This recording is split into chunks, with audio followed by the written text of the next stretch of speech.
Curvy Girls Can't Date Billionaires. Written by Kelsie Stelting. Narrated by Joyce Oben. 1. The worst part about a breakup? Wanting to text them and then realizing you can't because every moment you shared no longer matters. Especially since the guy I wanted to text was already with another girl, and had been since we'd broken up. That fact was made even worse at 3:45 in the morning. The only thing that made waking up before the birds any better was a white chocolate mocha and a cinnamon bagel from Seton Bakery. I waited in the parking lot in my sputtering car while my mom went inside for our breakfast trade. We cleaned their bakery once a week in exchange for free breakfast each day.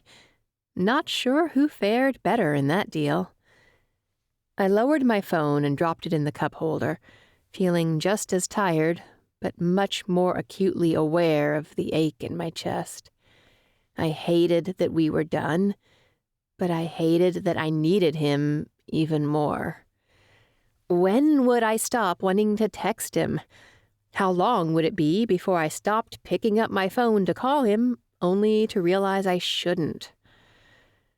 They say time heals all wounds, but if it worked this slowly, I needed to find another solution. For now, I'd settle on the delete button. My finger hovered over his contact info, his name with the red, white, and green hearts around it. The pain in my heart grew stronger, and I hurried to press delete. He was gone from my list. I just wished his name could be gone from my heart as easily. Through my permanently cracked window, I heard the bakery door clang shut. Mom approached my car, carrying 2 to-go cups and 2 white paper bags. As she got closer, I opened my door, because the window wouldn't roll down, and took my breakfast from her. "Thanks, Ama. Enjoy, mija." With half a smile, I nodded and lifted the cup to see what she'd put on it today. Using a black Sharpie, she'd written, "Eres fuerte," with a heart for a period. "You are strong." As she went back to her car, I took a sip of the coffee. The sweet flavor immediately made me relax. This would be a longer day than most, especially considering I had to go to school after cleaning what Mom said was a mansion. To be fair, most places felt like mansions compared to our 1-bedroom apartment. After getting into her car, she pulled out of the bakery's gravel lot. I drove behind her, hearing the rocks crunch and pop under my tires. We started down Emerson Highway until we reached a neighborhood where the houses got bigger and bigger. Half of me marveled at the homes, while the other half resented them. Why did they need so much space? The owners probably weren't using all those extra rooms to take in foster children or store goods to donate. Just one of those houses could fit my entire extended family, plus some. And yet, here we were, cleaning for them, making their lives easier. Ahead of me, my mom slowed and turned into the beginning of a driveway. I stopped behind her at a security gate, like the one Zara had, and she spoke into a speaker box before the wrought iron slid open, revealing a winding driveway lined by sycamore trees. Even in the pale light, I could make out the leaves' faded hues of orange, yellow, and red.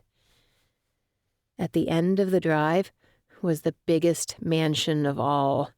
A massive fountain spurted water in front of what had to be at least 20,000 square feet of gleaming windows and perfectly landscaped accents. Mom had warned me the day before that this house belonged to an Emerson Academy family. I just hoped whoever owned it didn't have a student in my class, that they had kids in elementary school, and I'd never have to face them at the academy. I already caught enough grief for being on scholarship. I didn't need any more for what Mom and I had to do to get by. Mom circumvented the driveway that circled toward the front entrance and drove toward a separate garage, the one for servants. We'd cleaned enough rich people's homes to know we weren't allowed to mar their perfect image with our old clunkers that might leak oil on their pristine cement. She got out of her car and went to the trunk for our supplies, while I swallowed the last sugary drops of my mocha. I'd need all the caffeine I could get my hands on today. Plus, I had to steel myself before going inside. If this was what the outside of the house looked like, I hated to think of what chandeliers lay inside that could pay my college tuition, or crystal serving bowls that could float us for months. I shoved my empty cup in the cup holder and got out to help Mom. She passed me the handle to the cart we used to bring cleaning supplies from place to place. I began pulling it toward the open garage door, but she put her hand on my forearm. "Jordan, wait." I turned and looked at her, confused. We needed to get as much work done as possible before I had to get ready for school. "What's up?" She waited until my full attention was on her eyes, completely serious. "This is a big job, and it could mean finally paying off Juana's medical bills." She gently touched the charm at the end of her silver necklace, just like she always did when she talked about Juana. "I need this to work." My chest clenched as I nodded, too afraid to even hope to get out from under the crushing medical debt. "I'll do my best, I promise." Her lips tugged down. "There's more." Confused, I set the handle of the cart back and gave her my full attention. "What's going on, Ama?" "The client, he has a son, your age." My stomach clenched. A son? At least that cut Merritt Alexander and her crew of mean girls out of the mix, but that didn't leave a lot of options. "Who is it?" "Please don't be Kai Rush. Please don't be Kai Rush." I couldn't go much lower than cleaning for an actual billionaire. "It doesn't matter who it is." Her hands ran over my shoulders. "Let's just make sure we do this right." She meant the gesture to be comforting, but now I was just nervous. "What's going on?" She held the charm of her necklace, looking at our pile of cleaning supplies. "Things have been tight since I started my business, and if this doesn't work, I don't know what we'll do." Now I was less worried about the mystery boy and more concerned for our home. Maybe it wasn't the right time to start a business. "Can't you go back to work at Lucinda's? She always took care of us." "She made sure we didn't starve, but I wanted more for us than just getting by." She shook her head, frowning. "When I went on my own, she told me to never come back." I gasped. The woman who'd been like a second grandmother for my entire life had cast my mom off like that? Cast me off? Why would she do that? "She's a proud woman," Mom said. "She feels like she gave us everything. She doesn't understand why I'd want more for myself, for us." I opened my mouth to argue, but Mom simply shook her head. "We can't risk this job. Please, whatever you do, do not date this boy." That's what this was about? I scoffed. "Ama, you know I'd never date an Emerson rich kid." And a boy who probably hung out with models and the social elite would never consider dating a poor, plus-sized girl like me. With that, I picked up the handle and started walking toward the house. Me falling for the boy inside the mansion was the last thing my mom needed to worry about. Public humiliation? Definitely. A secret romance? That was a waste of her mental energy. We had a job to do. 2. A butler let us inside.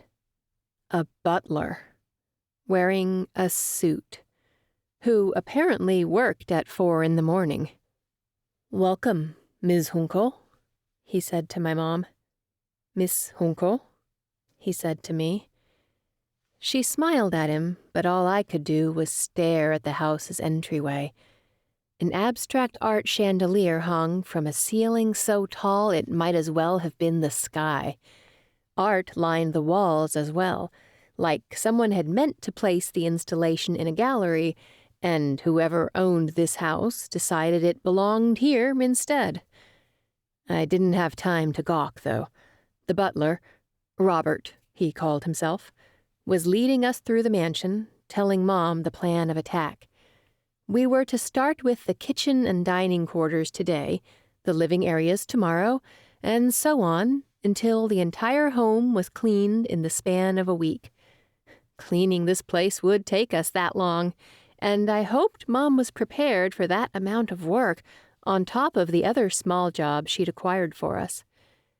But if this guy paid like he should, well, and in cash, unlike the trades Mom made with other clients, she was right.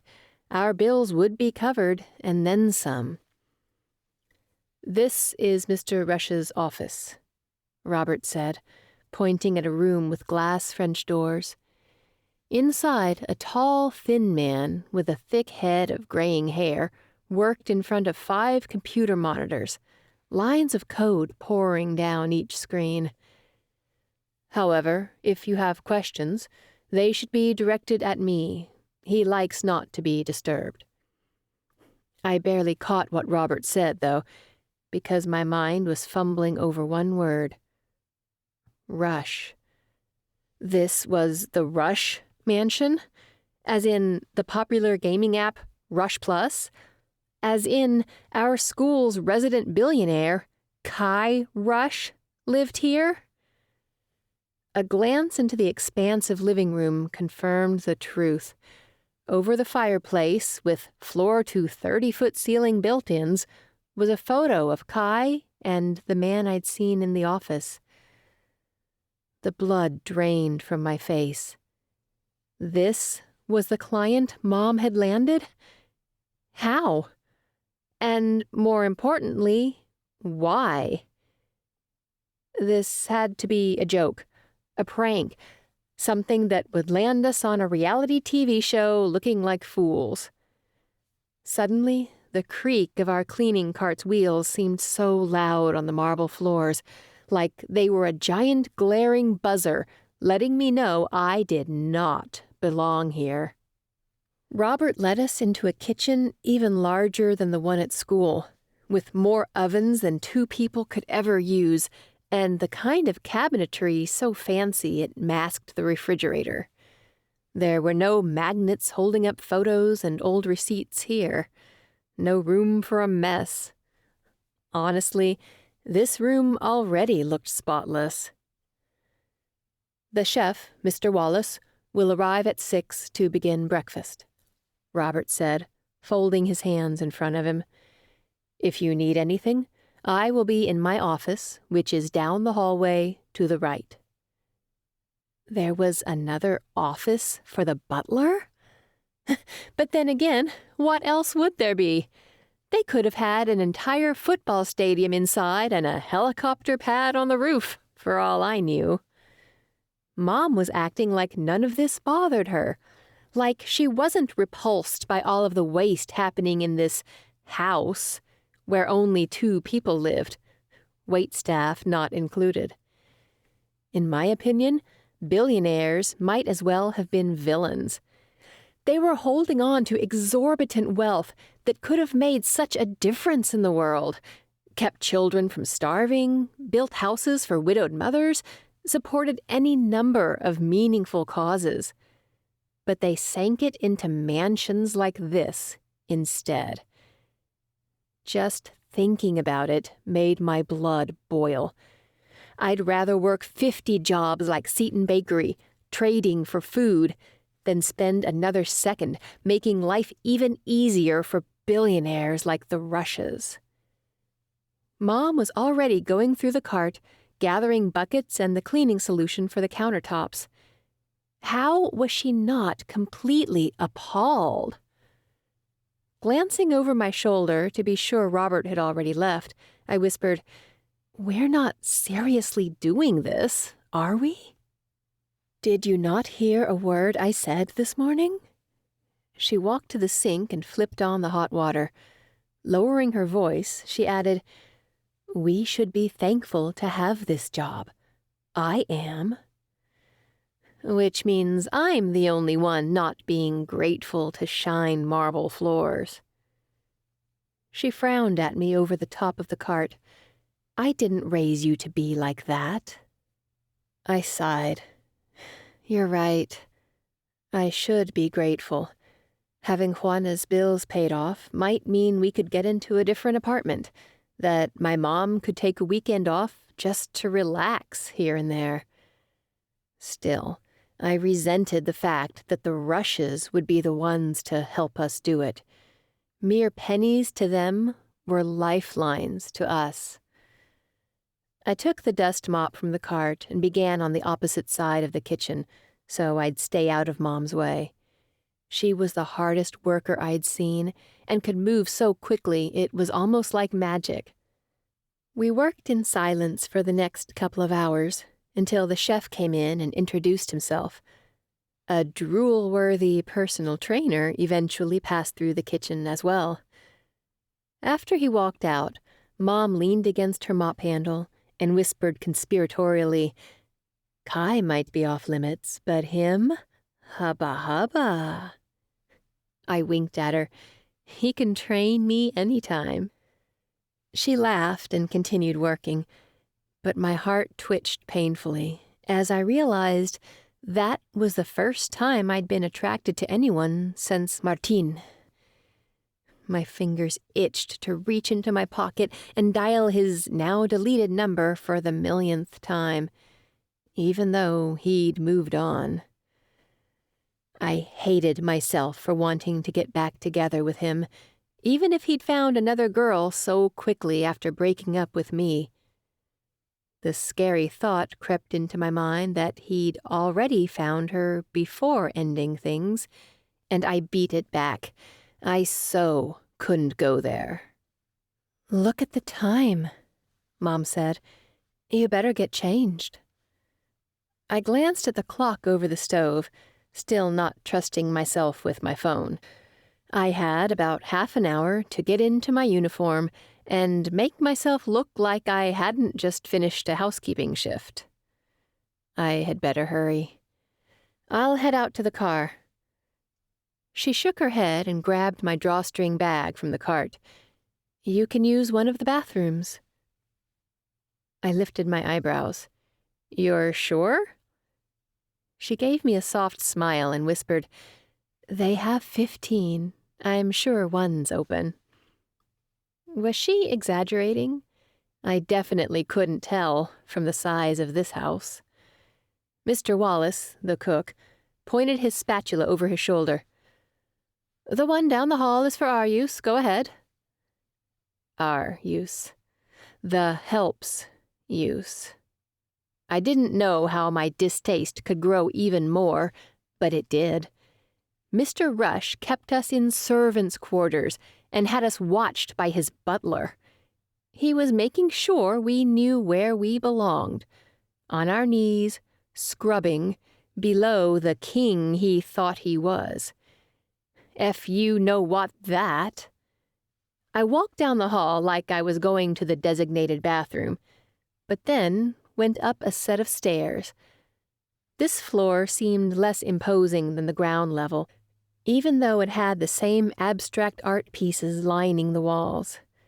I carefully opened a couple of doors until I found a bathroom that looked like it was for guests. My first thought was that the last cleaning service hadn't done a great job. The toilet paper wasn't creased into corners like my mom always did, and the towels were lazily folded. Pride swelled in my chest. My mom and I may have been poor, but we did honest work for honest pay, and we did it well. I took off my JJ cleaning polo and khaki pants, then pulled on my pleated uniform skirt. Even with the back unzipped, I had to tug it over my wide hips before I could zip it up and have it fit around my narrower waist. Curvy girl problems. I sat on the closed toilet lid and bunched up my pantyhose before pulling them over my feet. That was the nice thing about expensive hose. I'd worn these the entire school year, and so far, no runs. I kept my fingers crossed that they would last through my senior year. I switched out of my sports bra that was comfortable to work in and into a push-up bra before going to my makeup bag. Mom always said half the battle is showing up as the person you want to be. I wanted to be polished, presentable, the professional doctor I hoped to be someday. A little mascara and matte lipstick worked wonders with the clear complexion Mom had passed on to me, but this curly hair was a challenge. I was busy creating a half French braid to hold it away from my face when the door opened. Standing in front of me was none other than Kai Rush, an amused smirk growing on his face. My hands flew to my chest as my braid unraveled, and I stepped back, stammering, what? I didn't know what to say, so I stayed silent. I wasn't expecting to find you here, he said. He might have seemed amused, but the power of his presence caught me off guard. I'd never seen Kai this close before, but now he had me pierced under his casual intensity. And he was tall, taller than I thought him to be simply passing him in the hallways or sitting across the cafeteria. He raised dark, arched eyebrows, and I realized he was waiting for a response. Still covering my more than ample chest as best I could, I nodded toward my JJ cleaning polo with the logo facing up. My mom and I are your new cleaning crew. His dark, angled eyes scanned my half-naked body, making me feel fully exposed, before turning to the mirror and examining himself. Welcome aboard. He feathered his fingers through his smooth hair and then plucked at an invisible piece of lint on his uniform. His attire had clearly been custom-tailored, the way the suit jacket framed his trim shoulders. Not the way mine hung loose because I had to buy a size up so it would fit my bust. Kai adjusted his tie and then smirked at me. See you at school, Jordan. 3. The door clicked shut behind him, only half as loud as my anxiously pounding heart. Kai Rush had seen me in my bra. And not the sports bra. No, this was the lavish one that pushed up the girls with a tiny pink bow in between my cleavage. I covered my face with my hands. Not only was I his maid, I was also an embarrassment. If Mom found out I'd been in a client's bathroom, exposed, she would be so disappointed. Kai hadn't had the decency to turn around and walk away, but I at least hoped he would keep the encounter to himself. I tried to still my fretful heart as I finished dressing, gathered up my things, and went back downstairs. When I made it back to the kitchen, Mom was half inside the oven, scrubbing. "Amma?" I said quietly, careful not to startle her. I'd bumped my head more than a few times the same way. She disengaged herself from the oven and smiled at me. "You look nice." I barely managed a twitch of my lips. "Thanks. So I'm heading out. Need anything else?" Shaking her head, she said, "No, I'm fine. I have another job after this. Should be home around 8. Will you make supper?" I nodded. It was the least I could do for how hard she worked for us. She kissed my cheek, and then I walked back out the front door. The butler somehow appeared, as if he'd been watching me the entire time. Well, where was he when Kai was walking in and seeing me in my bra, huh? As I left the front entry, I caught sight of Kai's Tesla pulling through the gates. One day, just out of curiosity, I'd looked it up. The black car driving away from me right now cost upwards of $200,000. That fact made me detest the boy who drove it even more. And Mom was worried about me falling in love? Not a chance. He and his dad stood for everything I despised. They practically bathed in $100 bills, while Mom and I wasted away on whatever leftovers they were tossing us for the job. Still, my cheeks were warm as I walked to my car and pulled out of the multi-million-dollar driveway. I couldn't get Kai's dark eyes and his self-satisfied smirk out of my mind. Had he known I was in the bathroom? It wasn't like he'd stopped to use the toilet or blow his nose or anything. He had simply straightened his already straight tie and left, like it was business as usual. Was he always so strange, so self-assured? And how did he know my name? I'd hardly spoken a word to him since I started at Emerson Academy this fall. Add that to the fact that everyone called me a SHIP, short for scholarship student. It was a wonder he remembered my name at all. When I got to school, I still hadn't solved the mystery of the morning's encounter. I parked in my designated spot and turned off my car, the engine squealing and sputtering to a halt. I kept my eyes down as I grabbed my backpack and stepped out of the car. "Nice ride, Ship," a guy called. I ignored him and walked inside to my locker. Attention only fueled antagonists, and I had no intention of giving them extra material. Farther down the hall, I saw my friends congregated around Ginger's locker. They were clearly mid-conversation, but Rory smiled at me as I approached them. "I was just saying how thankful I am for you guys." She pulled me in a one-armed hug. "Last night was so sweet." I grinned. "No problem."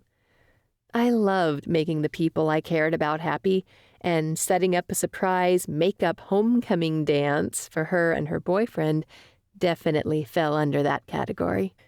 How'd it go with Beckett's dad? I knew things had been a little awkward for them since the homecoming game, when he found out, along with the rest of the school, that Rory had bet Merritt she could get Beckett to fall in love with her. "It was fine," Rory said. "A little awkward, but things eased up, I think." "Good," I replied, then lowered my voice. "You guys won't believe this." They leaned in, curious. I never had juicy gossip. I took a deep breath. My mom's new cleaning client is Kai Rush's family. Zara rolled her eyes. "My condolences." "Right?" Ginger said, shaking her head. "He's such a snob. He hardly speaks to anyone." Callie frowned, but left it at that. I knew she didn't like trash talking, but some people deserved it. "And you had to help with the job?" Rory asked with a pout. "Yep," I answered. "And get this, my mom told me not to date him." Ginger snorted. "As if." "Right?" I said. Ginger shut her locker. "Doesn't she know you don't date high school guys?" I shook my head. She would be more than happy if I didn't date again after what happened with Martine. I glanced around the hallway at all the guys who were not interested in dating a plus-sized ship like me. She might just get her wish. Callie rubbed my arm. You'll find someone who treats you right. My heart swelled at the genuine way she spoke the words, like she really believed them. I was starting to lose hope myself. The bell rang, signaling the end of our conversation. Ginger and I usually walked together to videography class, but I had to get my books. Go ahead, I told her. I'll catch up. She waved and started down the hall, her red curls bouncing. I turned the opposite way, stopping at locker 334. After dialing my combination, I caught sight of something unusual out of the corner of my eye. I did a double take and saw Kai walking toward me, shaggy black hair falling across his forehead. Instinctively, I folded my arms across my chest, like I could retroactively cover up from being exposed this morning. Yes? He lifted a folded piece of paper. You forgot something at my house this morning. What's that? I asked. With a crooked smile, he said, My number. He handed me the paper and took a few steps backward, then turned and disappeared in the sea of students. My mouth gaped open, still in disbelief. I opened the paper to see if I'd had a momentary lapse in my grasp of reality, but no such luck. Inside the note, there was a phone number and 2 words. Call me. 4. I met the girls at our usual table in the AV storage room and slapped the paper on the table. Zara picked it up and eyed it. Whose number is this? I glanced at the note, hardly believing what I was about to say. Kai's. A collective gasp rippled through my friends. No way! Ginger cried, taking the paper and looking at it up close, like someone might examine a counterfeit bill. When did he give you this? On my way to first period. I told them how he'd given it to me, and Zara rolled her eyes. What a line, she said. I know, I scoffed. It's ridiculous. Why would he want me to call him anyway? All 4 of them stared at me. Rory said. Should I take this one? The others nodded. She cleared her throat and looked me straight in the eyes. Because you're hot? I snorted. He did see me half naked this morning. The ruckus that ensued was enough to make Mr. Davis, the AV teacher, turn his head toward us. I made a mental note to talk a little more quietly. We all knew his noise-canceling headphones weren't as soundproof as we'd once assumed. I whispered the humiliating story to them, covering my face the entire time. The only reason I believed it was real was because it happened to me.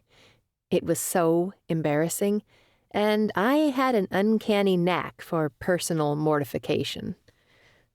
Zara grinned, waggling her eyebrows. Looks like he wants more than the preview. Ginger nodded. But there's no way you're calling him, right? Nope, I said. I would need all my fingers and toes to count the reasons that would be a terrible idea. Good, Rory said. I had him as a partner for our final project in computer class last year. He did the whole assignment before I got the chance to even talk to him about it. He thinks he knows everything because he helped his dad code Rush Plus. So, not only was he rich, he was chauvinistic. Of course. Not exactly what I'm looking for in a boyfriend. Callie smiled at me as I sat down. You can do better, she said. Imagine all the guys you'll meet in college. I gave her a grateful smile. Thanks. Now, can we talk about something else so I can stop thinking about Kai Rush? Zara grinned. Why didn't you ask sooner? For the rest of the day, I kept myself busy with classes. Kai Rush long forgotten.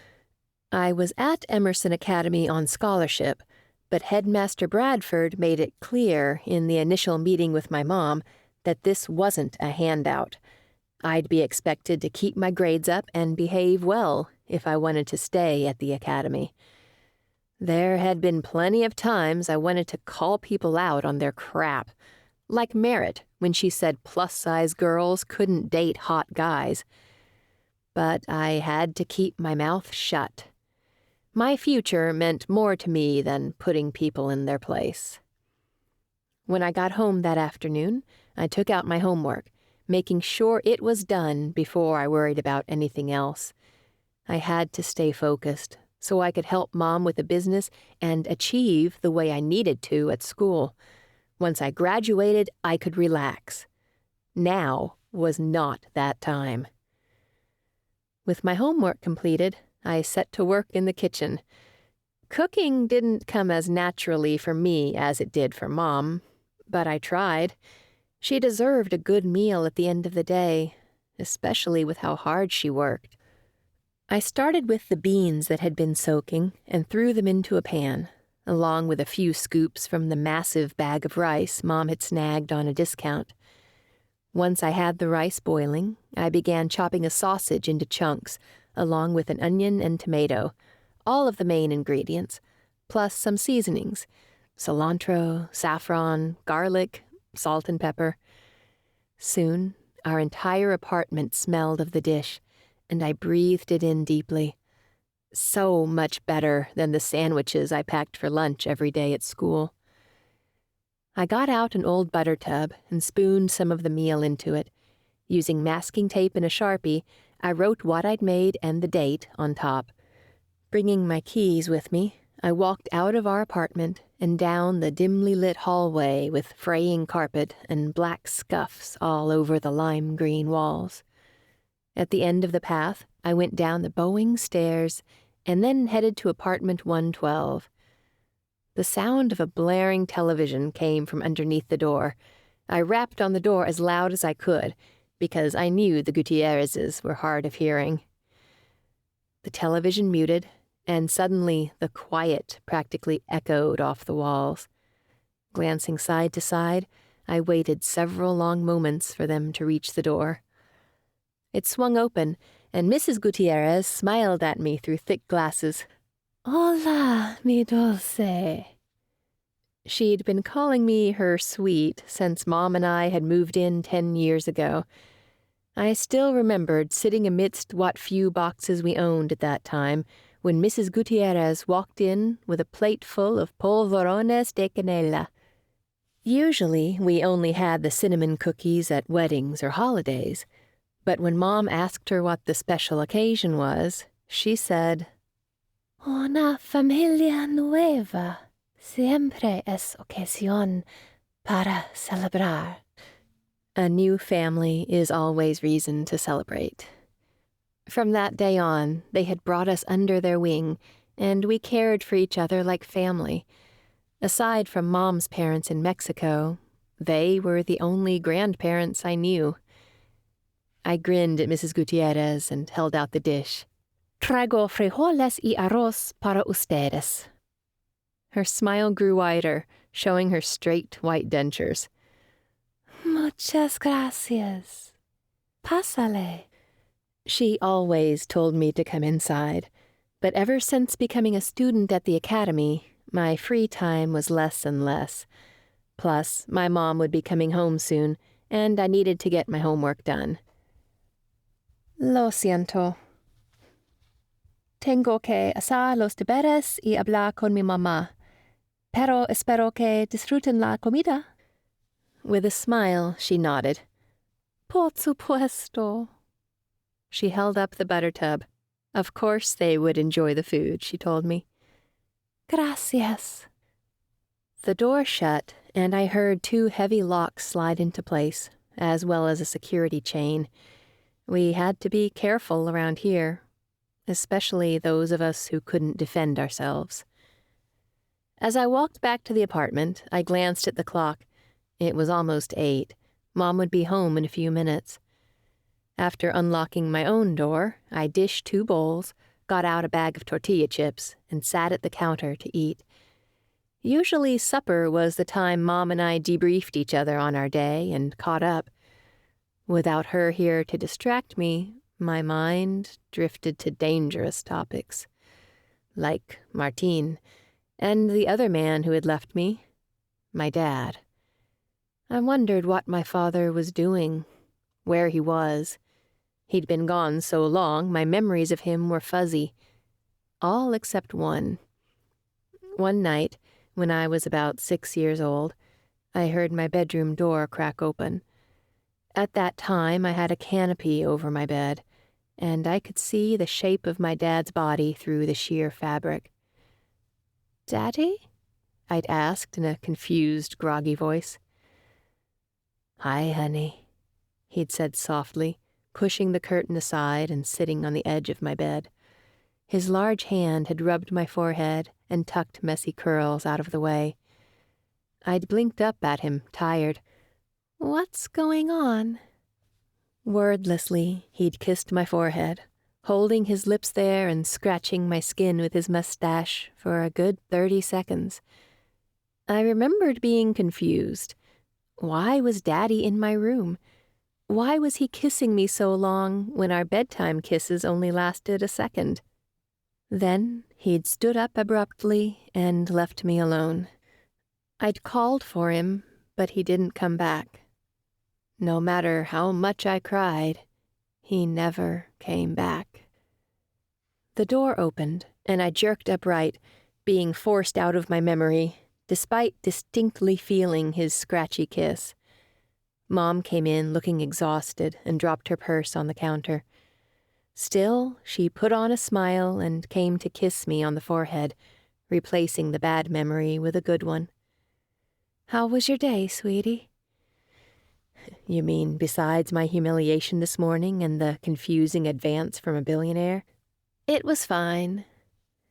After washing her hands at the sink, she poured herself a glass of water and sat beside me, taking a bite of her meal.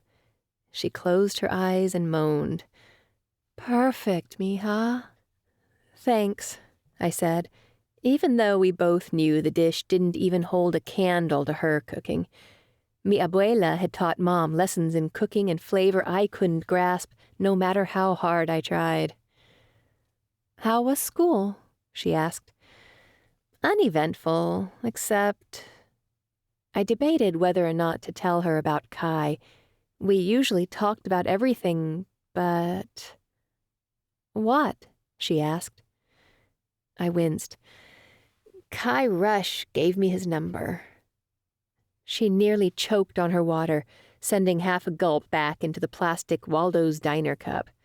"He did what?" "Relax," I said. "I didn't call him." "You better not," she snapped. I bristled against her tone. She never talked to me like this. It was like she didn't trust me at all. "Amma, I won't." "Good," she said. "I want to stop living like this." She gestured at our apartment, at the living room where she slept on a fold-out couch because she insisted I take the lone bedroom. "I want furniture I don't have to cover with blankets, and shoes that don't have holes. I want to finally take you to Walden Island like you've always wanted. It's half an hour away by ferry, and we've never had the money to go." "We will have all of those things and more," I argued. "What do you think I've been working so hard at school for?" "Not when you graduate college," she said. "You shouldn't have the weight of me on your shoulders for 8 years of med school." "But I already do," I cried. "I have to help work all the time. I'm constantly reminded how much you're sacrificing so I can go to Emerson. I should just be in a public school. Don't you start with me, mija," she snapped, her eyes blazing. You are going to that school, and you are having the opportunities I didn't have. The opportunities you deserve. And you will not blow it on some boy. I won't, I cried. Why won't you believe me? I told you Martine was no good, and you didn't listen. Her words twisted the knife already in my heart. I didn't want to fight. I didn't want to think. I picked up my bowl and backpack and went back to the room without another word.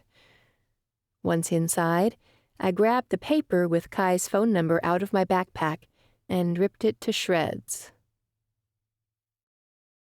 5. Tension blanketed our apartment the next morning as we got ready for work. I finished showering, turned off the handle, and reached for a towel on the towel bar. It was just a little too far away, and Mom slid it over so I could get it. Thanks, I muttered. Was all she said in response. She kept her gaze in the mirror as I left the bathroom and didn't exchange 2 words with me as we grabbed breakfast from Seton Bakery.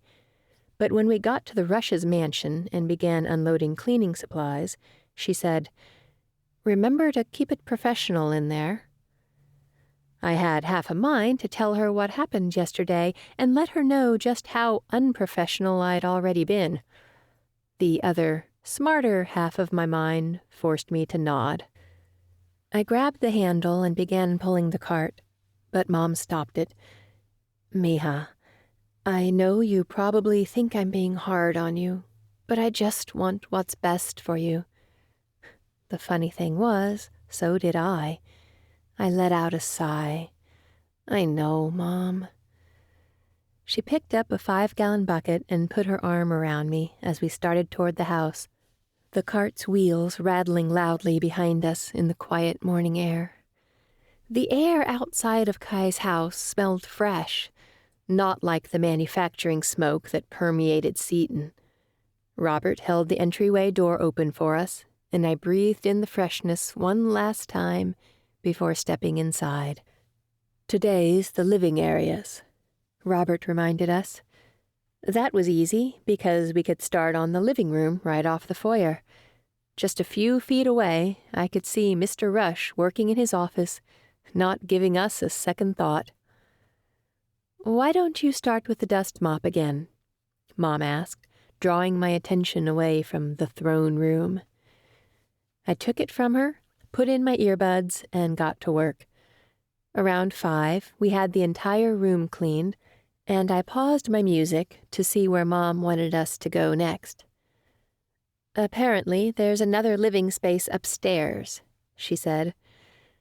With a nod, I loaded the cart and walked behind her to the main staircase off the living room. She lifted one end and I grabbed the other, going behind her up the steps. At the top, she let out a little groan with her hand on her lower back and stretched.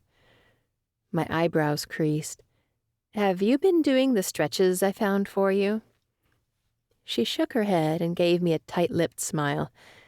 "I'll get to them tonight, but ibuprofen works just fine for now."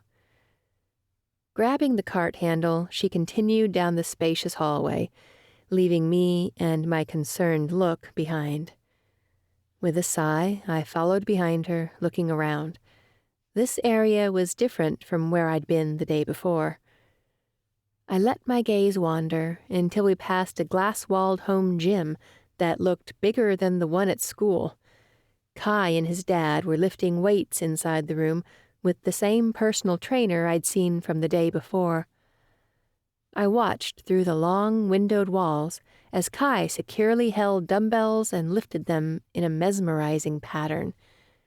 Under his school uniform, I'd always thought of him as just thin, lanky even. But dressed in his shorts and nothing else, I could see Kai's strong muscles rippling with each move. As if sensing me, he glanced in my direction, his gaze colliding with my own. I froze, caught in his stare, until he turned his head, said something to the trainer, and released me. I quickly shifted my gaze down, catching up with Mom. My heart still beat quickly as I followed her. How many times could I embarrass myself in front of Kai Rush and still show my face? "This is it," Mom said, opening a door. As I followed her inside, my jaw fell open. The living area up here was more like a full-blown in-home theater, 3 times the size of our apartment. Stepping into this colossal waste of money did nothing for my distaste of Kai and his father. I grabbed a rag and began wiping down the leather chairs, growing angrier by the second. Did they think they were too good to grab a ticket and go to La La Pictures like everyone else? I bet the amount it cost to build this room could have knocked out Juana's medical bills in one fell swoop. Half a fell swoop. "Whoa, whoa," Mom said. "What did that chair do to you?" I eased up on the chair and finished wiping down the leather. "Sorry." The word barely passed my clogged throat, and I swallowed, fighting the heat building in my eyes. "Jordan." She came to me, pausing for the first time since we'd been working on this job. It was too big for just the 2 of us, but she couldn't afford help yet. "Honey, are you okay?" I kept my eyes closed as I nodded, gathering myself. How could I tell her I was mad at the Rushes for living such an exorbitant lifestyle without making her feel worse about ours? She sat on an unwiped leather chair and tugged me down beside her. "You've been working hard. Don't you think I haven't noticed that?" "I'm happy to help," I said. And it was true. I may not have been thrilled about the early mornings or her choice in clients, but I owed Mom for all she did for me. Her arms encircled me and she squeezed, just like she used to when I was a little girl. I leaned into her warmth. "I'm sorry for what I said about you dating yesterday," she admitted, head down. "Lord knows I have no room to talk. Look at your father." "We all make mistakes." I knew that already. Martine had been a mistake, especially judging by the happy photos of him and his new girlfriend he kept posting online. Still, that didn't make the breakup any easier to bear. She squeezed me tighter before releasing me. "We'll get through this," she said, rubbing my back. "A few more months of this, and I should be able to hire someone else." A few months? I could do that, especially with the holiday breaks coming up that would give me opportunities for midday naps. We worked our way through the media room, and I began helping Mom gather the rags and cleaning supplies so we could move on. "Go ahead, Jordan," she said. "I can get this." I nodded and left the room. Walking through the Rush's home by myself felt like being on the moon without a spacesuit. It was hard to breathe in the air Mr. Wallace had told me ran through a $1 million filtration system. Even though it probably smelled like the rest of the air in the world, it seemed too clean to me, too perfect, and I wanted no part of it. My chest ached by the time I made it to the kitchen and grabbed my drawstring bag from the cart. This time, I walked to the servants' bathroom, which was still 1,000,000 times nicer than the one in our apartment. I made sure to quickly change clothes, leaving little time for naked interruptions. As I got out my makeup, I heard male voices above me. Glancing toward the ceiling, I saw a well-camouflaged ceiling vent. Who would be upstairs other than Kai and his father? The voices sounded clearer now, almost like they were right next to me. "Dad, I told you I don't want to apply to MIT. I still don't understand why, until I can make sense of why a bright, talented young man such as yourself wouldn't want to attend a top-tier school. I expect you to submit an application or hire someone to do so," They fell silent for a moment, and Kai said, "Yes, sir. Be sure to list that you're a violinist and to mention Rush Plus on your essay." "I will," Kai said. "Where else have you applied?" "Berkeley, Cal State." "State schools?" his dad asked. "Why would you bother?" "I want more than a degree, Dad. I want to spend time goofing off and getting drunk with a bunch of college kids set on not living up to their potential, because that's what you'll get there." My lips pressed together tightly. I had half a mind to get a broom and pound on the ceiling above me, like someone would have done in the apartments. Not only was Mr. Rush rude, he was wrong. Students at state schools often outperformed private school students, and I was pretty sure they had just as much access to beer as anyone at a public college. "Fine," Kai said quietly. "I'll apply to Stanford." "And Harvard, and Yale, and MIT. The voices stopped, and I realized I'd been listening in instead of getting ready. I hurried to finish my makeup and walked as fast as I could back to the kitchen. Mom saw me and said, "Everything okay?" "Yeah, great." Other than learning we were working for a complete elitist. But then again, I could have guessed that. I tugged the straps of my bag over my shoulders. "Jordan?" a low, clear voice said from behind me. I'd only heard it once, but I immediately recognized it as Kai. I spun to see him and his father, both dressed for the day. I wished I had another word to describe Kai's eyes other than dark, but they were so dark. They blocked anything I might have been able to read in them as they scanned my body, from my faded uniform blazer to my worn leather loafers.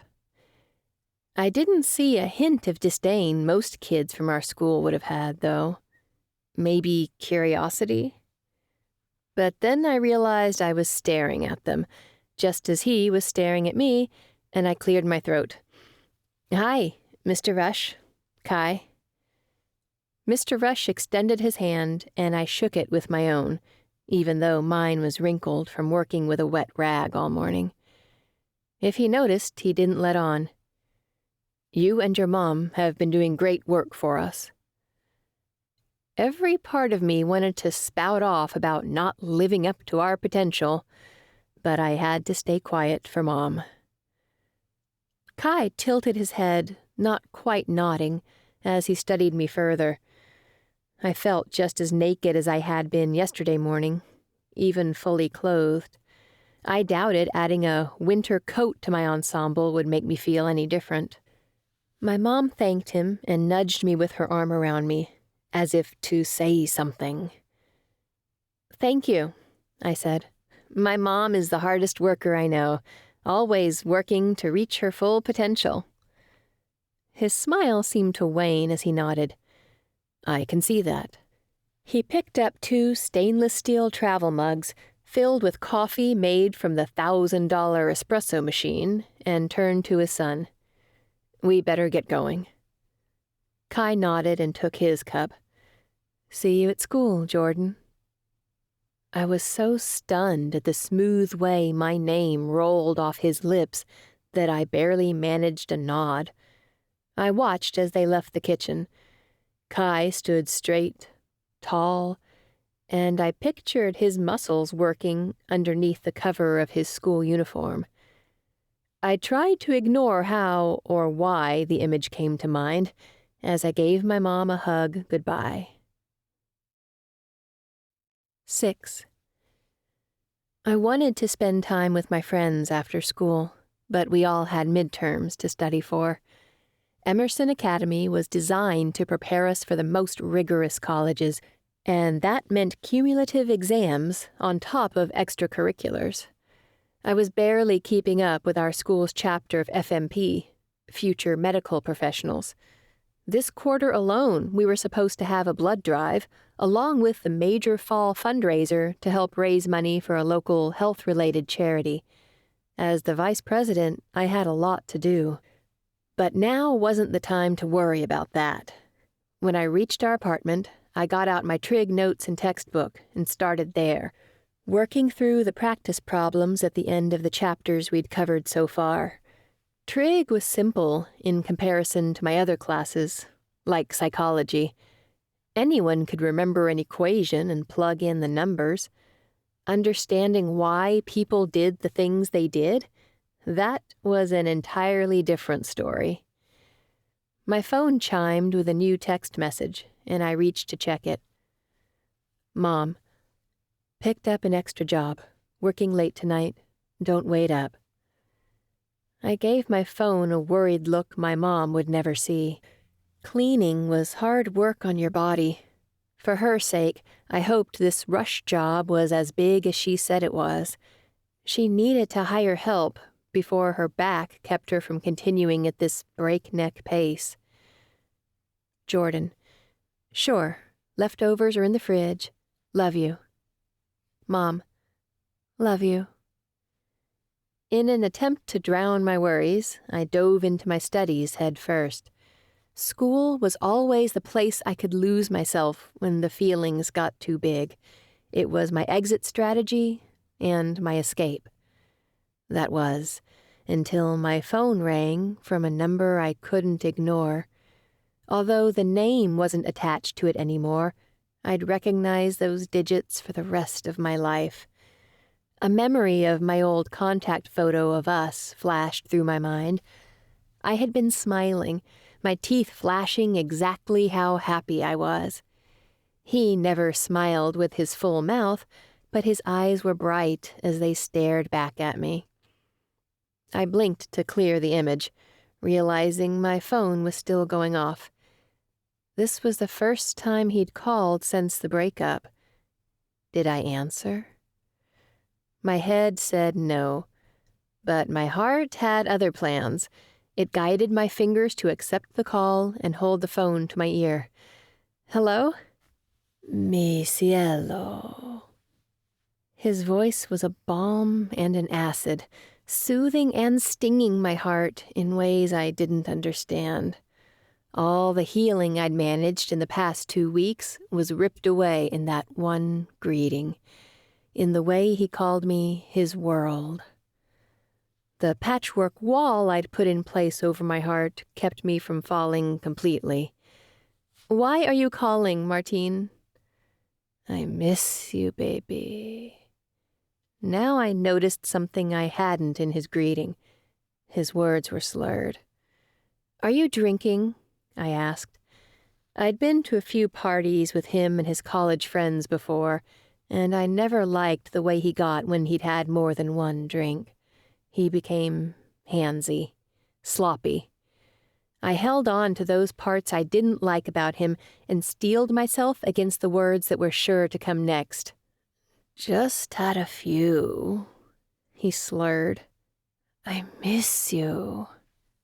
Where's your new girlfriend? I demanded. We're done. I want you, mi cielo. The words were exactly what I'd hoped to hear 2 weeks ago when he'd first broken up with me. But now they hurt. They made me angry. Don't you mi cielo me, I said. I want no part in your world. And then I hung up and did what I hadn't been brave enough to do before. I blocked his number. The last words I'd spoken to him weren't wholly true. I did want a part in his world. I missed him. But I had to make them true so this deep, persistent ache in my chest would ease. Emotionally spent, I leaned over the counter and pressed the heels of my hands into my eyes. I didn't want to cry any more tears over him than I already had. A knock sounded on the door, giving me just the shock I needed. I took a deep breath and checked through the peephole. A man in a brown delivery uniform stood with a small package. I opened the door, and he said, "Delivery for Jordan Junko?" He said it in the whitest way possible, like Junko. "It's Junko," I said reflexively. "Sure." He extended the signing pad, and I rolled my eyes. Of course he wouldn't correct himself. Without another word, I signed and took the package. After shutting and locking the door, I examined every inch of the box. There wasn't a return address on it, and I had no idea who would have sent me something. I certainly hadn't ordered anything online. Maybe an item for one of my classes or FMP had been delivered? I took my keys off the counter and began ripping through the packing tape, but not before something began to ring inside the box. "What?" I muttered. Hurriedly, I ripped the rest of the paper off and took out the latest version of the iPhone with a flawless screen. It made my practically obsolete version with fractures across the screen look that much shabbier. The flashing number seemed familiar, but I couldn't place who it was. I swiped my thumb to answer and held it to my ear, waiting. "Hello?" The smooth voice was impossible to mistake. "Kai? Why are you calling me?" His words poured over the speaker, soft as butterflies' wings and as enticing as an adventure. "If you wouldn't call me, I figured I'd call you." I folded my free arm across my chest. Usually, if someone doesn't initiate a call, the other person takes a hint. I'm not a usual kind of person. I let out a snort. I'll say. The smile in his voice was impossible to miss. Neither are you. I knew that already. "Okay, I'll play along," I said. "What's it going to take for you to give up?" This time, his tone was playful. Me give up? "Everyone has a price." I winced, thinking what that figure might be for an actual billionaire. "Go on a date with me." "I think you'll have to find another girl." I hung up and put the phone back in the box. Just like I'd assumed, what Kai wanted would cost me too much.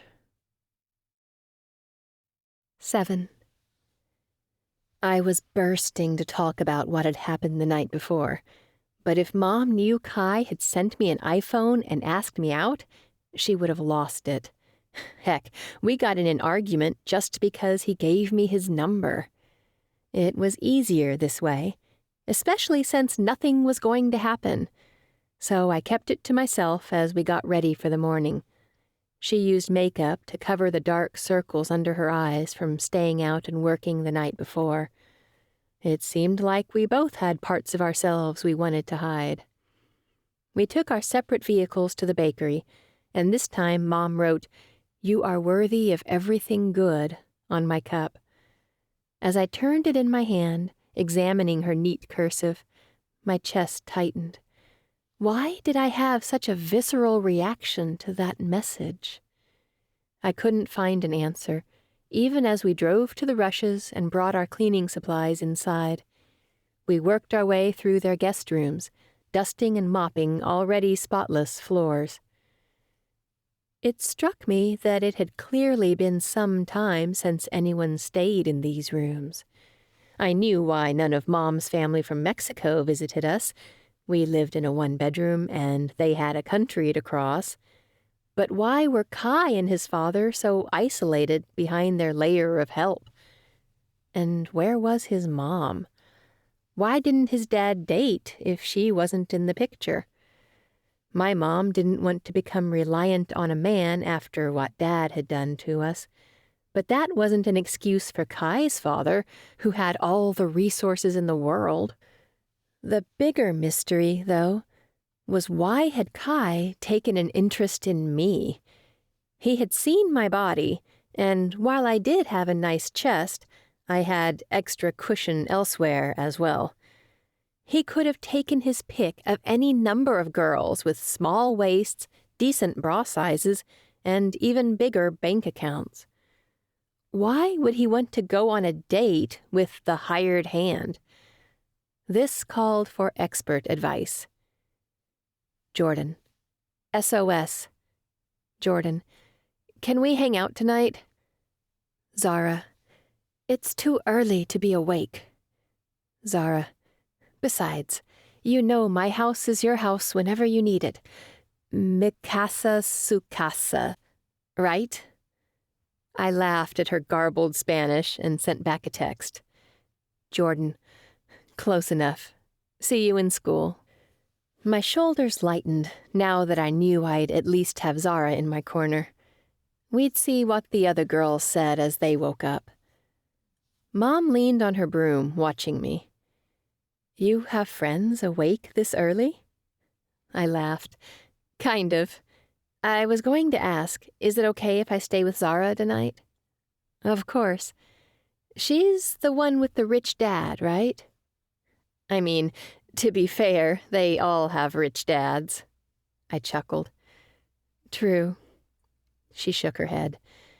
Just be safe. I can take care of the job tomorrow. I put my palm to my forehead.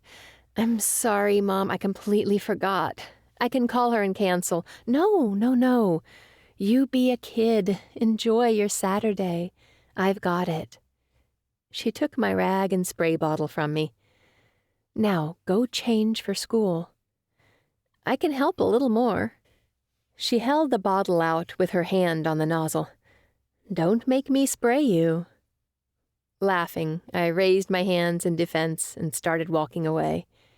She misted the air behind me. And don't come back, ya hear? I still had a smile on my face as I walked down the hallway toward the stairwell at the far end of the house. You're in a good mood this morning, Kai said. I nearly jumped out of my skin as my head jerked to the left. He stood in a doorway, a towel hanging over his neck and down his bare chest. Now my heart was beating fast for completely different reasons. You scared the crap out of me, I accused. His mouth quirked in a slight smile. Do you like your phone? Actually, I reached in my drawstring bag and extended the box to him. I need to give it back to you. He pushed it back. No way, it's yours. I already have a phone, I said, pushing it back in a weird game of tug-of-war. I don't need handouts. Whoa. He lifted his hands. Who said anything about handouts? I tapped my chin. Maybe the delivery guy with the $1,000 phone? He shook his head. You know, it's not a crime to accept a gift. It is when there are strings attached. What strings? I mimicked his voice. Go on a date with me, Jordan. Instead of looking annoyed, he seemed conflicted. I just needed a way to ask you out. Mission accomplished. So you could just blow $1,000 instead of asking me here? I shook my head, set the phone on the ground in front of him, and continued toward the stairs. I didn't have time for games. I'm not giving up, he called after me. Look up the definition of insanity, I replied, and continued down the stairs. I needed to stay as far away from Kai as possible.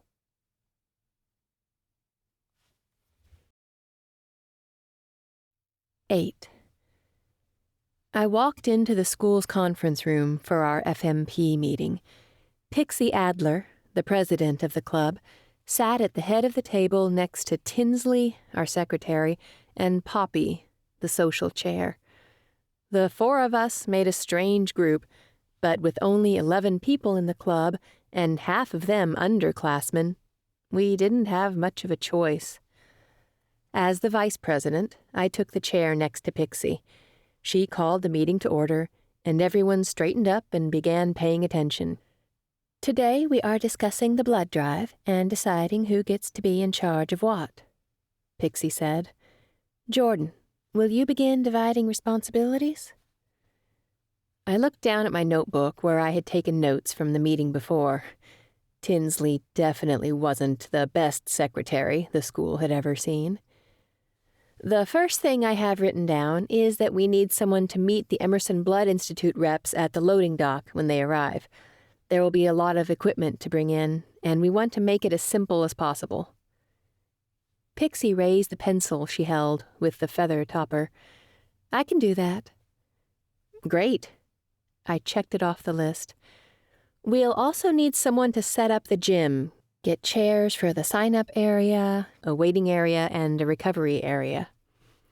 A couple of sophomores down the table agreed to take care of that. Thanks, I said. And then we need to make sure there's food for donors to eat afterward. I can pass around a sign-up sheet if everyone wants to say what they'll bring. I began ripping out a page from my spiral notebook. Poppy shrugged. I can have my mom order in catering. I stifled my reaction to the fact that she could volunteer her parents and their money so quickly for catering, and crossed it off my list. At my old school, we would have each brought a dish or a pan of brownies made out of a box. Emerson Academy was a whole new world. Tinsley lifted her phone in its diamond-studded case. I can work on promotion and making sure that each of the slots is filled. That wasn't something I had on my list, but I went ahead and pretended to cross it off anyway. Check. A couple of seniors agreed to do teardown afterward, and we were almost to the end. Great. That means that Pixie and I can take turns running the check-in desk. Does that sound good? Pixie nodded emphatically. I think we should all agree to wear our blood drop pins that we got at the last blood drive. I'm sure they'll have some there, I said. Either way, Pixie replied, we need to show solidarity with Emerson Blood Institute. They do so much good work for the area. I nodded. Should we move on to the fundraiser? Yes. She folded her hand and leaned forward. Last year we raised money for the hospital, but I'm open to ideas. Ooh, Poppy raised her hand. We should support some kind of weight loss cause. Jordan can be, like, our figurehead. I glared at her. Are you kidding me? What? Tinsley defended her friend. She's not wrong. The force it took to keep my mouth shut should have won me a medal, because I was seconds from telling them that we should support a proctologist so they could figurehead as buttholes. All business, Pixie said, we did a weight loss program last year when Mrs. H sponsored us. Now that Mrs. Bardot has to sign off on it, we should probably have something related to mental health. My ears perked. Why don't we do Invisible Mountains? They're a nonprofit and they support local mental health efforts, even in Seton. Plus, Callie's dad is the CEO, so we'll have an easy time communicating with them. With an appreciative nod, Pixie said, I think it will be a great option for our school's image. It will help us show that we aren't discriminating against people based on their socioeconomic status or anything like that. Never mind the fact that we could actually help people. Besides, Pixie continued, if we give it to something like the local hospital, there's no telling where the money will go or that it will be fairly distributed. At least she had that one right. Historically, people of color had higher infant mortality rates and didn't receive the same quality health care. I couldn't imagine what it must have been like for my mom when my sister was suffering from cancer, especially when they brushed her off at first, saying that she was just overly worried. What do you think as far as a fundraiser? I asked. Poppy clapped her hands together. A gala sounds fun. We could have a big party. I shook my head. A gala is a lot of work. Do we really have time to plan that? Tinsley frowned. Well, if you're not that interested in raising money for people with mental health issues, then I guess we can just do another car wash. Yeah, Poppy said. Besides, we can have my family's party planner handle it. I closed my eyes and checked myself. If I didn't, I would lose it. "It's settled then," Pixie said. "We'll have a gala for the fall fundraiser. There are a few details we need to iron out." She began divvying out tasks well outside of my comfort zone. I couldn't believe these people, making plans to rent buildings for thousands of dollars and order catering and planning for extravagant silent auction items.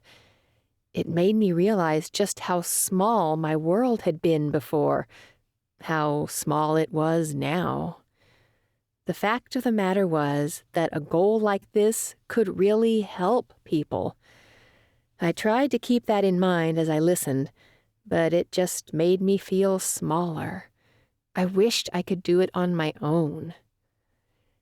"Anything else before we close the meeting?" Pixie asked me. I shook my head. She nodded. "Meeting adjourned." Everyone else hurried out of the room, but I took my time, trying to calm down. I hated that people like Poppy, who didn't really care about anyone else, could be more helpful than me, who had a heart full of love but nothing of substance to give. The door handle twisted, and our school janitor, Phil, poked his head in. "Oh, sorry, I didn't realize you were in here. I was just going to lock up, but I can circle back." "No," I shook my head. "That's okay." I gathered my things and stood to leave. As I passed him, I gave him a grin and said, "Thanks for your work around here. It looks great." "Thanks for saying that." His smile crinkled the corners of his eyes. "I don't hear that too often." I knew the feeling too well of being unappreciated, of feeling like your work didn't matter to anyone. When I replied, I was speaking as much to him as to myself. The world needs all kinds of people, especially ones who work as hard as you. His eyes seemed to shine as he clapped my shoulder. I passed by him and entered an empty hallway. My footsteps echoed off the wall as I went to my locker to retrieve my books for the weekend. They strained against the worn canvas of my backpack, and I made a mental note to ask Mom to sew on the ripping strap again before it came off all the way. From my pocket, my phone made its notification sound. I withdrew it, reading the new message in my Sermo chat app. Zara, "We're going to the diner. Meet us there?" Jordan, "About to leave the school. See you soon." My locker door clanged noisily against the metal, and I cringed. During the school day, it didn't seem this loud. As the echo faded, a new sound hit my ears. Soft violin notes floated through the hallway, enchanting and haunting at the same time. I followed the sound, not completely sure why. Deep down, I knew it had to be Kai playing. I had heard him once before, and this song was every bit as beautiful as that time. As I reached the music room, my suspicion was confirmed. He stood in the middle of the floor, his angular chin pressed against the cherry wood of his instrument. The song must have been one he knew by heart, as his eyes were closed, his black lashes fanned against his pale skin. The sight was mesmerizing. I didn't have anything I got lost in, heart and soul, quite like that. The song filtered through the door and swirled around me, taking my heart for a ride I hadn't expected. Classical music wasn't my jam, but I'd never heard it performed quite like this. The final notes of the song played, bringing tears to my eyes I didn't quite understand. Kai opened his eyes. They flashed on me, and my heart stuttered. 9. For a moment, we examined each other. Him curious, me frozen. He set down his violin to put it in the case, and I realized this was my chance to move. I dodged out of sight of the window and hurried down the hallway toward the parking lot. I'd been stupid to linger for so long, especially with my friends waiting on me. My shoulders didn't relax until I'd reached the doors to the parking lot without hearing footsteps behind me. Now, there were only a few cars left in the student lot, a flashy Tesla, and my decade-and-a-half-year-old vehicle stood in stark contrast, the perfect reminder of how Kai and I belonged in different worlds. Even without my mom's rule, I never would have dated him. I couldn't love someone who sat on so much wealth, lived in such excess, without using it for good. "Jordan," Kai called. I got into my car and turned the key. The engine sputtered, and I gassed it, just as the mechanic had taught me to do, to no avail. I let off the gas and took my hand off the ignition for a moment. I didn't know much about cars, but I knew gassing it too long could flood the engine. Kai's long legs carried him quickly over the pavement. My heart sped up as I reached for the keys again and said a quick prayer that my car would start. It did, but only for a moment.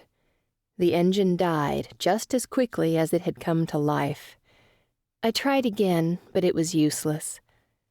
Kai was drawing nearer now, and I was no closer to getting out of the parking lot than I had been without the pressure of his proximity. Frustrated, I dropped my hands to my lap, then reached for my phone. I hesitated over the screen. This was the last thing my mom needed. One mechanic issue could set us back months.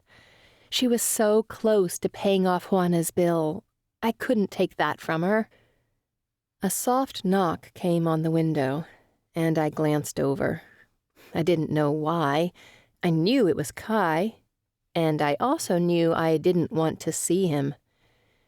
He was bent over, his face near the crack in my window, and he spun his hand like he wanted me to roll it down. He'd probably never used a hand-operated window in his life. That was beside the point. I couldn't open it even if I wanted to. I shook my head and held up my phone. "I'm fine." "I can take you to your house," he offered. "You don't have to wait for a tow." I barely held back a laugh. Mom and I couldn't afford a tow. And I'd never let Kai see the shabby apartment building Mom and I called home, with the jacked-up cars in the craggy parking lot and patchy grass covered in dog excrement. Shaking my head, I said, "I've got it." He glanced over the parking lot. "I'll wait to make sure you get out of here safely." Now he was just messing with me. I glared at him, but he missed it as he went to his Tesla. It easily, and almost silently, came to life. I hit the back of my head against the headrest. What now? It was already getting dark outside, and I was hungry. I lifted my phone and went to the Sermo app to find a few new chats waiting for me. Callie. "Beckett says there's a DP stunt near La La Pictures tonight." My mouth fell open. I'd been so jealous of my friend Rory when her boyfriend took her to see one of Dulce Periculum's stunts. The group was an urban legend around Emerson. I didn't want to miss my chance to see them. Jordan. "Can you guys swing by the school and pick me up?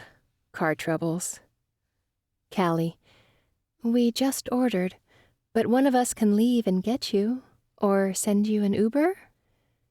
The worst part about having rich friends was knowing that, no matter what, you'd never be able to return the favor. Feeling like a burden, I typed a quick response. Jordan.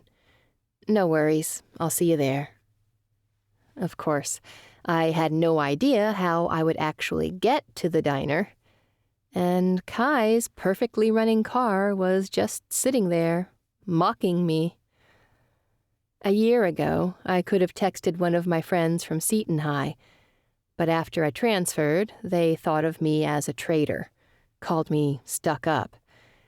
If only they knew I was going somewhere the majority of the student body would treat me like old bubble gum stuck to the sole of a perfect Prada shoe. I let out a frustrated groan. Now I had the choice of two evils: interrupt Mom on her job to let her know we would have yet another unplanned expense, or... I glanced over to the shining Tesla. Kai it was.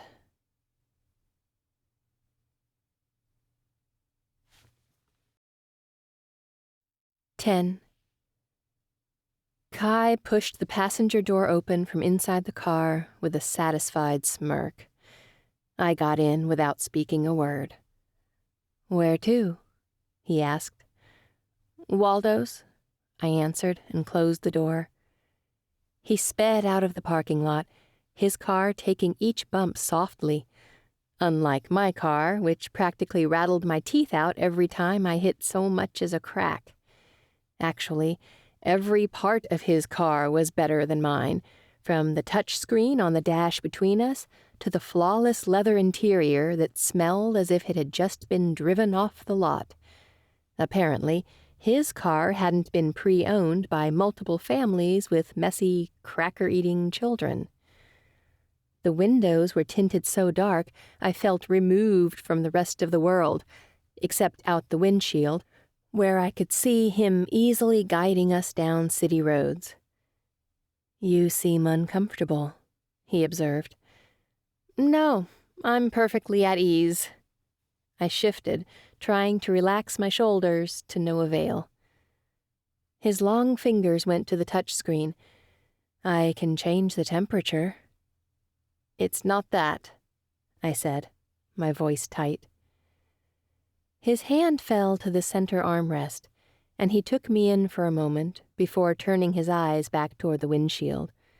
They glittered in headlights from oncoming traffic.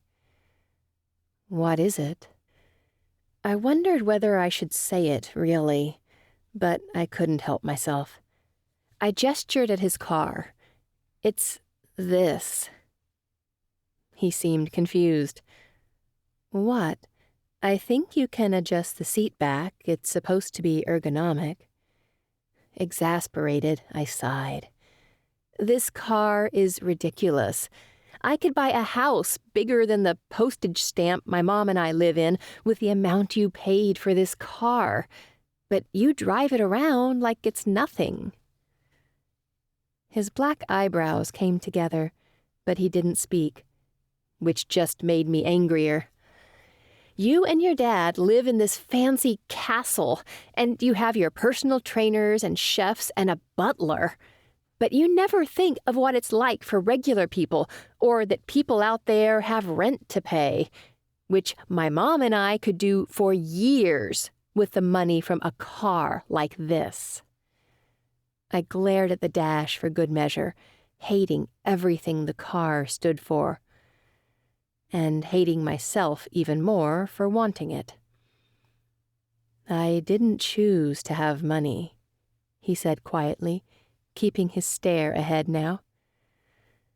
"Just like me and 99% of the world didn't choose to be poor," I returned, my voice hard.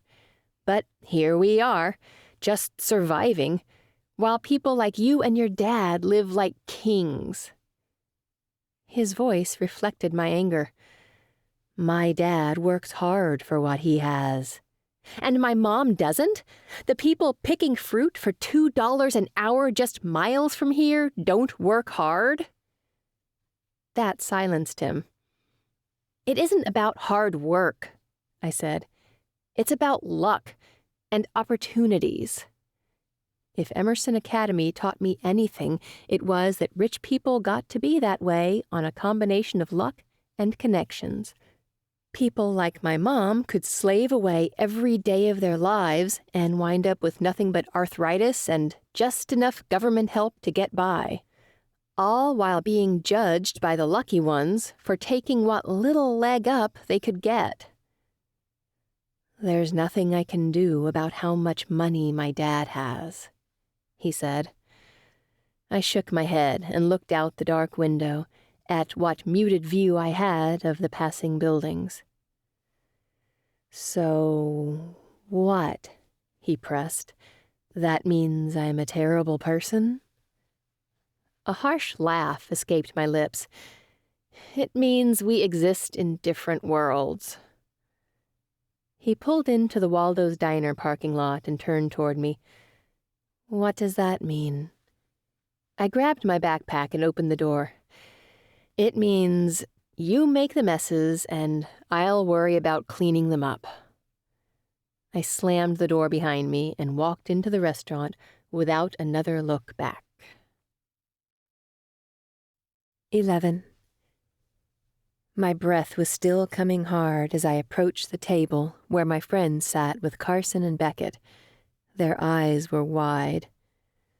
"Who drove you up in a Tesla?" Carson asked in awe. Beckett furrowed his brows. "That looked like Kai's car."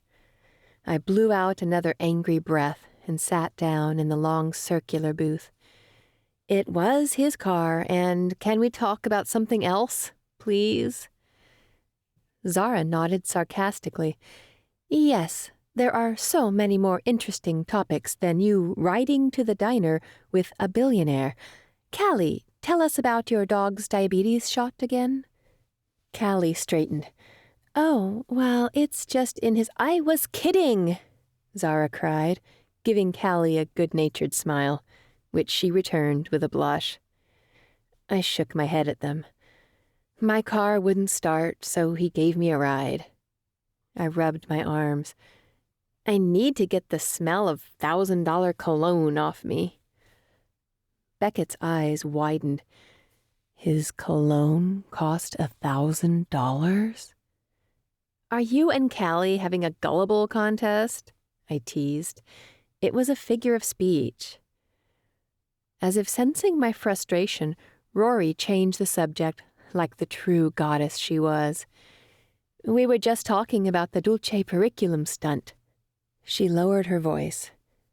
"Beckett said it should happen around 9. I squinted at Beckett. "Who's your connection?" "Give up," Rory said.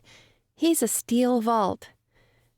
As if to prove his point, he lifted his shirt and hit his rock-solid abs. "Okay, Jordan, insert tongue back in mouth. That's Rory's guy."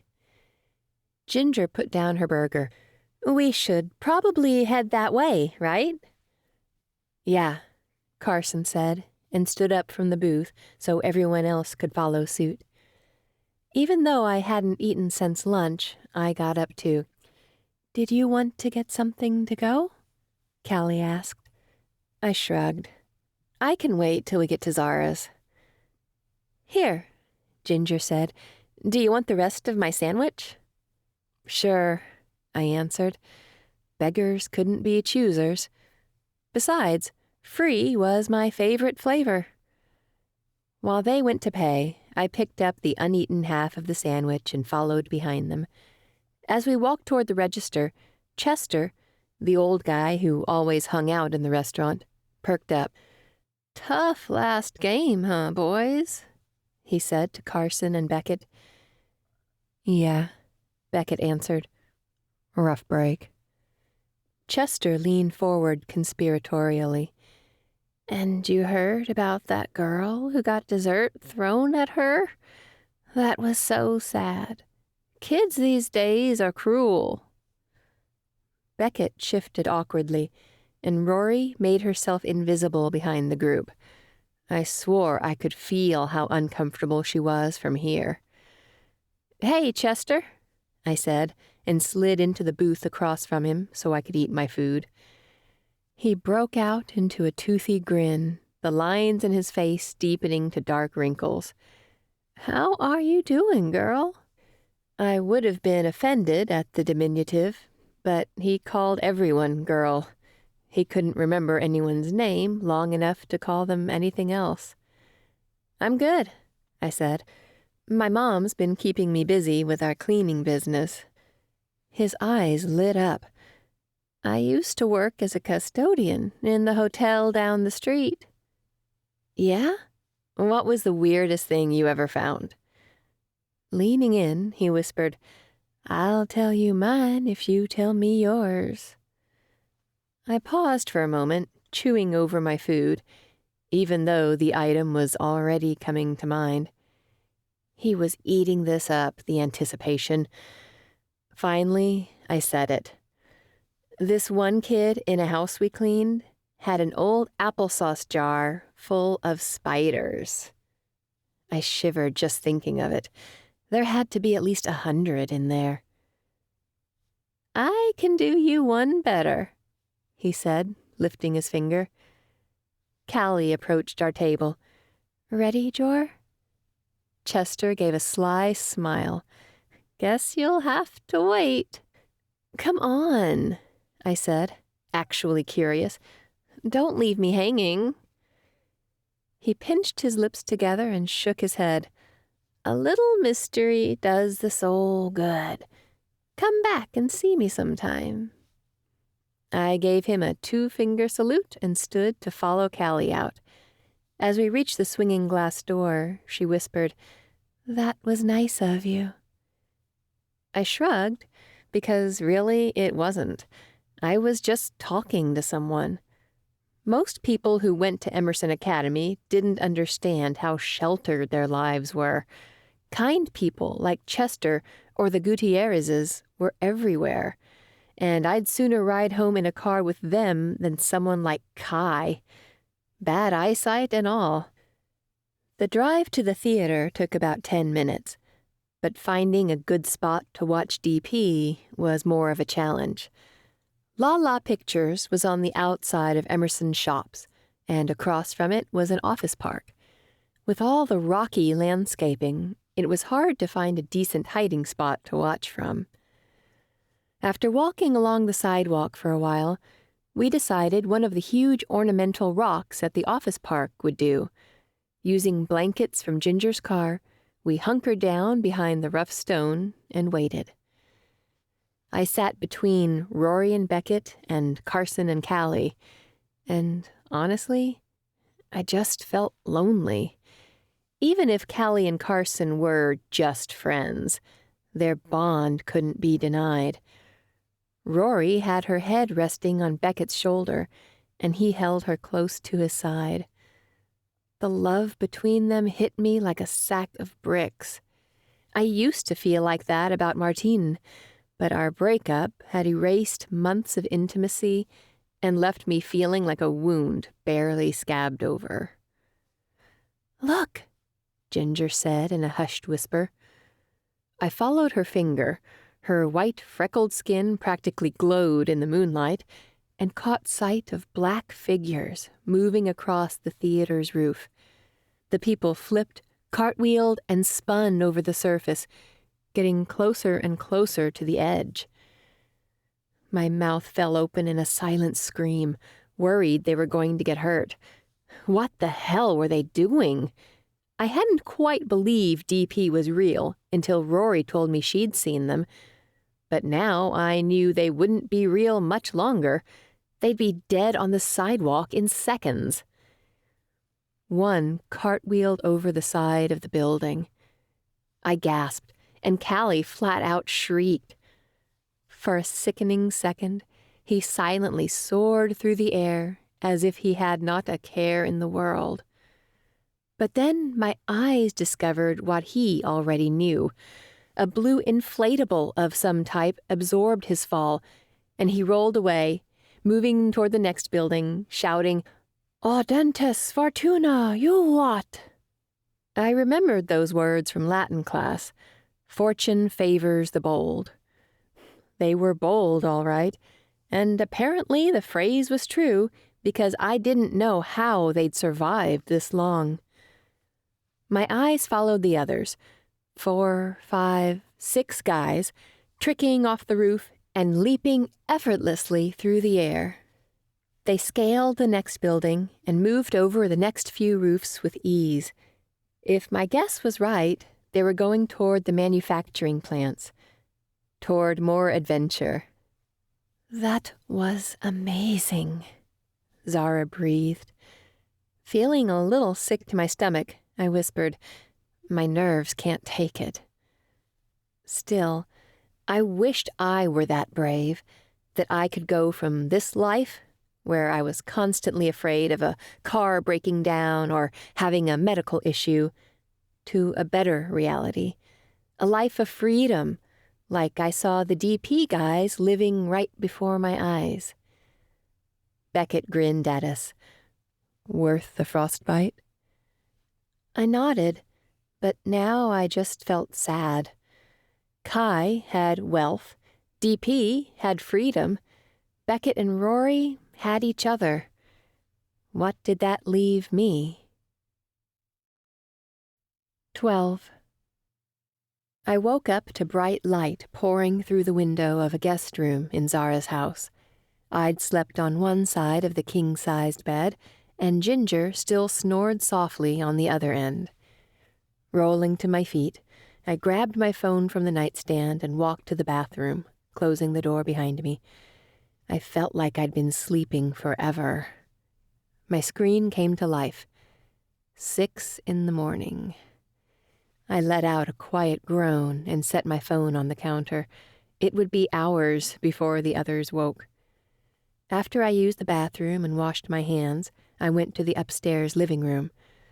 Through the floor-to-ceiling windows, Brentwood and Seton sprawled before me, shifting from thick trees losing their leaves to tightly packed buildings, and eventually the ocean.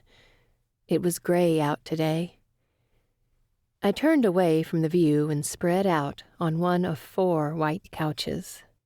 There was so much room here, and it was nice to have space, even if it wasn't my own. Being at Zara's house didn't feel like being in Kai's. Here, I was a guest, welcomed. Mr. Rush treated us like we were untrustworthy, never allowing us to clean without the supervision of him or Robert. He made sure my mother and I knew we didn't belong. An ache grew in the pit of my stomach from thoughts of the Rushes and seeing DP the night before.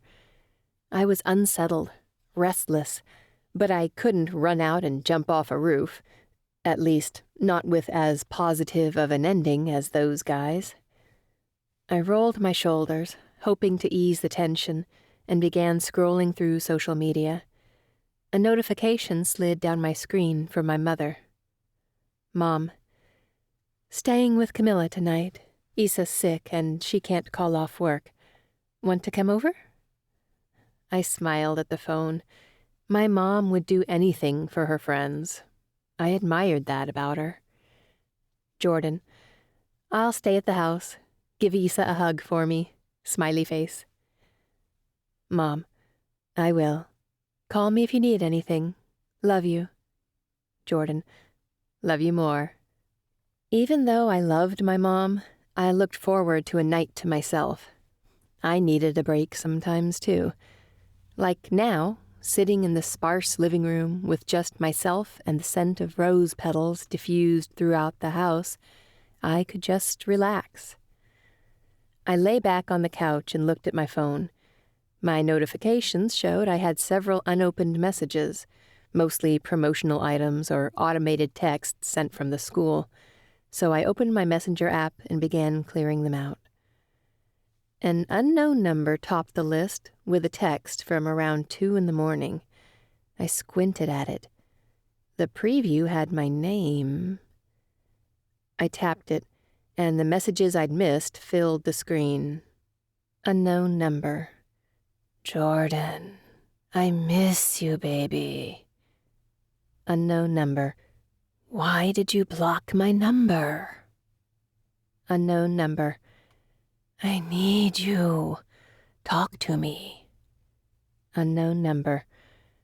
"I thought you loved me." Unknown number. "I know you're up. Call me." Unknown number. "When can I see you?"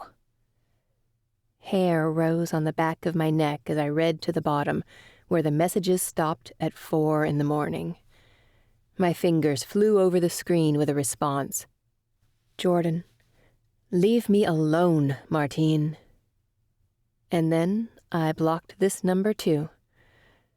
My stomach turned uneasily. I shifted in my seat and chewed on the crook of my index finger.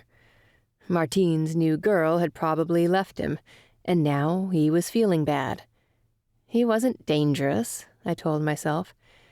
He was heartbroken. Well, good. Maybe he would understand how I'd been feeling the last several weeks, knowing he'd chosen someone else over me. The fact that he wanted me, now that I wanted nothing to do with him, felt satisfying somehow. I had no other guy waiting for me, no other options, and I'd still said no. You look happy, Rory said, walking into the living room. Adrenaline flooded my body and I gasped. Rory, you scared me. Sorry, she said with a yawn as she sat on one of the couches. Why are you so jumpy? I blushed a little. Just blocked Martine's number. For the second time, I didn't add. She grinned. Good for you. You'll find a good guy, even better than Martine or Kai. Easy for you to say, I countered. You landed Mr. Perfect. Her smile grew even wider. I can't really argue.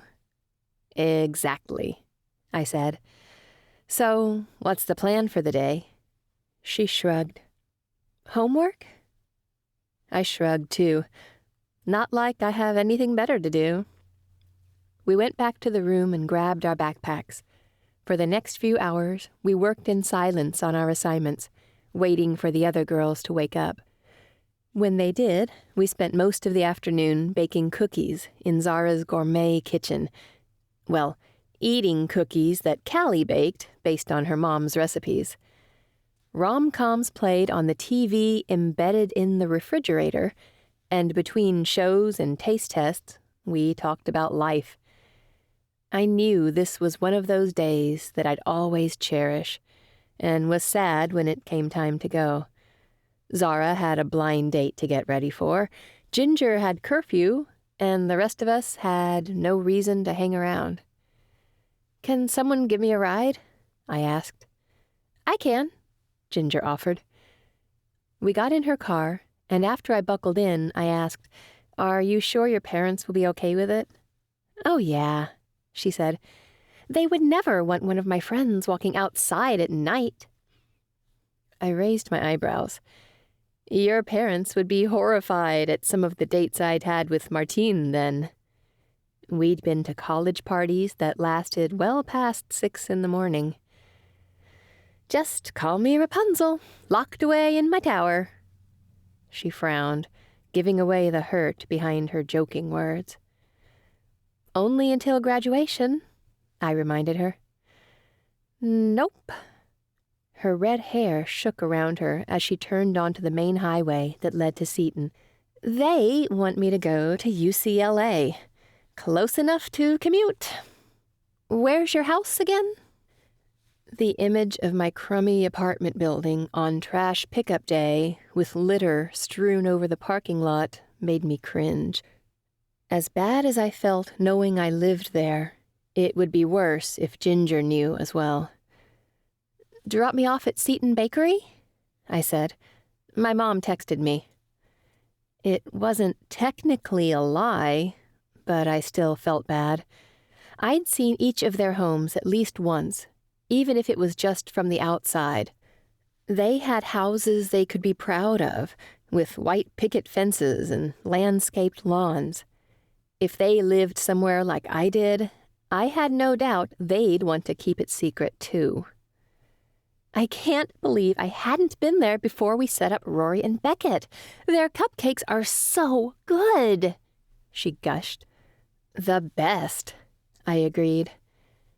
She pulled into the parking lot and said, Mind if I come in and grab one with you?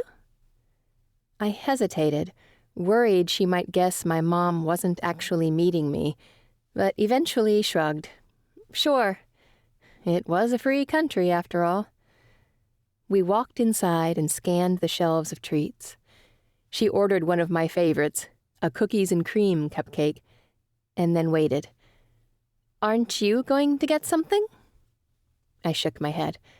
I'll grab one with my mom. Tradition, I added for good measure. She scanned the room. Where is she? Probably running late. I shrugged. This lying was getting old, but I couldn't give this away without explaining why I'd lied in the first place. You can head out if you want. Are you sure? I can call my parents and see if I can wait with you? Nah. I started walking toward the exit so she'd get the hint. I'll see you Monday? She nodded with her hand on the door. Call me tomorrow if you want. I won't be doing anything exciting. I told her I would text her and waved goodbye as she backed out of the parking lot. When I saw her taillights instead of headlights, I couldn't help the relaxed sigh I let out. I loved the girl, but I wanted to get home, too. What was that about? Gail asked. I spun at the sound of the bakery owner's voice, not seeing her before. She shooed away the kid behind the register and leaned over the counter. I let out a sigh and walked toward her. At this point, she was like a second mom to me. I just wanted to get home. Gail looked through the painted windows at the parking lot. I don't see your car. She drove me.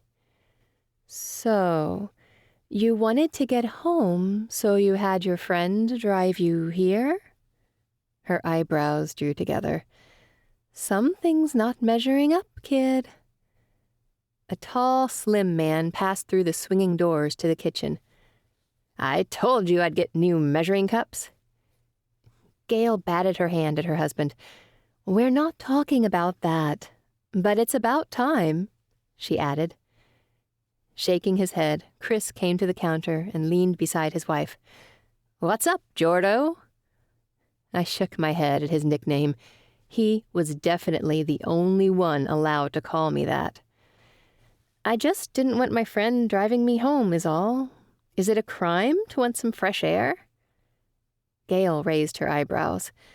When it's 50 degrees outside? Maybe. You need a ride? Chris asked. I can drop you off real quick. I shook my head. No. It's one of my friends from the academy, and I didn't want her seeing... My sentence hung between us.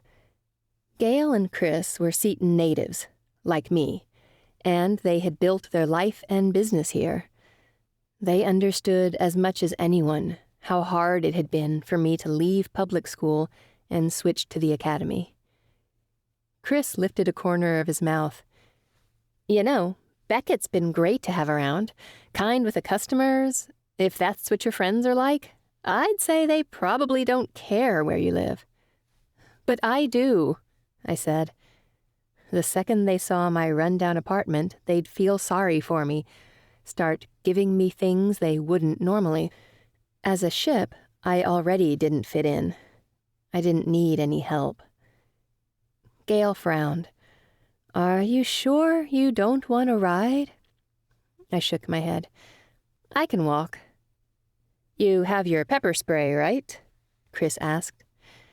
Actually, it was in the glove box of my car, but I nodded anyway. They were just being overprotective. I'll be fine.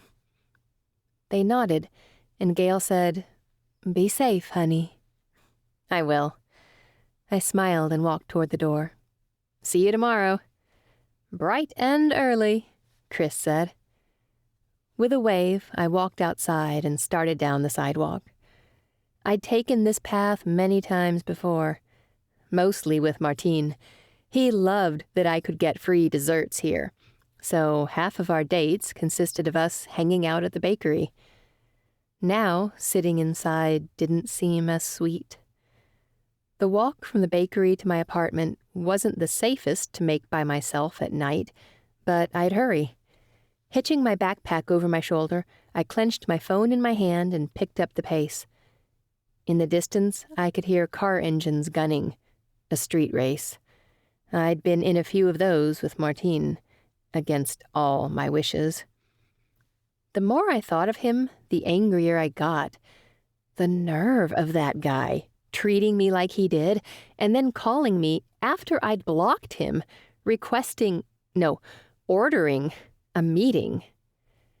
I sneered at his memory, but no one could see. The streets were mostly empty and dark, without regular street lamps. If I saw Martine face to face, I'd tell him. He'd see the disgust on my face, the contempt in my voice. I was so deep in my plotting that I missed the dark car with tinted windows driving around the apartment complex's parking lot. Didn't see it slow and stop. But I heard the door open and then slam shut. I froze, seeing Martine's frame silhouetted by the lot's floodlights. What was he doing here? "Jordan! Why are you out here by yourself?" he barked, but his voice was fuzzy. I gripped my phone tighter. I was with my friends. His footsteps were heavy on the ground as he wobbled toward me. "Friends?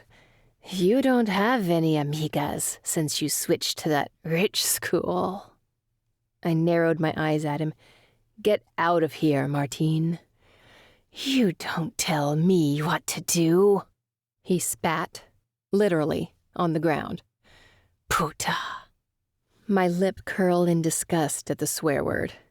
"You're drunk. Go home." He stepped closer, and I backed up. His meaty fingers clenched around my wrist, and I opened my mouth to yell for help, ask him to stop, but nothing came out. Why couldn't I yell? I felt powerless, helpless, and his grip was tight, too tight. "Let her go," a voice yelled, controlled but ready to snap.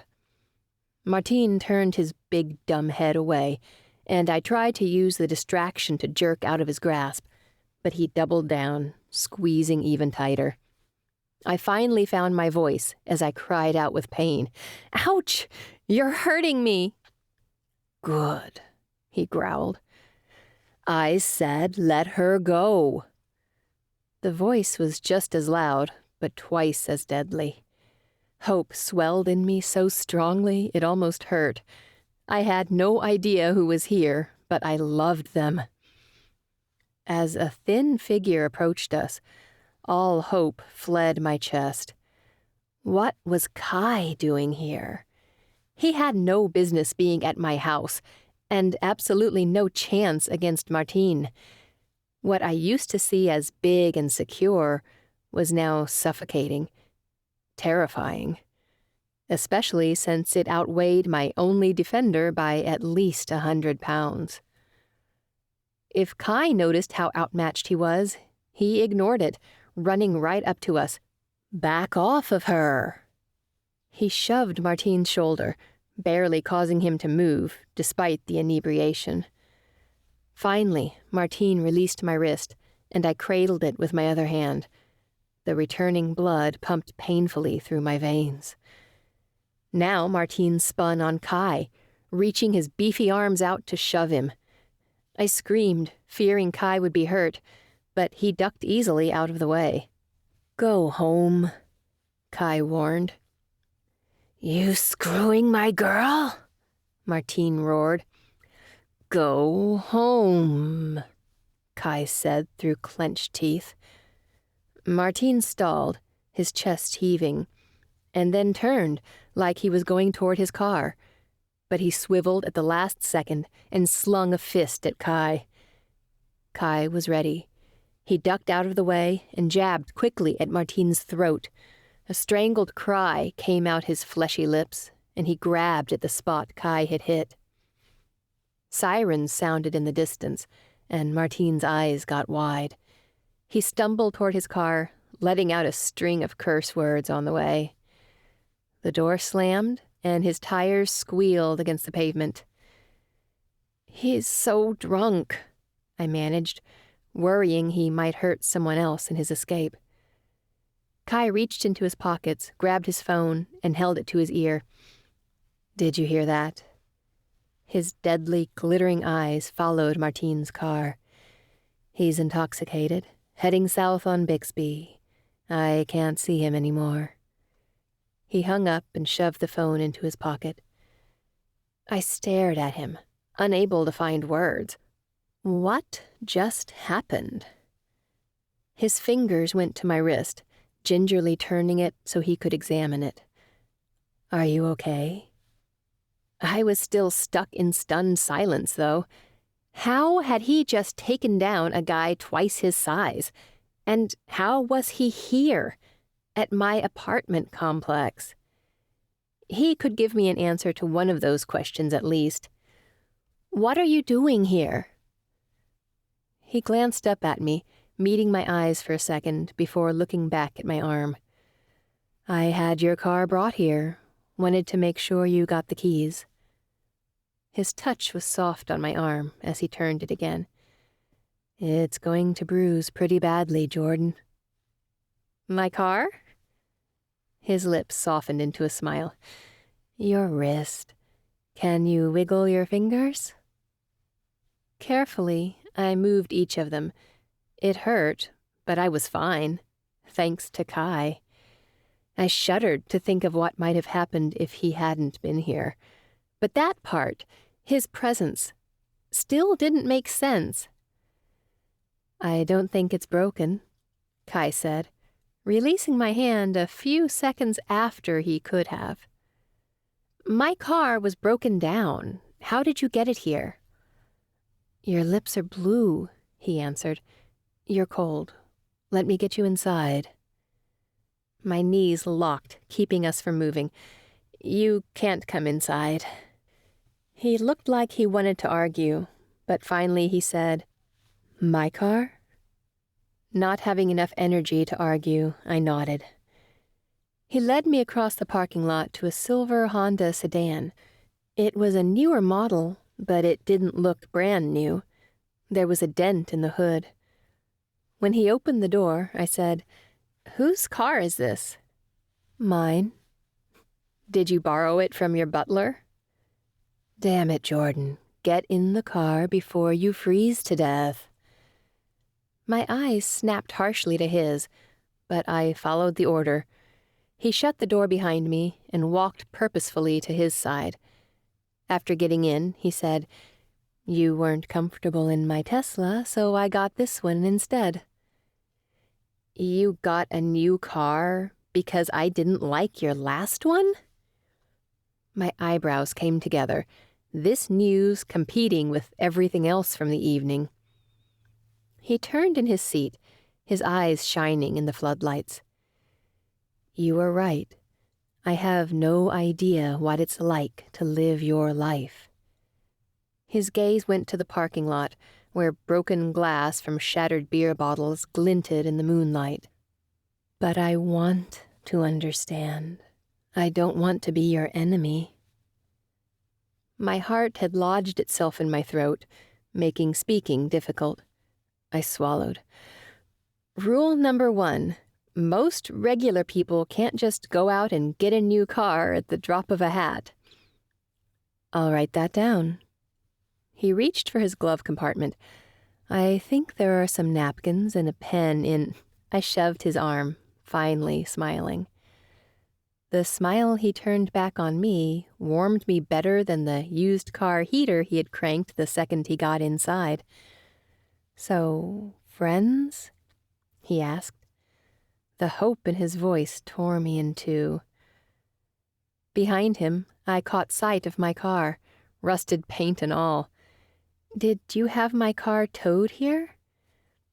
"After I had it repaired. My mechanic says you need to release the parking brake before driving." My cheeks heated. "One time." He extended a set of keys my way. Some extras we had made. "How much was it?" His gaze was sharp. "Don't insult me." "I just want to pay you back. Is there an issue with that?" What kind of jerk would sign off on a multi-$1,000 repair without your permission, then stick you with the bill? I raised my eyebrows. I'm not used to this side of you. There's a lot you don't know about me, he said evenly, but you will. The fighter in me that had been painfully absent around Martine rose up now. Oh, really? Yeah. A smile lit his eyes that didn't touch his lips. I'll see you tomorrow, at that bakery over there. He jerked his head in the direction I had just come from.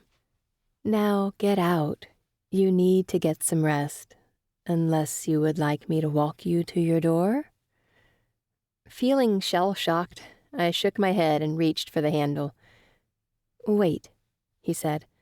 Pass me your phone. Why? Extending his hand, he said, You're texting me when you get inside. I want you safe. Bubbles lifted from my stomach and rose to my chest as I unlocked my phone and handed it to him. His fingers swiftly typed in his number and sent a text. His phone dinged before he gave mine back to me. 10 in the morning, he said. And why should I asked, finally coming to my senses. He stared forward for a moment, but finally he shrugged. You owe me. For once, I couldn't argue.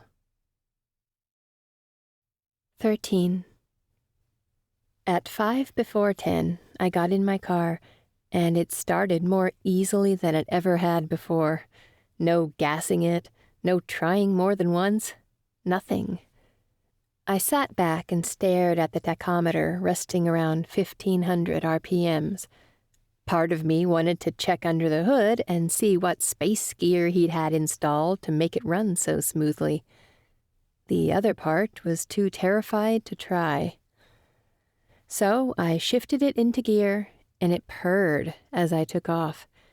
I never thought I'd describe my car as purring. Screeching like a cat in a bathtub, maybe, but purring? No way. Every second of the short drive to the bakery just proved that he had fixed my car, completely.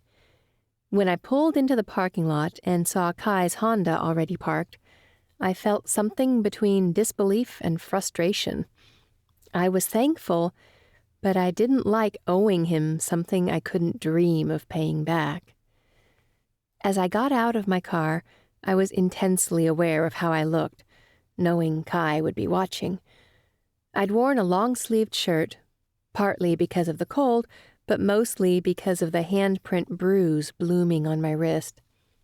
I wanted to forget all about it, that I'd ever been stupid enough to love such a monster.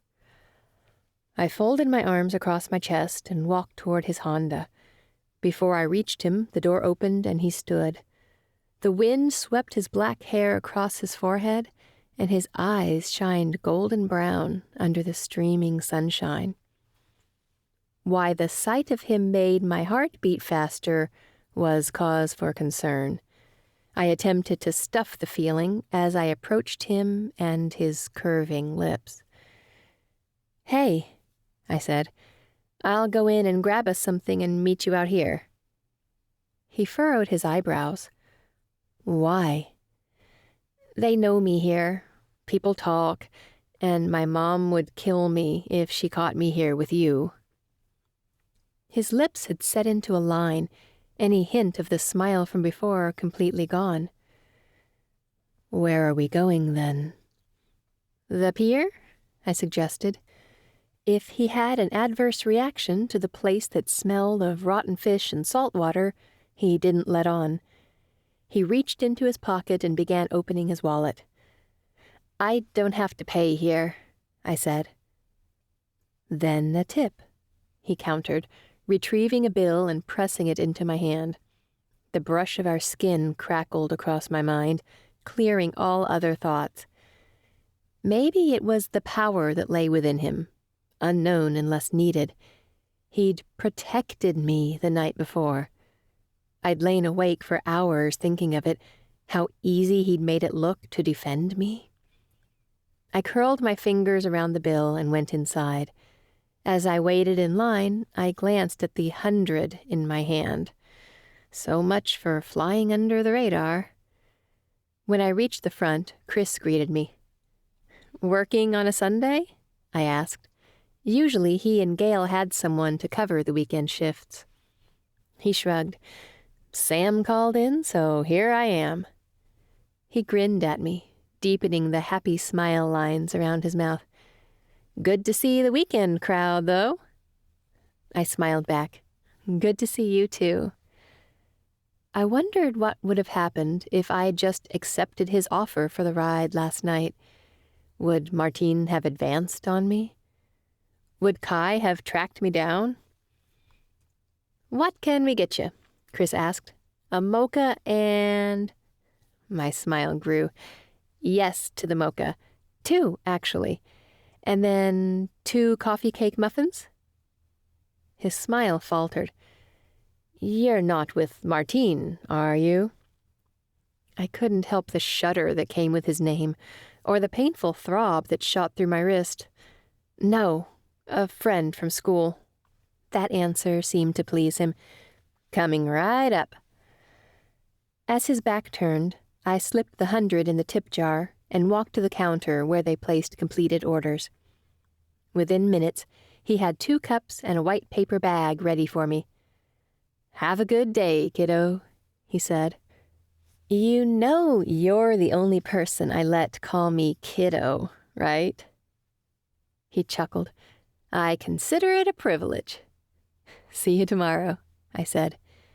"Bright and early," he agreed. I was still smiling from the exchange as I walked outside to Kai's car. He got out and opened my door before taking the food and drinks from me. His chivalry left me so stunned I barely had words as I settled into the gray fabric interior. As he handed me a drink and the bag of food, his eyes held mine. What was it about his eyes that captivated me so? Maybe the spark of fire I now knew hid behind the black irises. In the time it took him to walk around the car, I took a breath and gave myself a pep talk. I needed to remember this was Kai Rush. Just because he was here didn't mean I needed to fall apart. He was still a billionaire. I was still the poor, curvy girl who cleaned his house. In no equation did that equal happily ever after. "How do we get to the pier?" he asked, shutting the door behind him. I stared at him, not bothering to hide my shock. "What?" he asked. "I've never been there."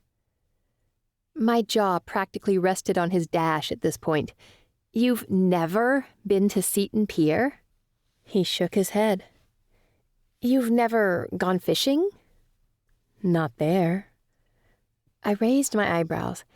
"Never threw rocks into the water or had a corn dog off a street cart?" "No," he said, like he was confused by my shock. "Where have you been living all your life?" "Here." His lips turned down at the corners, and it struck me that I was starting to pick up on his subtle expressions. Kai wasn't like most people who wore their emotions like statement necklaces. No, he was guarded, and I wanted to know why.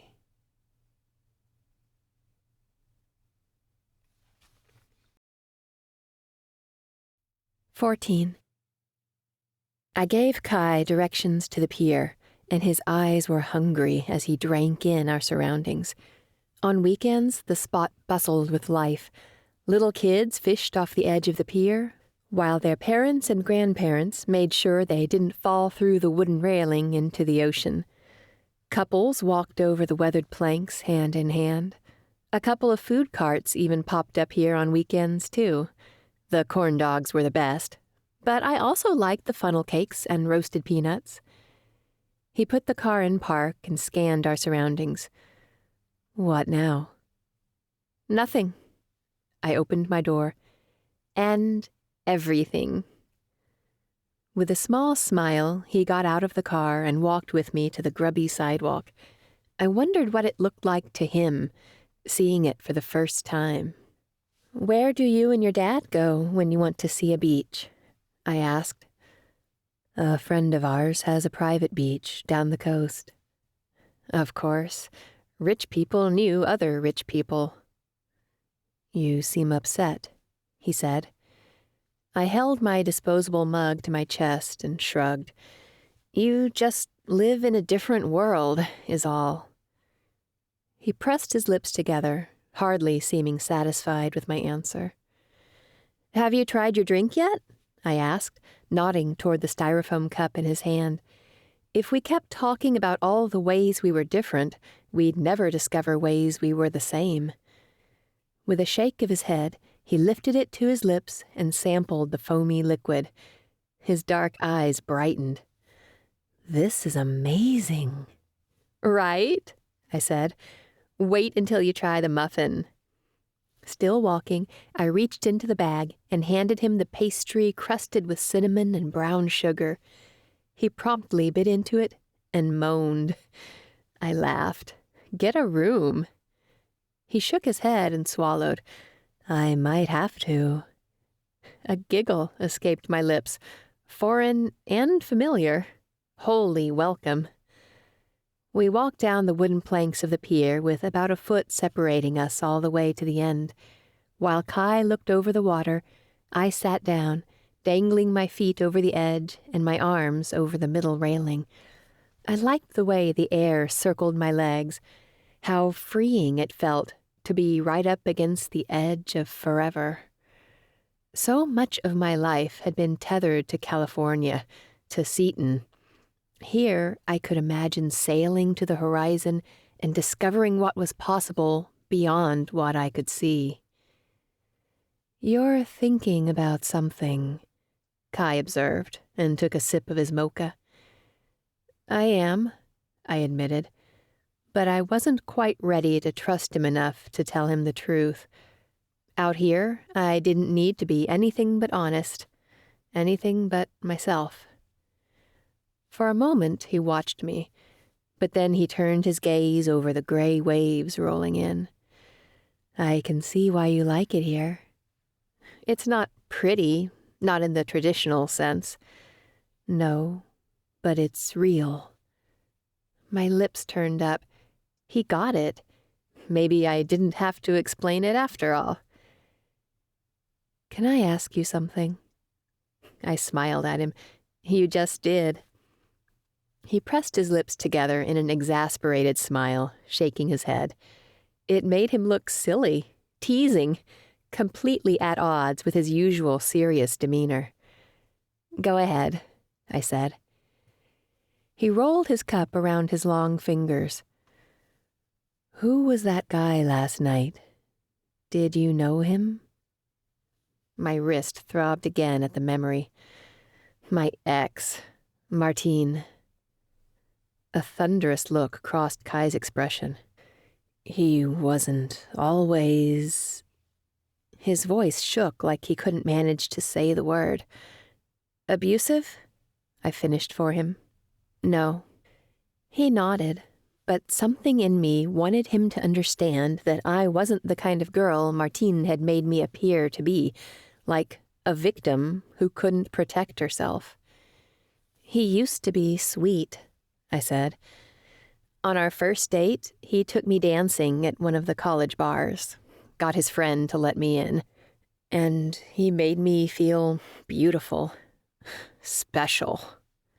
I scoffed at the word now. Special was the last thing I felt now. "What happened?" Kai asked gently. "He left me for someone else." I looked down, realizing for the first time that thinking of Martine breaking up with me didn't leave a huge gash in my psyche. But now that I look back, I could see it was a long time coming. "What do you mean?" He seemed genuinely curious. I shrugged, picking at the edge of my coffee lid. "One day, things start to feel off. You have an argument that never completely resolves. You start to wonder if they actually like you. Start to do extra to make the distance go away, but it just gets worse. And even though things look good on the surface, they don't feel good. Not as good as it used to be. Not as good as you dreamed. His hand was soft on my wrist, sending tingles through the sensitive skin over my bruise. You deserve better. The strength of his words pulled the threads of my heartstrings apart. I swallowed to keep the jagged lump in my throat from growing. I deserved better. I just couldn't tell what better was. Didn't know if better was sitting next to me. 15. Kai stood and extended his hand to me. My heart sank. He was ready to leave, and I'd been enjoying his quiet companionship, even though I'd never admit that to him. Maybe it was better that we left now, before I let ideas that shouldn't exist take on a life of their own. I tugged my feet back over the edge and let him wrap his fingers around mine. In an easy motion, he pulled me to my feet. He was sure, steady. For a moment, his hand lingered on mine, and the crash of the waves had nothing on the swell of blood rushing through my ears. My breath hitched in shock, and I took my hand away. Why had I reacted that way? Had Kai noticed the way the ground shifted beneath us, or was it only me? I had to find a way to change the subject, to regain some semblance of normalcy. "Do you have to head home?" I stuttered. "No way." His eyes sparked. "I'm not leaving here without trying one of those corn dogs." I felt so light I smiled. "If you don't love it, I'll know there's something wrong with you." "Are you saying you think I'm perfect?" he teased. There was a lightness in his voice, too, like he could be himself out here, let his controlled demeanor slip away to reveal the real Kai. It scared me. Because if Kai wasn't the brooding billionaire who stole away to his tower to lord over everyone else, what was there left to hate? He said he didn't want to be my enemy, but what if I needed him to be? We walked over the creaking boards, his shoulder brushing mine occasionally. Everything in me told me I should pull away, but for some reason I didn't. We were just friends, hanging out on the pier. How did that happen? And more importantly, why did I like it so much? We reached the dingy white stand selling corn dogs, and I grinned at the guy standing behind the burners in his oversized white apron. "Hey, Carl." He smiled back at us, revealing his missing front tooth, which he said was from a fight with a seagull, but I bet the real story was much less interesting. "2 dogs?" he asked. "I'm good," I said. "Just one." "Nonsense," Kai said. "2. And 2 waters?" As Carl bent to reach into the cooler, he said, "It's a part of the experience, right?" I cringed, not wanting to tell him the truth. But hey, maybe if he knew my real reasoning, he'd remember who I was. It's not really a good idea for a girl my size to have a muffin, a coffee, and a corn dog in one day. "You deserve to splurge just as much as the next person," he said. Then his eyes flitted down my body. "And for the record, your size is perfect." I got that exposed feeling again, like Kai was seeing me with my bra on and loving every second of it. It excited and embarrassed me at the same time, making my cheeks feel warm despite the chill. Carl held out a couple of white paper bags and frosty waters with the labels peeling off from the moisture. They crinkled as we took them. Kai extended 100 Carl's way, and Carl's bushy eyebrows rose up his forehead. He pushed the bill back Kai's direction. "I can't break this." "Keep the change." Before Carl could argue, because I knew he would, people out here didn't accept money they didn't earn, Kai turned and picked up some mustard packets. I just shook my head at Carl like, "Don't bother." Then I followed Kai as he stepped to one of the nearby weathered wooden benches. He sat down near the middle, meaning I'd have to sit near him no matter what. I left a little space between us, not wanting to give him, or me, the wrong idea. "For the record," he said, "I don't think your size should keep you from enjoying a perfectly good corn dog." I glanced down at the paper bag in my hand, already soaking through with oil. "You don't understand. It's different when you're a big girl." "What do you mean?" he asked, like he was genuinely curious. I turned my eyes toward the overcast sky and sighed before turning back to the perfectly fit person next to me. "When you're overweight, that's all anyone sees about you. If you eat unhealthy food, ever, even if it's just a splurge, they have all the evidence they need to write you off as just another person who can't control their cravings. Never mind the fact that you can only afford beans and rice to eat, and you look forward to getting vegetables from other people's gardens every year just for a change of pace."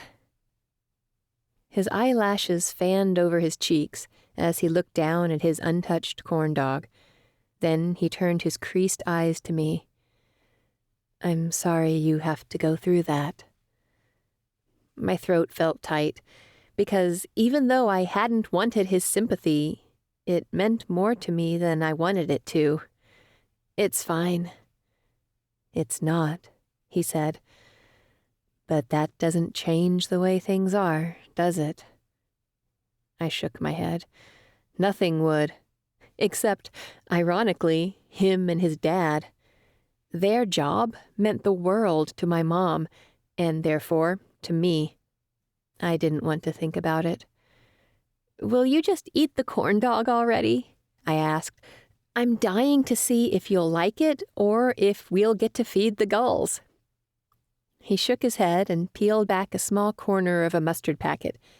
The yellow sauce spurted onto his corn dog and dripped dangerously down. My hand shot out to catch it, which I did, but I also got a good feel of his tight stomach and the ridges of his abs. I gulped as I pulled my hand away. "Sorry, I held up my hand with the mustard spot. "Thanks," he said, his eyes following my hand as I drew it to my mouth and licked off the sour liquid. Slowly, he brought the corn dog to his lips and took a bite, chewing thoughtfully.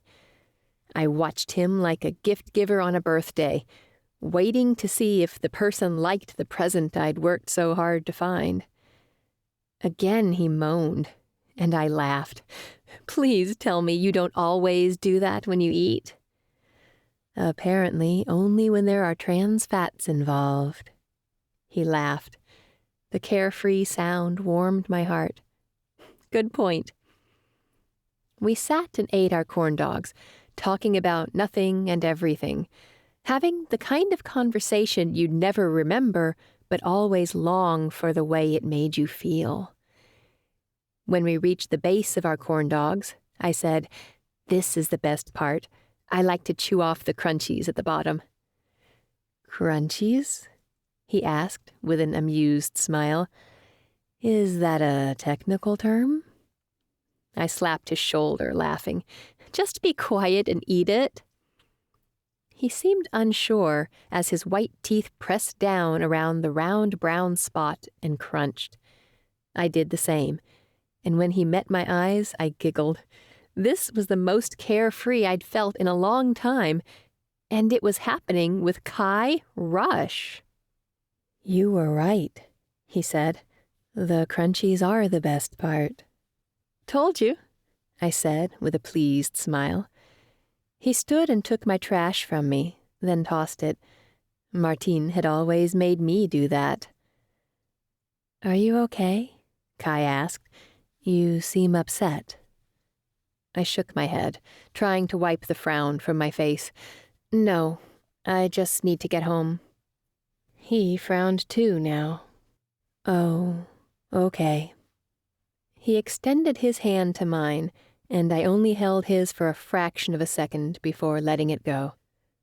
We walked to his Honda, and I stared at the dent in the hood.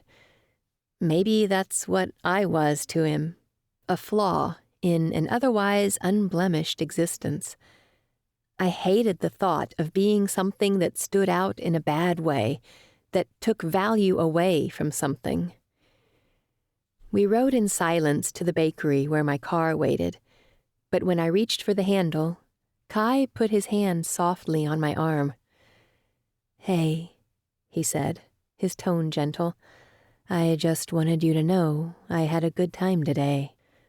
A corner of his lips quirked as he looked down. "The best time I've had since I don't know when." My heart stuttered at his words, because the truth was, I had too. 16. Mom came home that evening looking every bit of exhausted. She hung her purse over the door handle and slowly snapped the deadbolt shut. "Hey, mija," she said. "Hey." My stomach tightened with guilt, and I shifted on my seat at the counter. My mom had been working and caring for her friends while I'd been out with Kai, something she'd forbidden me from doing. Still, I couldn't stop thinking about Kai and the moment he said goodbye, how he'd smiled at me, genuinely smiled, and made me feel like maybe I'd misjudged him. Even if I didn't need to hate him, why did I want him to brush his fingers over my skin again? My wrist was tender from the bruises, but still tingled from his gentle touch. Everything he did was careful, measured, and I wanted to know where he'd gained such control. I needed control now more than ever. "How was your weekend?" Mom asked. "Better than yours," I hedged. "Is Isa feeling better?" "Definitely," Mom said, coming to give me a hug. She slept and cuddled mostly. "Remember when you used to sleep in my bed with me and snuggle? I miss that." I managed to smile and nodded. What Mom didn't realize was that I'd done it to comfort her, that when she thought I was asleep, I could feel her clinging to me and quietly sobbing over the daughter she wished had been there. I was so happy when Lucinda had gotten a new couch for herself and gave us the one with a fold-out mattress. I had missed having my mom so close, but I needed my freedom from the sadness that followed her everywhere. I could sense it in the way she looked at me, in the way her lips drew down at the end of a long day, how her smiles were just a little too big. Thankfully, Mom had turned to the fridge and was digging through storage containers of leftovers, so I had a few seconds to gather myself. "So, back at the Rushes tomorrow?" I asked, trying to keep my voice even, except talking about Kai was not helping with that right now. "Bright and early," she said obliviously. After popping some cilantro lime rice and a chicken leg quarter in the microwave, she turned to me. "I know it's been hard on you to get up so early and keep up with your studies and your friends. I'm so proud of you and so thankful, especially for you keeping your distance from his son. I remember what it was like to be a teenager, and if I'd been around a boy that cute, well, let's just say I wouldn't have stayed away for long." The microwave dinged, as if punctuating her point, or alerting her to my secret. "Of course," I said shakily. Spending one day with Kai was fine. I owed him.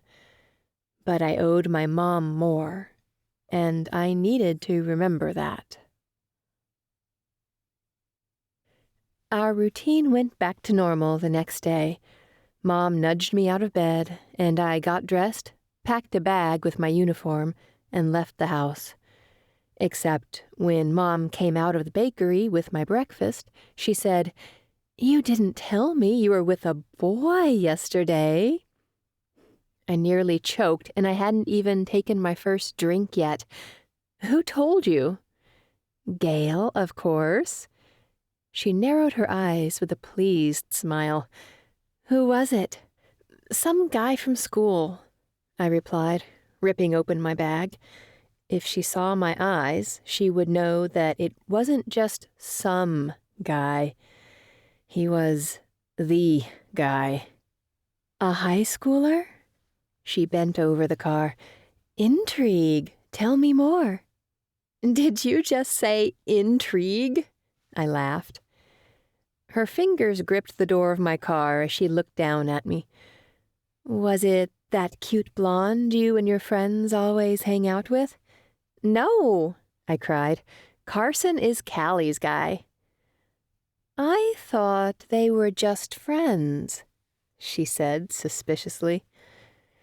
"I mean, that's what they tell everyone. But you can tell it's just a love story waiting to happen." She tapped her chin. "So it's not Carson. Who is it? Is he ugly? Is that why you don't want to tell me?" Actually, there were plenty of reasons I didn't want to tell her. Not to mention the fact of how painfully, literally, right she had been about Martine. Thank goodness it was winter, and I didn't look weird by wearing a long-sleeved shirt under my polo. But Mom was still waiting, so I just said, "He's a friend, Mom. We went to the pier to study. No big deal." "How neat. Is he a scholarship student, too?" "No," I answered too quickly. "The opposite." Well, it looked like my foot and my mouth were getting up close and personal. I needed to step up my game. Mom's eyebrows rose, like she clearly didn't believe me. But she simply shrugged and said, "Can't wait to meet this high school guy. A rich one, no less, who's stolen your heart." As she walked away, I shut my door and let out a breath, easing the tension in my shoulders. Coffee. I needed coffee. I reached for my mocha and saw Mom's writing, "Gracias por serme mejor amiga," with a heart for a period. "Thanks for being my best friend." My gut sank. As hard as it was to admit, my mom was my best friend, too. We'd been with each other through everything, and this was no different. I didn't want to keep secrets from her, whether I had a reason to or not. Mom pulled out onto the road, and I followed her, deciding once and for all that was the end of it. I couldn't have any more hangouts with Kai. No more corndog outings, or giggling laughter, or compliments. Even if a small part of me longed for more. I easily maneuvered my functioning car into the garage and walked with Mom toward the tall front door. Despite my earlier decision, nerves skittered through me, making my heart beat faster. What would it be like to see Kai this morning, to go back to pretending like we were just classmates, barely acquaintances? Robert let us in, and we walked toward the dumbwaiter we'd discovered in the back of the house. Mom loaded her cart on, and then we took the stairs to the rooms. We were on the final portion of the house, the bedrooms. My phone said it was just barely 4 a.m. Would Kai be awake? Would we be working on his room? What would it look like on the inside? I reminded myself I had no business to know, no business to be curious. "We're starting with Mr. Rush's room," Mom said, leading me to the dumbwaiter. "Then we'll do Robert's, his son's, and the rest of the guest rooms." "We've already done 3 of the guest rooms. How many more are there?" I asked, trying to add up how much time it would take us, how much we could knock out before I went to school. 5, she answered simply. My mouth hung open. 5? There are 8 guest rooms in this house? She nodded. If she was as stunned as I was, she didn't let on. "So you're telling me—" Shh! I lowered my voice to a whisper. 2 people need 10 bedrooms? "We're not here to judge," she said. "We're here to clean." The dumbwaiter opened, and she pressed a dust mop into my hands. I glared at her, but she wouldn't meet my eyes. "Just because we're poor doesn't mean everyone else needs to live that way," she said. Her words hit me like a slap in the face. Couldn't she see how excessive and unnecessary it was? How wasteful? And why was I the one being chided here? They were the ones wasting money, not me. With anger fueling me, I went to the room farthest from where she was and began cleaning. As I scrubbed down floors and surfaces, my frustration with my mom subsided. She and I were in this together. I made it through 2 guest rooms in relatively quick fashion, then knocked on the next door, just as nondescript as the others. When no one answered, I pushed inside, but quickly froze. This was Kai's room. It had to be. There was a computer with 3 screens on a broad, light wooden desk. A poster with the Rush Plus logo hung over the screen, and a music stand stood in the corner of the room, his violin in an open case next to it. And there was the bed, perfectly made with white sheets and a comforter. A few framed photos hung on the walls, one of him and his dad, one of just him, perfectly posed in front of a studio backdrop, and another of him and his dad in front of a Rush Plus banner. I wondered if that was from the launch of their app a couple years ago. I didn't know him then, but word flew through Seton High about how a kid from the Academy created this app everyone had on their phones. For a while, kids tried creating apps of their own, always to much lower levels of recognition and success.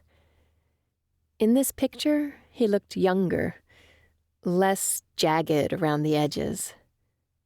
I didn't see any photos of his mom, though, or cousins, or anything that indicated he had a life outside of the app, violin, and school.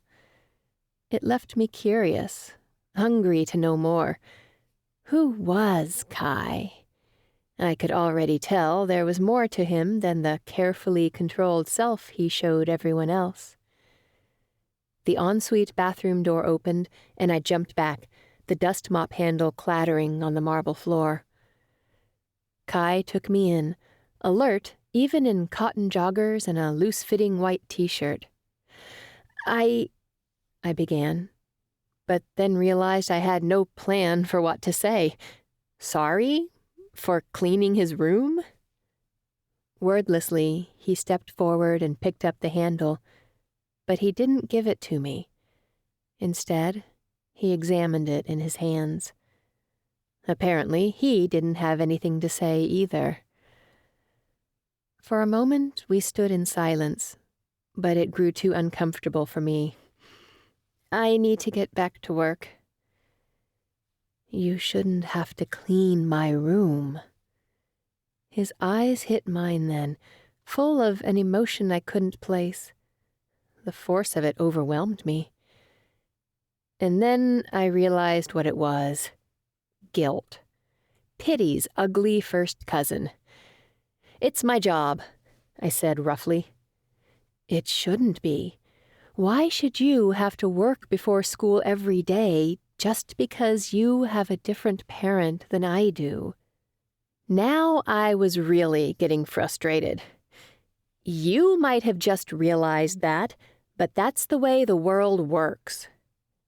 I reached for the broom, but he stepped back, too quick for me.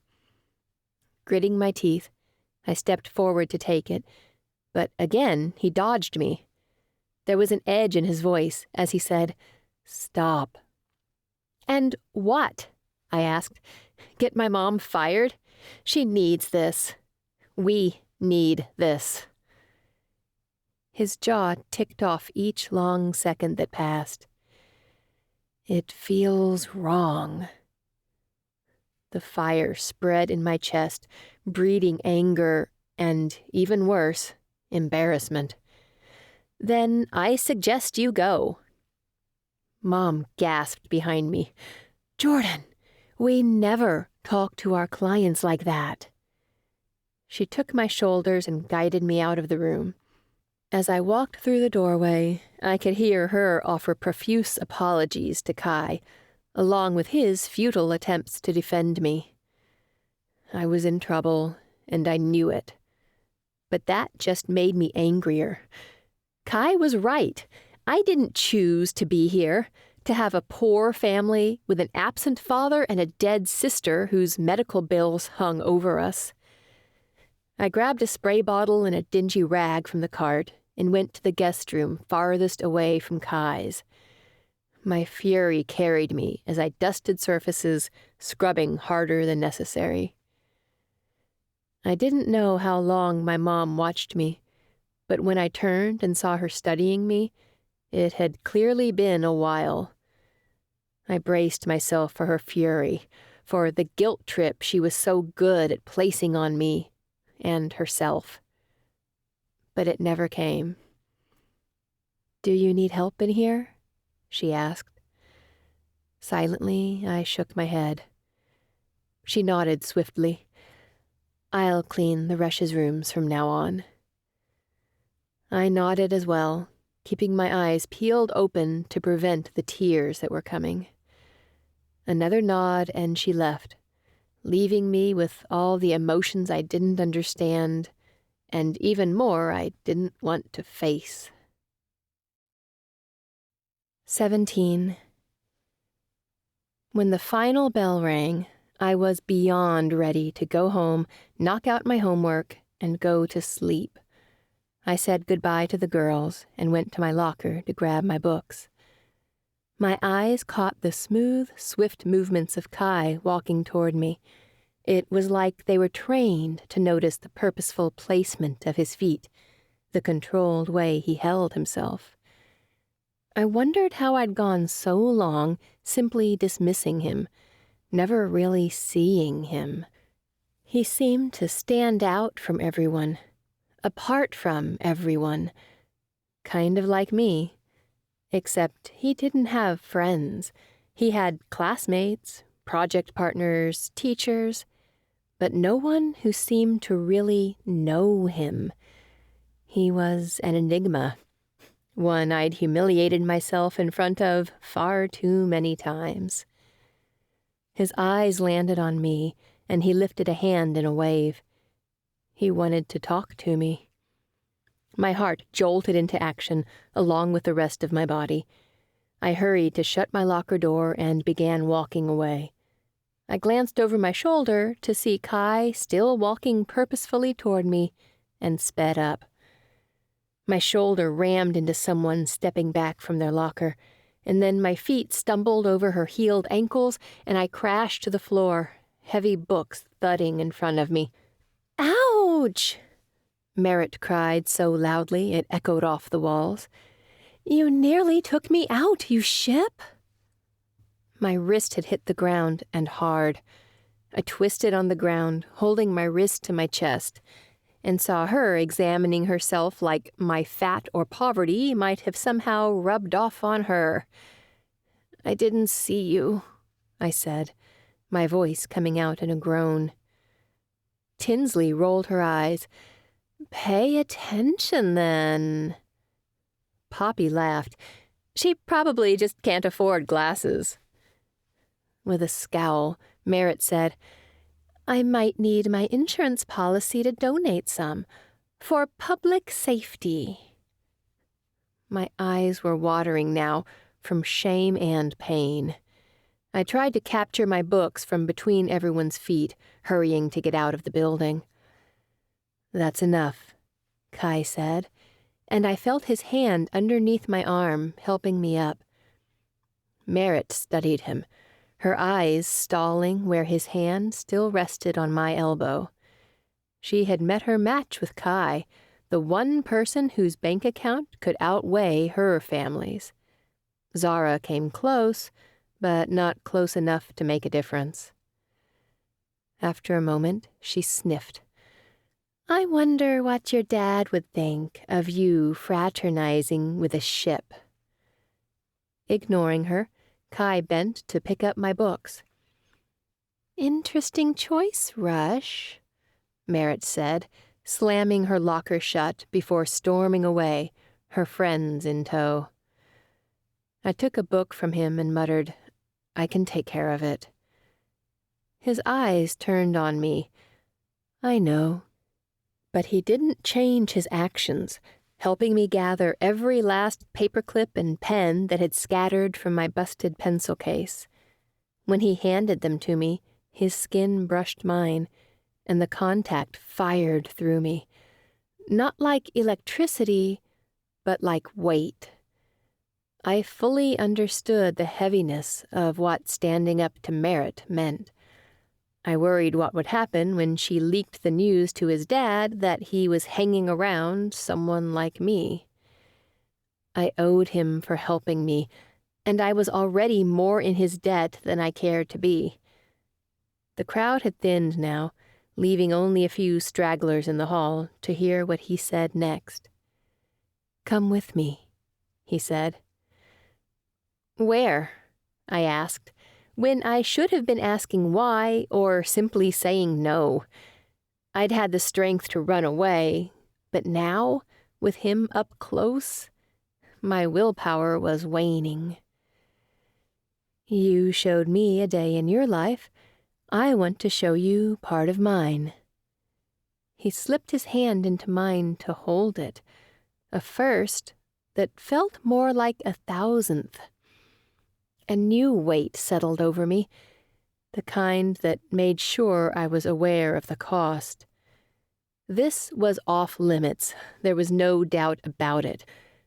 But if I was being honest, I was tired of living with less, of restricting myself on every level possible. Today, I wanted to say yes. My nod was cautious, but Kai picked up on every subtlety there was. Keeping my hand in his, he walked to his car, the Honda he was still driving, like he was afraid I would change my mind about not being his enemy. There was no going back now. Kai was a mystery, one I wanted to solve, even if the hunt only lasted a day. This time, we drove down a path familiar to both of us for different reasons, the one that led to his house. Will your dad be okay with this? I asked. No. I waited for him to elaborate, but I could have waited forever. He was done speaking. He drove to the garage my mom and I weren't allowed to park in, and then led me through a back entrance. We walked up stair after stair until my breath was short. Kai was in shape, but he moved slowly for me without my ever having to ask. We crested at the roof and stepped into brilliant afternoon sunshine and crisp fall chill. But I could only focus on one thing, the black helicopter in front of us. Is that our plans? Kai finished for me. Yes. My body hummed in tune with a quiet excitement that laced his voice. He stepped ahead, and the closer we got, the better I could see the pilot in the front window. Kai easily stepped up to the chopper, and he extended his hand for me. I followed behind him, impossibly aware of the swish of my uniform skirt across my thighs and the breeze catching my thick ponytail. But nothing came close to the strength leaching through every bit of his skin that touched mine. I'd never felt small or dainty. My mom and I were large women, built with curves and extra of everything. Extra large eyes, extra large cheeks, and curls and smiles. But Kai made me feel light as he lifted me. He moved to one of the seats, seemingly unaffected by the heat moving through my body. Did he not have the same reaction when we came in contact with each other? Was he aware of the questions that flew through my mind about him, begging to be answered? His eyes caught mine, and I was convinced he saw everything. So much so, I turned my gaze to his hand and the headset extended there. I took it and lifted it over my ears, adjusting the microphone to be positioned over my mouth. Kai's fingers brushed my shoulder, and I jerked, still unprepared. Would I ever get used to that? He smiled at me, sweeping my hair out from where it had been tucked under the earpiece. "Headphones on?" The pilot's voice came through my earpiece. Kai's voice came next, muffled by the speaker system. "Yes, sir." I found myself disappointed, missing the clear notes and inflections I was now robbed of. Kai moved the mouthpiece and mouthed, "Can you hear us?" I cleared my throat. "Yes." I needed to pay attention. Kai would think I'd somehow conned my way into an EA scholarship if I kept this up. The pilot ran through some safety information and then asked if we were ready. Kai looked at me, waiting, like he was wanting to know the same thing. I took a deep breath. "Yes."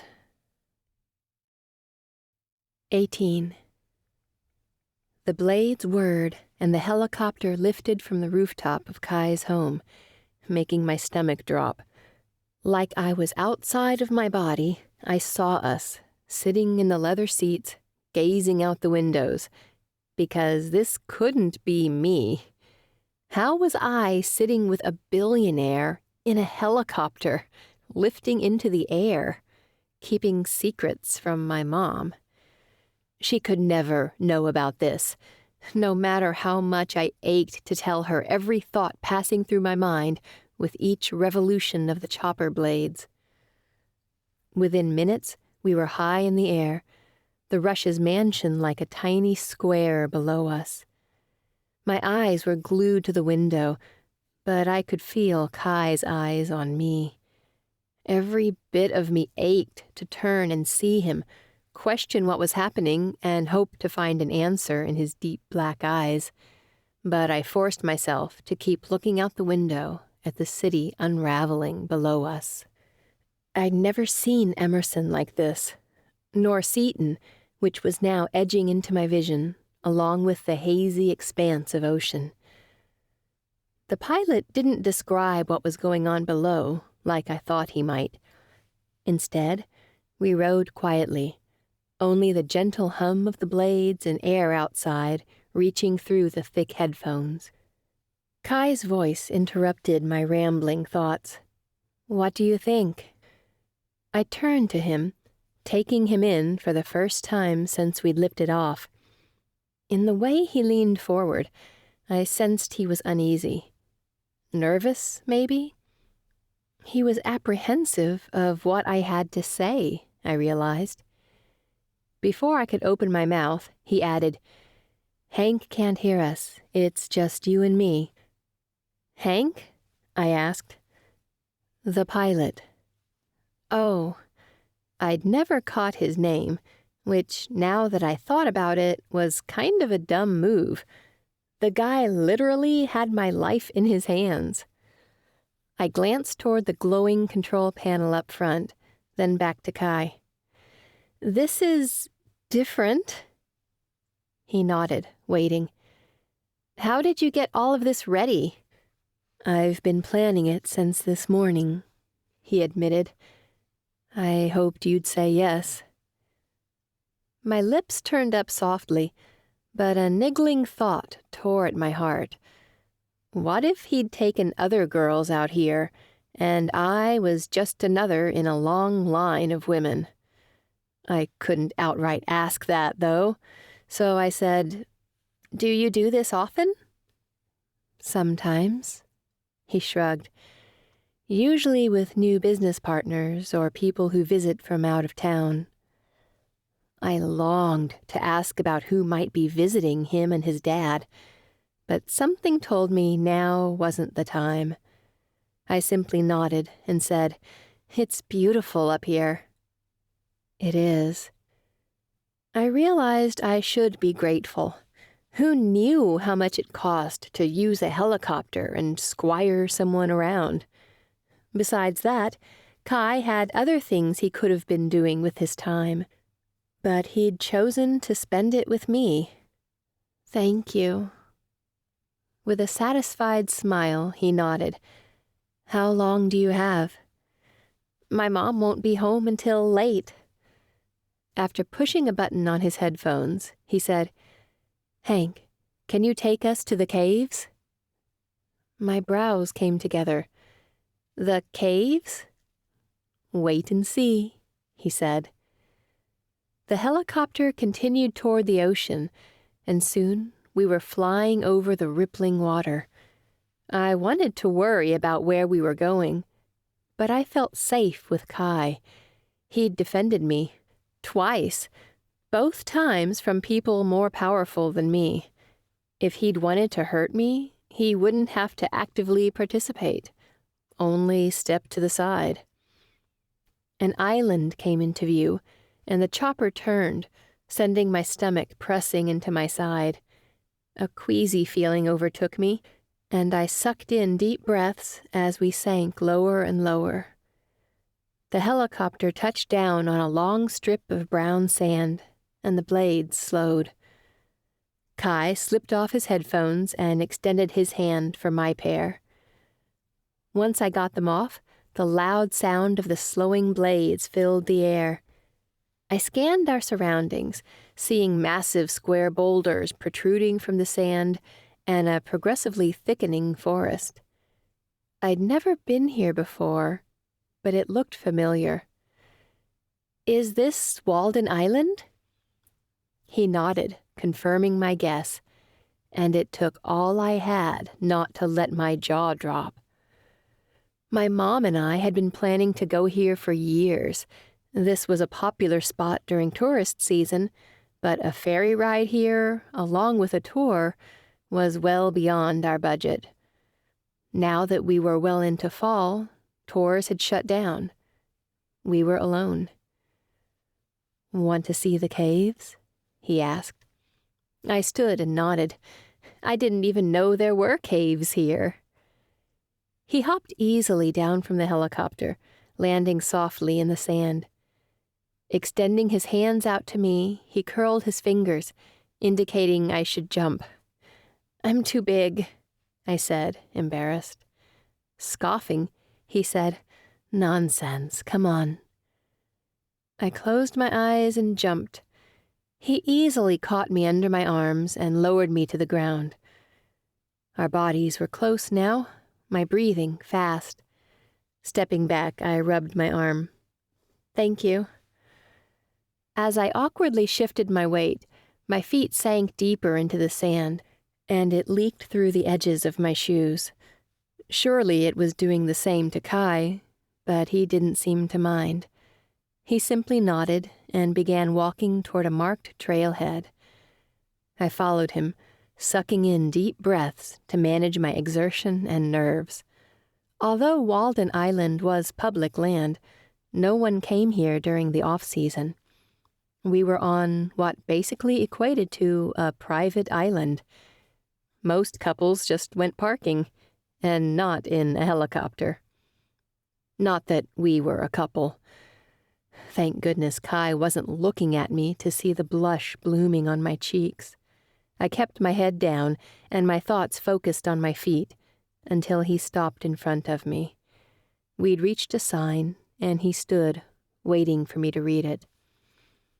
Walden Island was named for Henry David Thoreau and the peace he found in nature. Tread silently as you walk through the caves and discover a quiet escape from the demands of daily life.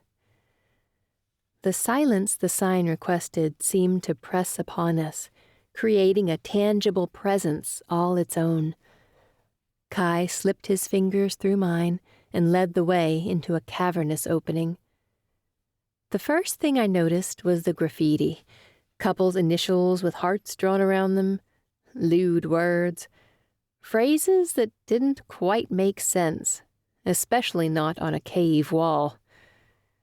What did it say about me that I was drawn first to the out of place, that seeing flaws made me more comfortable? Kai's fingers slid from mine, leaving coldness in their place.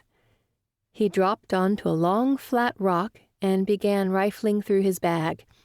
He withdrew a blanket and a thermos. My heart smiled before my lips were ready.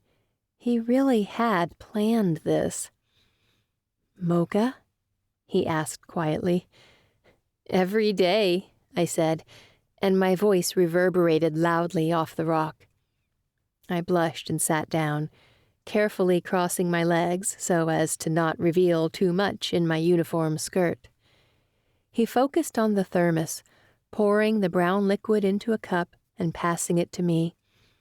I gingerly took a sip of the steaming drink and closed my eyes. "Seton's?" "It's the best," he said, like he was just as amazed as I was. I smiled at him. "It is." "You have—" He reached out and brushed his thumb over my top lip. His touch left my heart racing, but when he drew his finger to his lips and removed the liquid, my entire body reacted. I turned my eyes downward to control myself, and when I did, I glanced back at him. "What now?" I asked, hardly hiding the shake in my voice.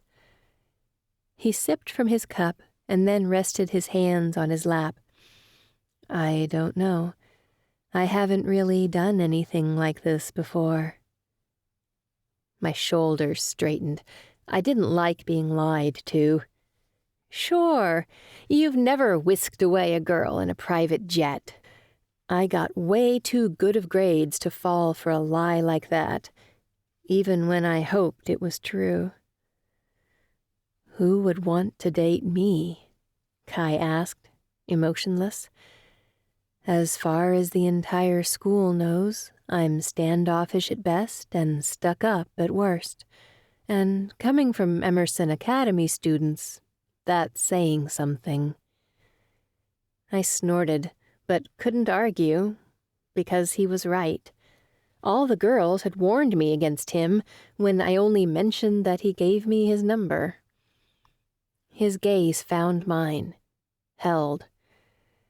"Am I crazy to think you could see something else in me?" My heart twisted painfully, because I had. That was the problem. I sighed, running my fingers over the lip of my mug. "You know I had a sister?" Almost imperceptibly, he shook his head. "Her name was Juana. She was 2 when she was diagnosed with leukemia." I shuddered. Whether from the cold or the truth, I didn't know. "She died 3 days before her 4th birthday." Memories of Mom cradling Juana's birthday balloons came flooding back, of the visceral ache in her wail. I shoved them down because if I didn't, I wouldn't be able to speak. "My dad left on her birthday. He didn't come back."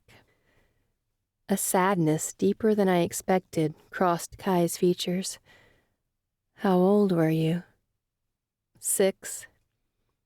The word hung between us, signifying the age when my life changed.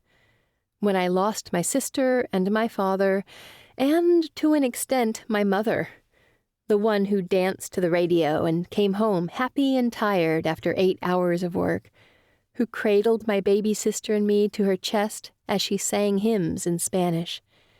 They always sounded happier than the songs in my friends' English churches. But I knew the story, and so did Kai. There wasn't a happy ending here, one that gave meaning to all the hardships we went through. I took another steadying breath and said, My mom and dad made too much for Juana's medical care to be covered by the state. Grim understanding crossed his visage. And when your dad left, you and your mom were left to cover the bills. Despite his expression, his words were flat. I nodded, and he was silent.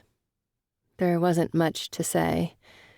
That was why I spent my mornings working, while he spent them improving himself, why I clung to every glimmer of opportunity when he had them delivered on a silver platter. We've sacrificed everything to pay off Juana's bills, and until we do, you have it hanging over your heads. Exactly. And until then, I'm just a reminder of everything you can't have. I couldn't even nod, because for the first time, he understood the truth, at least as much as he could, living the life he did. Carefully, cautiously, he reached for my hand, and even knowing exactly the distance that lay between us, I let him. I'm sorry, he said. I didn't even bother with the lies that people usually said when responding to an apology about tragedy, that it was a long time ago or that it wasn't his fault. Because that wasn't true. Her sickness had affected every second of my life that followed her diagnosis, of my mother's. And people like the Rushes had all the power to take away the extra burden. But we weren't their responsibility, and they didn't want us to be. There was always the weight of grief on me, but now it was so big I couldn't shove it down. It was as much a part of me as my curves, or the birthmark on my shoulder. We finished sipping our mochas, and Kai helped me back over the rocks and to the helicopter. Hank flew us back to Kai's house and out of the bubble of our evening away. We drove in mostly silence to the school, but when I reached for my door handle, Kai said, "Wait." I turned to him, my hand still on the smooth grip. He rested his fingers on my forearm, just over the bruise he'd kept from being so much worse. "You and your mom, you deserve everything my dad and I have." I immediately recognized the guilt on his face, but instead of frustrating me, it made me sad. Was it worse to know what life could be like, or to live in darkness without seeing the light? I didn't know. I simply did my best to smile at him. "Thank you for today. It was incredible." With a small curve of his lips, he said, "It was better seeing it through your eyes." His words warmed my stomach, but that was all there could be between us. Words. A deep well of regret pooled within me as I nodded and left the car. How long he watched me after I got in my car and drove out of the parking lot, I didn't know. I just knew he did watch. I could feel it, just as surely as I felt the ghost of his touch on my arm. When I got home, Mom was curled in the mattress of the fold-out couch. Instead of walking to my room, I slipped off my backpack and climbed under the covers with her, like I had when I was 6 years old. But now I held her from behind and clung to her for dear life. In this big world with never-ending skies and islands and caves and boys with deep black eyes, she was all I had.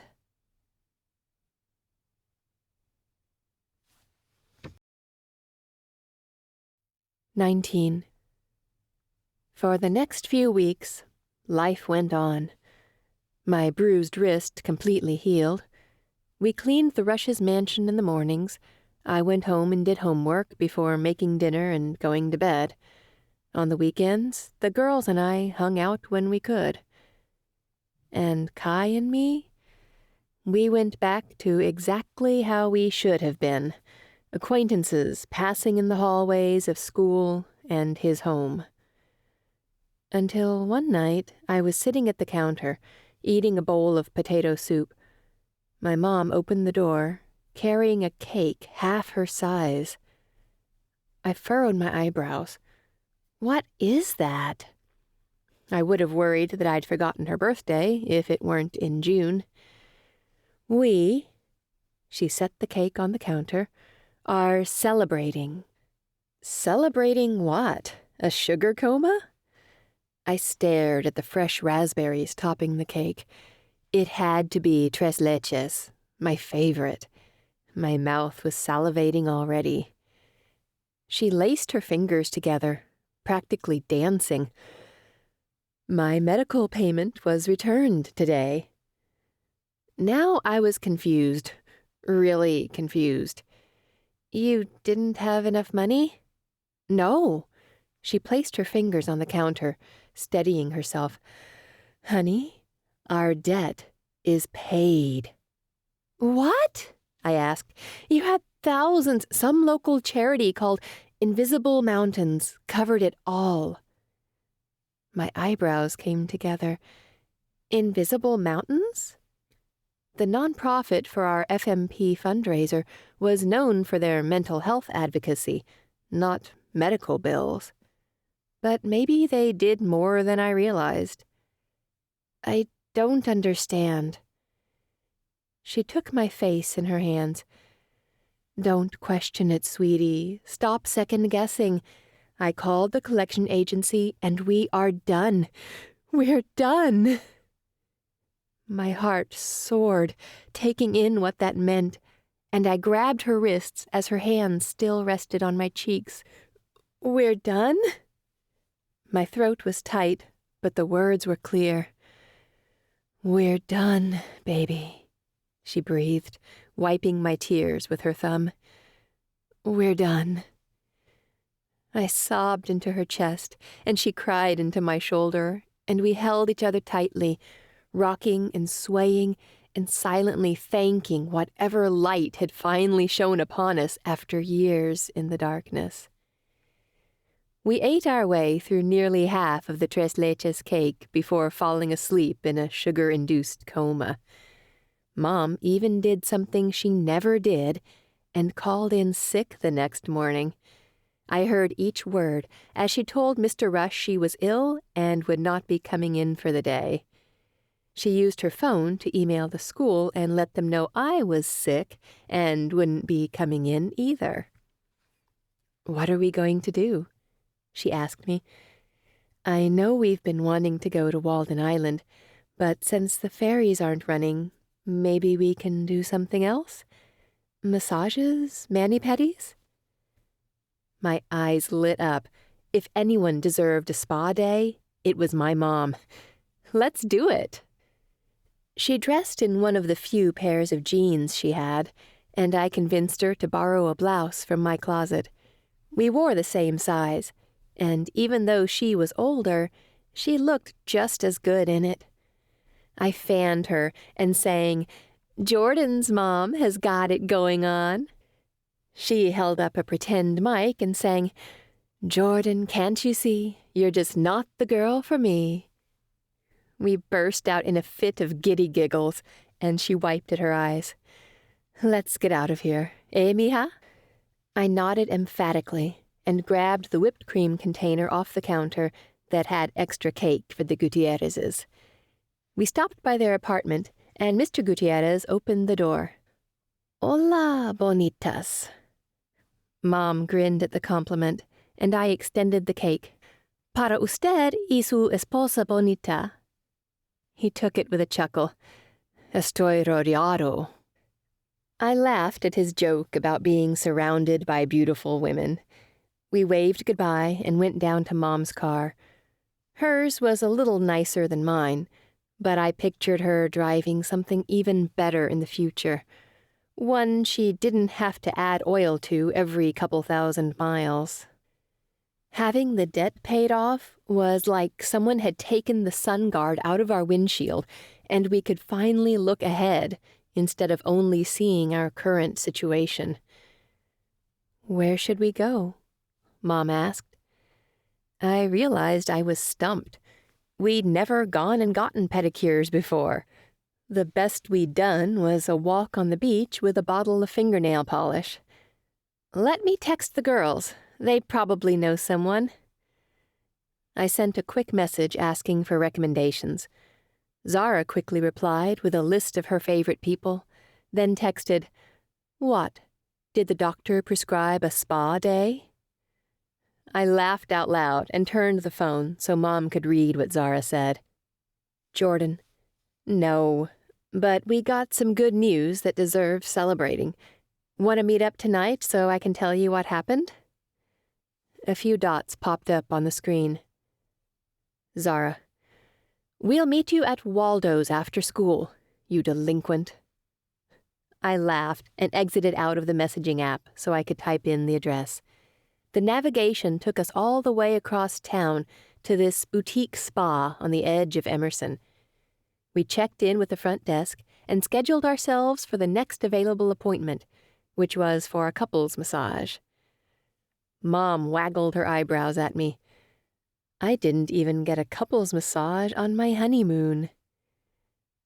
This was the first time Mom had mentioned her relationship with Dad to me, even if it was in a roundabout way, like talking about their honeymoon.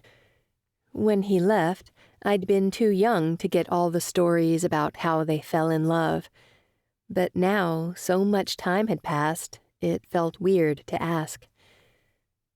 That was weird, huh? She said quietly. I shrugged.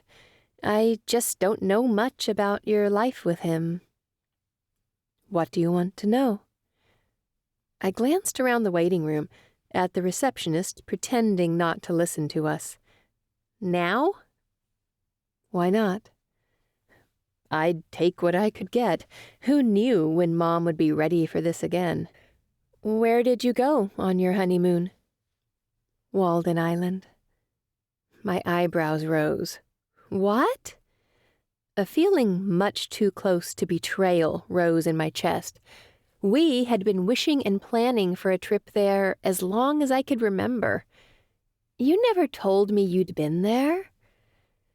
She nodded, looking down at her cracked fingernails. We eloped, and since he was just starting a new job, we couldn't take a longer trip to Playa del Carmen like we'd wanted to. We caught the ferry and explored Walden Island all day. I remember there were these caves there. When no one was looking, we carved our initials into a stone. Her smile was bittersweet. Part of me wishes I could go carve something over it. She shrugged. Maybe someone already has. My stomach felt cold. I'd been there, in the caves, with Kai. I'd seen the carvings and graffiti. Without knowing it, I'd taken part in my parents' legacy and created memories of my own with Kai. Even if it didn't last, it was there. My parents' was written in stone, while mine was written in my heart. What did it mean now that the rush job didn't have such a huge bearing on our financial future? Would Mom lighten up on her rule? Did I dare hope? When the massage therapists came out to get us, I still wasn't sure, but I knew my heart felt lighter than it had in months. 20. Mom drove me to the diner and parked in one of the spaces up front. Through the windows, I could see Chester talking to the waitress as she poured him another cup of coffee. My friends were farther down, the four of them around a booth, huddled together. So much love swelled in my heart. I had everything I needed: a mom who loved me, great friends who showed up when I needed them to, and a means to getting an education that would let me provide for us. I grinned over at my mom. Thanks for today. I needed it. She smiled and scratched my shoulder with her bright pink fingernails. It was good to see you so happy, mija. It's been a long time since I've seen you smile like this. What do you mean? I asked. As far as I could tell, I've always just been me. Her eyes creased regretfully at the corners. I started noticing it about a year ago. You stopped laughing as much. You went to bed earlier.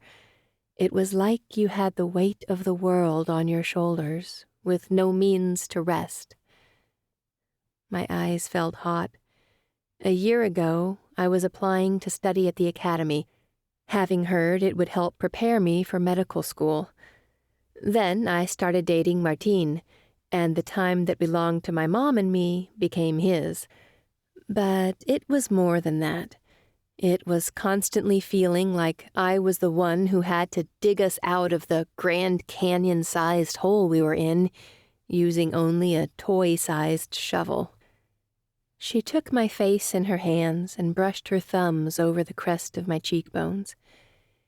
Even though you're my best friend, I hope you know you can count on me as your mom. I blinked quickly and nodded. I leaned across the console and wrapped my arms around her. I love you, Amma. I love you more. I pulled back and smiled through the tears that had fallen. It's been a crazy 24 hours, she said. It has. Enjoy your time with your friends. She grabbed her dollar store sunglasses from where they hung over the visor and put them on. I'm feeling a little beachy relaxation. The thought of Mom laying out on the beach and just relaxing made me smile. Have fun. You too. I got out of the car and walked up the ramp to the restaurant. The second I swung the heavy door open, I was enveloped in warmth. They must have begun using the heater. It was always a big deal in our part of California who could hold out on using their furnace the longest. The smell of grease and the sound of fries crackling in the fryer assailed my senses. For what seemed like the first time, I was taking everything in. The scuffs on the black and white checkered floor, the fall-themed window clings, the feeling of vitality that seemed to fill each vinyl booth. Hey, girl, Chester said. I grinned at him. Hi, Chester. How are you? He lifted his cup of coffee. Can't complain. You? Amazing, I said with a smile and waved goodbye so I could continue to my friends. They sat in our usual booth, the big circular one that we could all scoot into and fit around, even with boyfriends tagging along. Callie caught sight of me coming and waved. The others followed her eyes and grinned at me. Instead of getting into the open seat they'd left for me on the edge, I wrapped Callie in a big hug. I love you too, she giggled. I stepped back. I could kiss you right now. She was blushing, actually blushing. Can I ask why? My other friends looked just as curious as they stared at me from around the booth. Zara lifted her eyebrows suggestively. Is there something you're trying to tell us? Laughing, I said, yes, Invisible mountains paid off my sister's medical bills. My voice echoed off the tiled floors. I didn't even care who heard me saying we'd accepted charity. As the CEO, Callie's dad had a major role in completely changing our lives. Mom and I wouldn't be rich, not on our income, but we would be able to afford groceries, more than beans and rice and potatoes and the occasional on-sale meat. She wouldn't have her wages garnished each month. If she kept her business going, we would make it, and maybe have a little extra to spare. "What do you mean?" Callie asked. "Dad didn't tell me that." Rory reached across Callie to grab my hand. "That's huge. I'm so happy for you." "Me too," Ginger said emphatically. "This is awesome." I slid into the seat next to Zara. My mom just came home last night with a huge cake and told me the rest of the bill was paid by invisible mountains. We took a spa day at one of the places Zara suggested and got our nails done. I flashed my French tip nails with palm trees painted on my ring fingers. "Nice," Zara said approvingly as she inspected my manicure. Callie frowned. "I still don't get it, though. Usually Dad has a big press conference when they do something like this." With a shrug, Zara said, "Maybe it was a silent donor?" "What do you mean?" I asked. Callie finished sipping from her soda, then set it down on a napkin. "Sometimes people who give to a specific cause don't want to be named."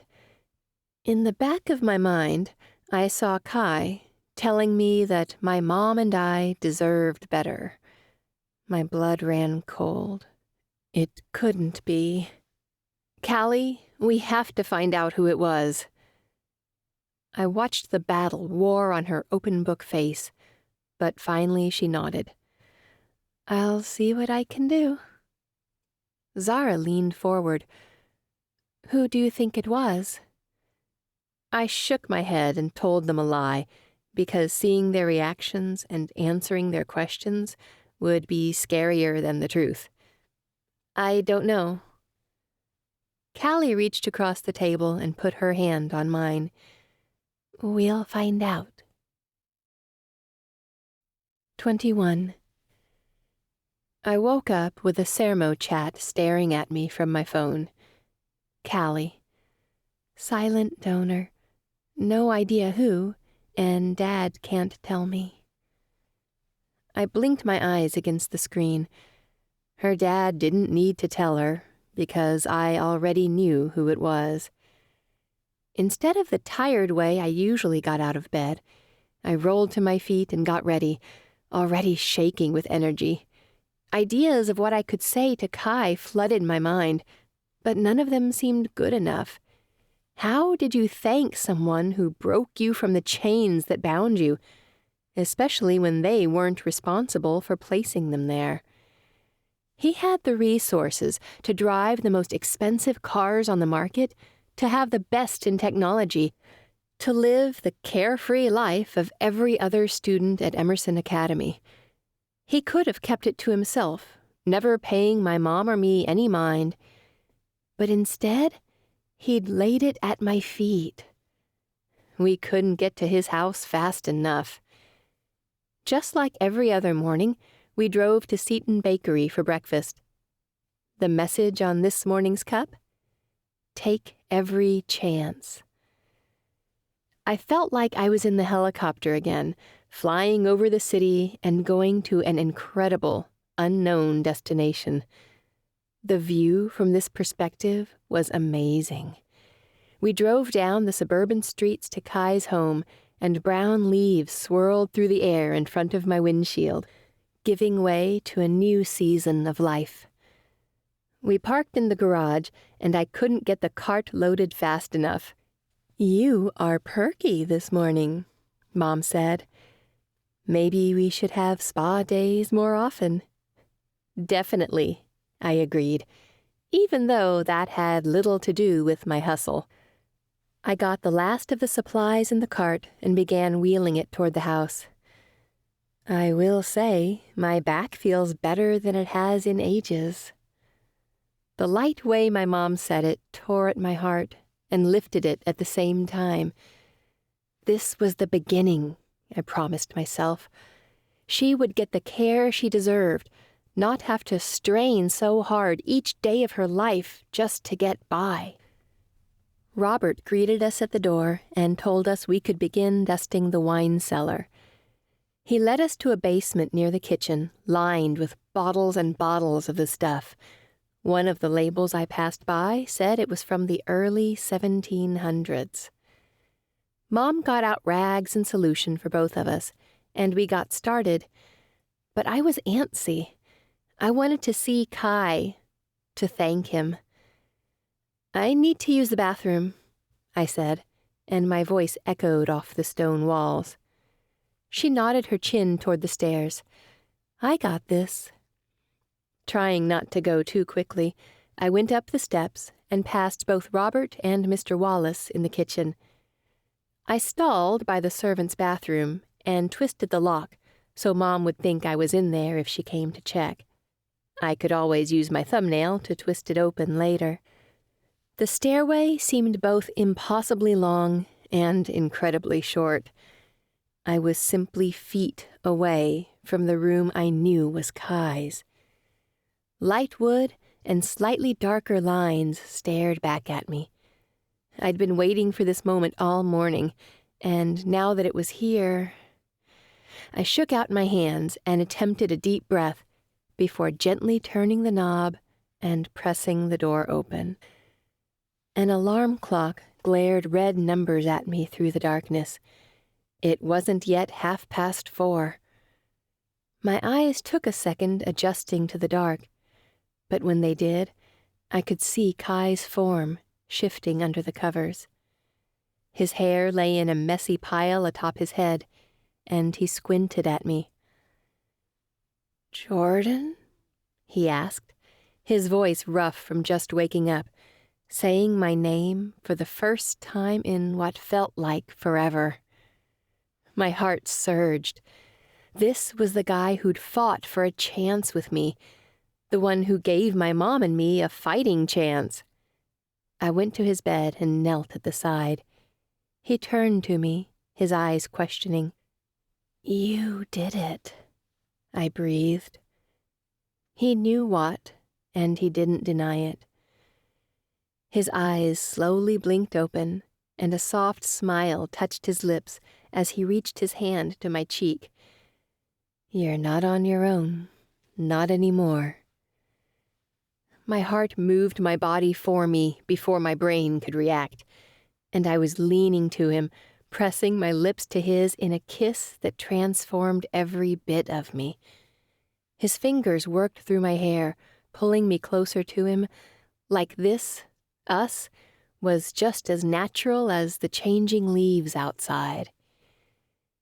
He tugged the covers back and pulled me next to him so we could lie beside each other in the warmth of his nest. Our lips separated, and he held my stare. I didn't know how I'd never seen the softness of his eyes before, the depths of kindness that lay there. "Thank you," I breathed. A smile made his lips that much better. "For you, anything." My heart swelled as I leaned my cheek into his hand. I wanted to stay here forever, never leaving for work or caving to expectations. But my mom needed me, and I had a job to do. "Meet me after my FMP meeting?" I asked. "Where?" "Anywhere." "Under the bleachers, 5:00. I nodded and dropped a kiss on his palm before leaving his room. As I walked down the hallway, my entire body alight with excitement, all I could think was maybe our hearts weren't as far apart as I had always suspected. 22. My cheeks were hot as I approached my friends in the hallway. Even though I looked the same on the outside, I was different, thanks to Kai, to the kiss we shared that turned my world and my heart upside down. Ginger narrowed her eyes at me. "You've been keeping a secret from us." My stomach bottomed out. What? She held up a piece of cardstock with scripted writing on it. Leaning closer, I could make out the fancy font inviting her to a gala for Invisible Mountains. Poppy's event planner must have gotten the invites out, as promised. Still, I cringed to think of how much the cardstock and gold-inlaid lettering must have cost. Ginger twisted and tucked the invite in her backpack. "You didn't tell us there was going to be a gala." "Yeah," Rory said. "I thought FMP just did a blood drive every year."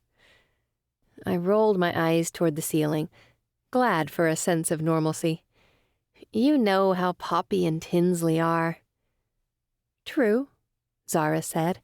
"I bet they had Pixie's full sign-off." Callie shrugged. "Dad's really excited about it. He said it will be great press for the organization."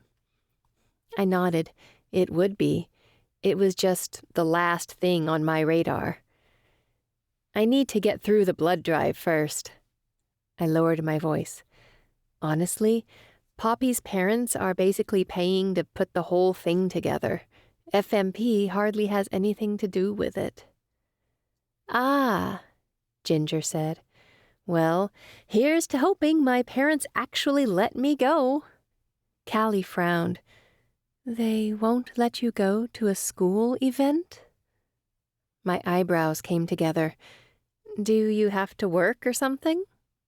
That was the only reason I could imagine for my mom to straight up forbid me from something, considering I was 18 and months from starting college. Ginger's voice lowered as she scrunched up her face. "Galas are a drunken fest for people to brag about who's richer while little is done for actual charity." Her voice went back to normal as she shot Callie a quick, "Sorry, that's what my dad said about the last school gala," and went back to her impression. "No one mans the open bars, and you, young lady, have no business drinking." "Ugh," Zara said. "Doesn't he know we could just sneak from the liquor cabinet like every single sleepover if we really wanted to?" No," she said, "because he always thinks I'm staying the night at Rory's, and he trusts her mom." Rory rolled her eyes. "All we would have to do is ask my mom for a glass of wine, and she'd start pouring. She says 1 glass of red wine with dinner is good for your heart." "Can't you just tell him you're staying at Rory's that night?" Zara asked. "If he's so against the gala, there's no way he'll show." "I can stay in with you," I offered. "I don't really have anything to wear. Plus, it wouldn't be as much fun without everyone there." "Come on, girl," Zara said. "You're the VP of the organization that's putting on the event, and you know you can raid my closet any time." "No," Ginger said. "You shouldn't have to suffer with me. Have fun. Save yourself. Meet yourself a man and have a nice life. I'll be busy serving my sentence. 18 to life." I chuckled. "They'll ease up." "Easy for you to say," she muttered. "What are you guys doing tonight? I have about half an hour before I need to get home." Rory readjusted her backpack. "It's dinner night with Beckett's dad." "Blind date," Zara said. "Another one of my dad's setups." Ginger kissed 3 fingers and held them out, and Callie did the Hunger Games whistle in return. I giggled at them. "What about you?" Ginger asked.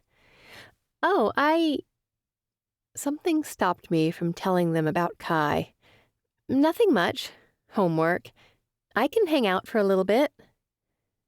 I couldn't even justify my answer not being a lie. Seeing Kai, the guy who had single-handedly lifted the biggest burden of my life, there weren't words to describe how big of a deal it was. The bell rang, and Ginger saluted us. "Back to the chain gang. Pray for me." With smiles and varied condolences, Ginger and I left for videography. Even though her parents treated her like a criminal, she was a model student. She loved the subject, and in class, Ginger paid attention and asked all the right questions. After we finished videography and the bell rang, she and I parted ways. Next up, health class with Rory and Zara. Unfortunately, Merritt, Tinsley, and Poppy were in that class too. We began our lesson on diabetes and the different types when Mrs. Bardot stepped into the classroom and asked for Mrs. Hutton. Rory leaned over so she could talk to Zara and me. "I think we should all get ready for the gala together. It could be super fun." "Yes," Zara agreed. "And if Ginger's dad won't let her go to the party, maybe they'd at least let her get all dressed up and take pictures with us." While they continued with all their plans, including snacks we could have and movies we could watch while getting ready, my mind wandered to Kai. But thinking of him and the gala hurt. We couldn't exist in public together, and I didn't know how to explain that without losing what small chance I had with him. For the brief moments we'd spent together, I'd felt something real, but maybe that was all it was supposed to be, a momentary feeling, not a lasting reality. Merritt's voice trilled from the row ahead of us. "Who's your dad going to pay to take you, Zara?" Zara rolled her eyes. "Your mom." Despite myself, I laughed out loud. I'd thought we were way past your mom jokes, but here came Zara, bringing them back to life. Merritt's blue eyes narrowed to slits. "What's funny, Ship? It's black tie. Your hood rat boyfriend won't be able to meet the dress code." My nostrils flared, and I clenched my fists under the desk. Merritt knew how to get under my skin, and the worst part was that I couldn't defend myself. If we were ever on an even playing field, I'd clobber her. Rory shook her head. "Jordan's done with him, which you'd know if you spent any time looking past your own nose." With an acutely false, sympathetic look, Merritt said, "Oh, he finally realized he could do better than all that? I did not see that coming." My face became a steel vault, devoid of emotion. Bullies like Merritt fed off of pain and heartbreak. Show one crack, and they'd come with a sledgehammer to dismantle the rest of your composure. I couldn't risk that, not with my scholarship on the line, and she knew it. "How dare you?" Zara began. The classroom door opened, and Mrs. H came in, carrying a stack of papers. Walking to the first row of desks, she separated a small stack. "Mrs. Bardot has a new handout for all students on what to do if you're feeling bullied by another student. Please take one and pass it back." Rory, Zara, and I gave each other a look.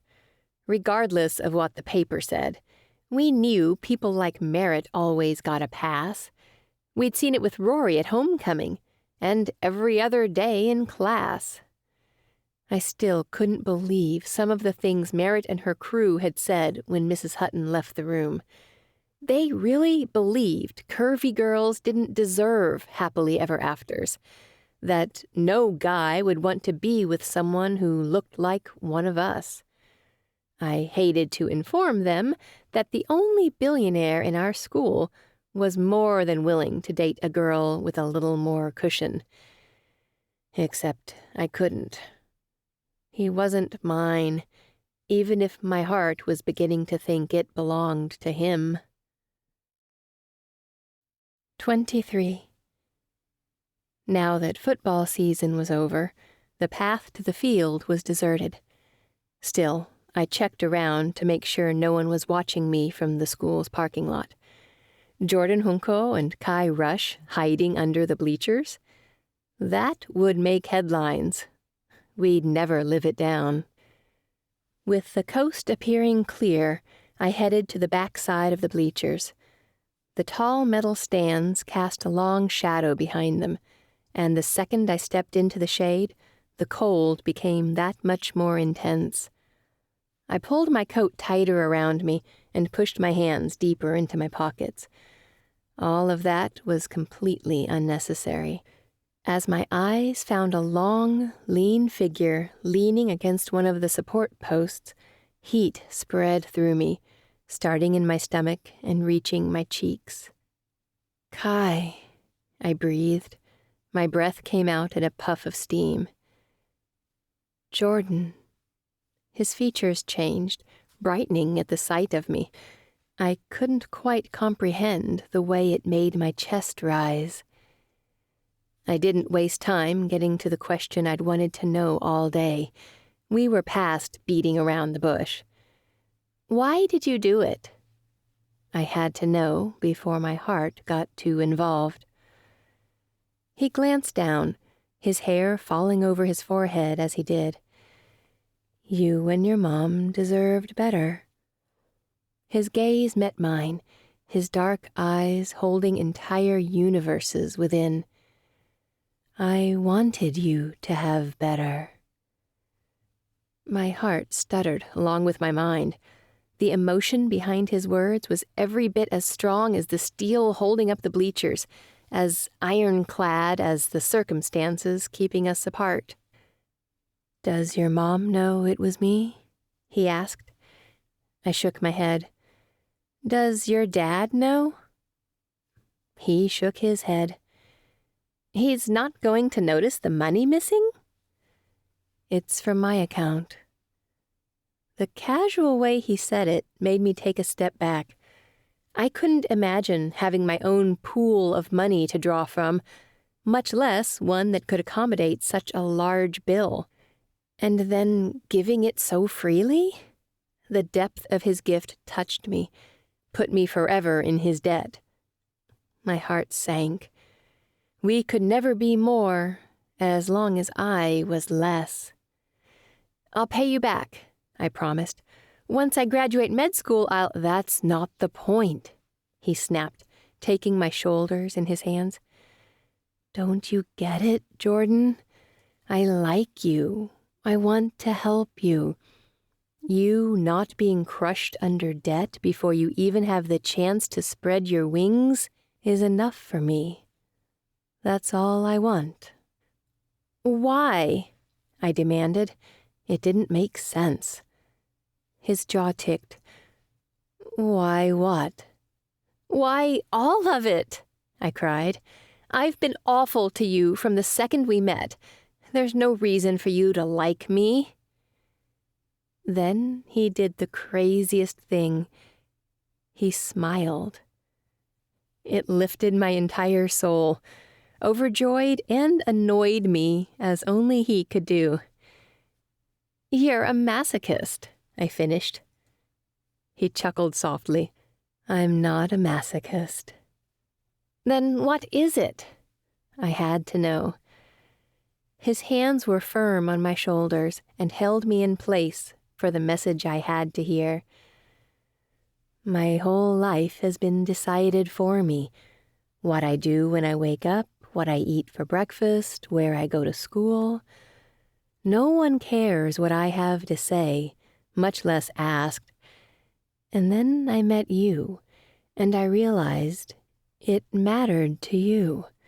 Not what my dad did, not what he chose for me, but what I chose for myself. For the first time, someone hated me for my inaction just as much as I was beginning to hate myself. Guilt whipped through me. I'd never wanted him to hate himself. "Kai, His hand moved from my shoulder to my chin as he stopped my words.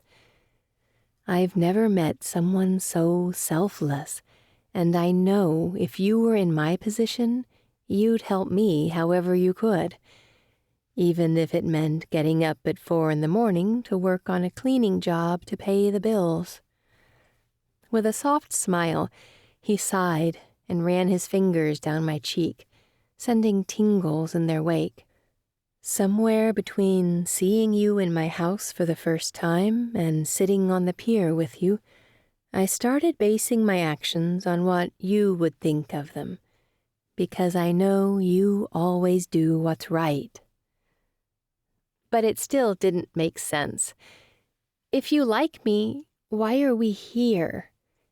I gestured at the grungy underside of the bleachers, where we stood with abandoned gum and ages of dust.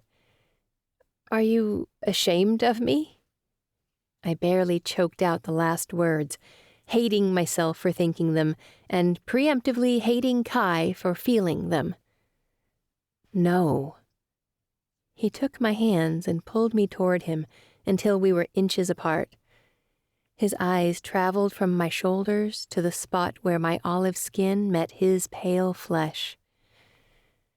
"Has anyone told you about my mom?" "No."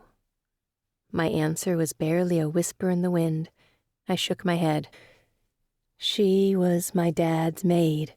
Well, his parents' maid." He looked up at me, and he fell for her. An uncomfortable laugh rose in my chest. Like father, like son? But there was no humor in his eyes. "She wasn't like you. She immigrated illegally from Korea, and she used him. He fell in love with her, married her, had a child with her. After I was born and she had her permanent citizenship papers, she left." The impassive way he said it made my chest tighten. There had to be pain under his composure. "That's awful."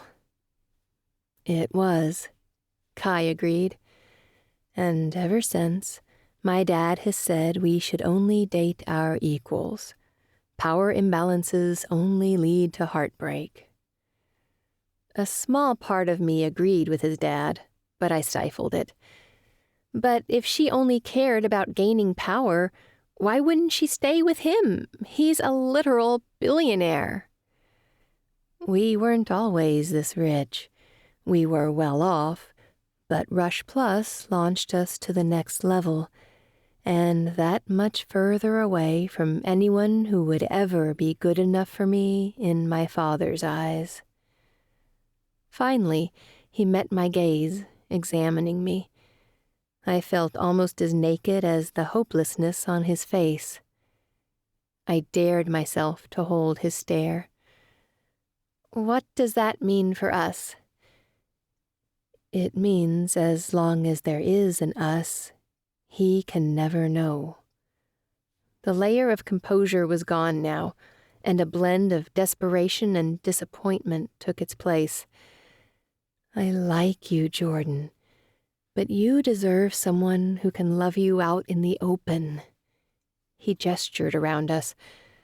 "Not hide you under the bleachers."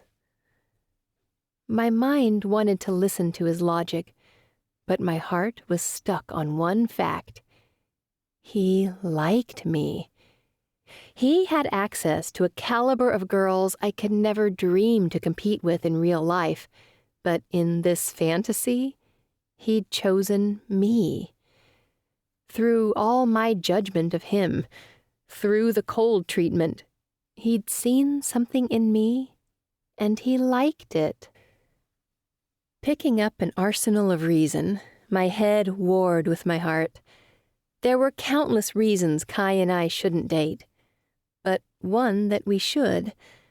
I liked him, too. I couldn't hold it back, couldn't argue myself away from seeing the truth of how incredible he was. Bravery welled up inside my heart, and it fought back, cajoled my brain into understanding. This could work. In secret. His dad wouldn't find out, and neither would my mom. "I won't tell if you don't," I whispered. His breath was warm on my lips as he spoke. "It's our secret." "What do we do now?" I asked. I could try. He was so close now, less than an inch away. Close enough for me to reach up and feel his arms, the muscles underneath his winter coat. Every millimeter he came closer to me, closer to my lips, the shallower my breath became, like I needed his kiss as much as I needed the air around me. The second our skin touched, everything inside me came undone, exploding into brilliant, clear colors of possibility and hope and desire and need and murky shades of fear and danger and forbiddenness. I ran my hands over his chest, inside his coat and uniform jacket, feeling each bump and ridge, all the sensations colliding in my nerves and making every inch of me more sensitive than before. His hand found my waist, and he held me against him, so close I could feel his planes and edges through his clothes. I'd never imagined kissing Kai before this morning, and maybe it was good that I hadn't, because I never could have imagined this. This was not allowed, and maybe that was what made it so dangerously, unbearably, addictingly sweet. He pulled back, and I slowly blinked my eyes open. I didn't want to exist outside of the world of his tantalizing touch and purposeful movements. He rubbed his thumb over the raw skin of my lower lip, but his eyes sizzled every other part of my skin. "I have to go to my violin practice," he breathed, an almost imperceptible note of disappointment in his voice. "When will I see you next?" My heart leapt to attention. He wanted more, just like I did. "What are you doing Saturday?" His finger swept over my cheek. "Whatever you want." Was it just me, or was there a teasing hint in his voice? I was so busy wondering, I almost forgot to respond. Almost. "Meet me at Emerson Trails, 4 o'clock? "I'll be there." 24. I wiped at my forehead, leaving a smear of paint behind. "Thanks for helping with this, guys. It's kind of fun," Rory replied, easily keeping her own brush within the lines she'd set out for us. This was way better than the signs for the blood drive I could have made on my own. I would have just ended up sitting at home and stressing about my meeting with Kai later, while Mom worked on a solo cleaning job. "Yeah," Callie agreed. "These are so good. They will definitely draw some attention." I hoped so. Rory had helped me get a massive banner and carefully lettered a sign to advertise the blood drive coming up. While we painted the letters, she worked on filling in the other smaller posters she'd gotten and outlined. Tinsley and Poppy probably would have bought something or hired a graphic designer, but I wanted to do this on my own. All the events at Seton High had gone on just fine with hand-painted signs and posters stuck to a cluttered bulletin board. "Hey," Rory said, "how's cleaning at the Rushes going, by the way? You've hardly said anything about it. Has Kai been bugging you?" "It's been fine," I said, even though that was the understatement of the century. Just the thought of Kai had goosebumps rising on my arms. There was something about him that was such a strong contrast to any other guy I'd ever dated. He was kind and generous and actually listened to me. He'd traded in a brand new car for a used Honda, for crying out loud.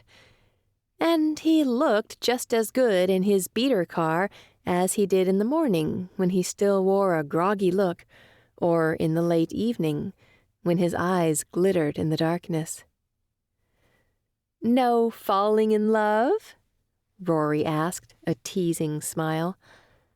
My hand stilled, but finally I shook my head.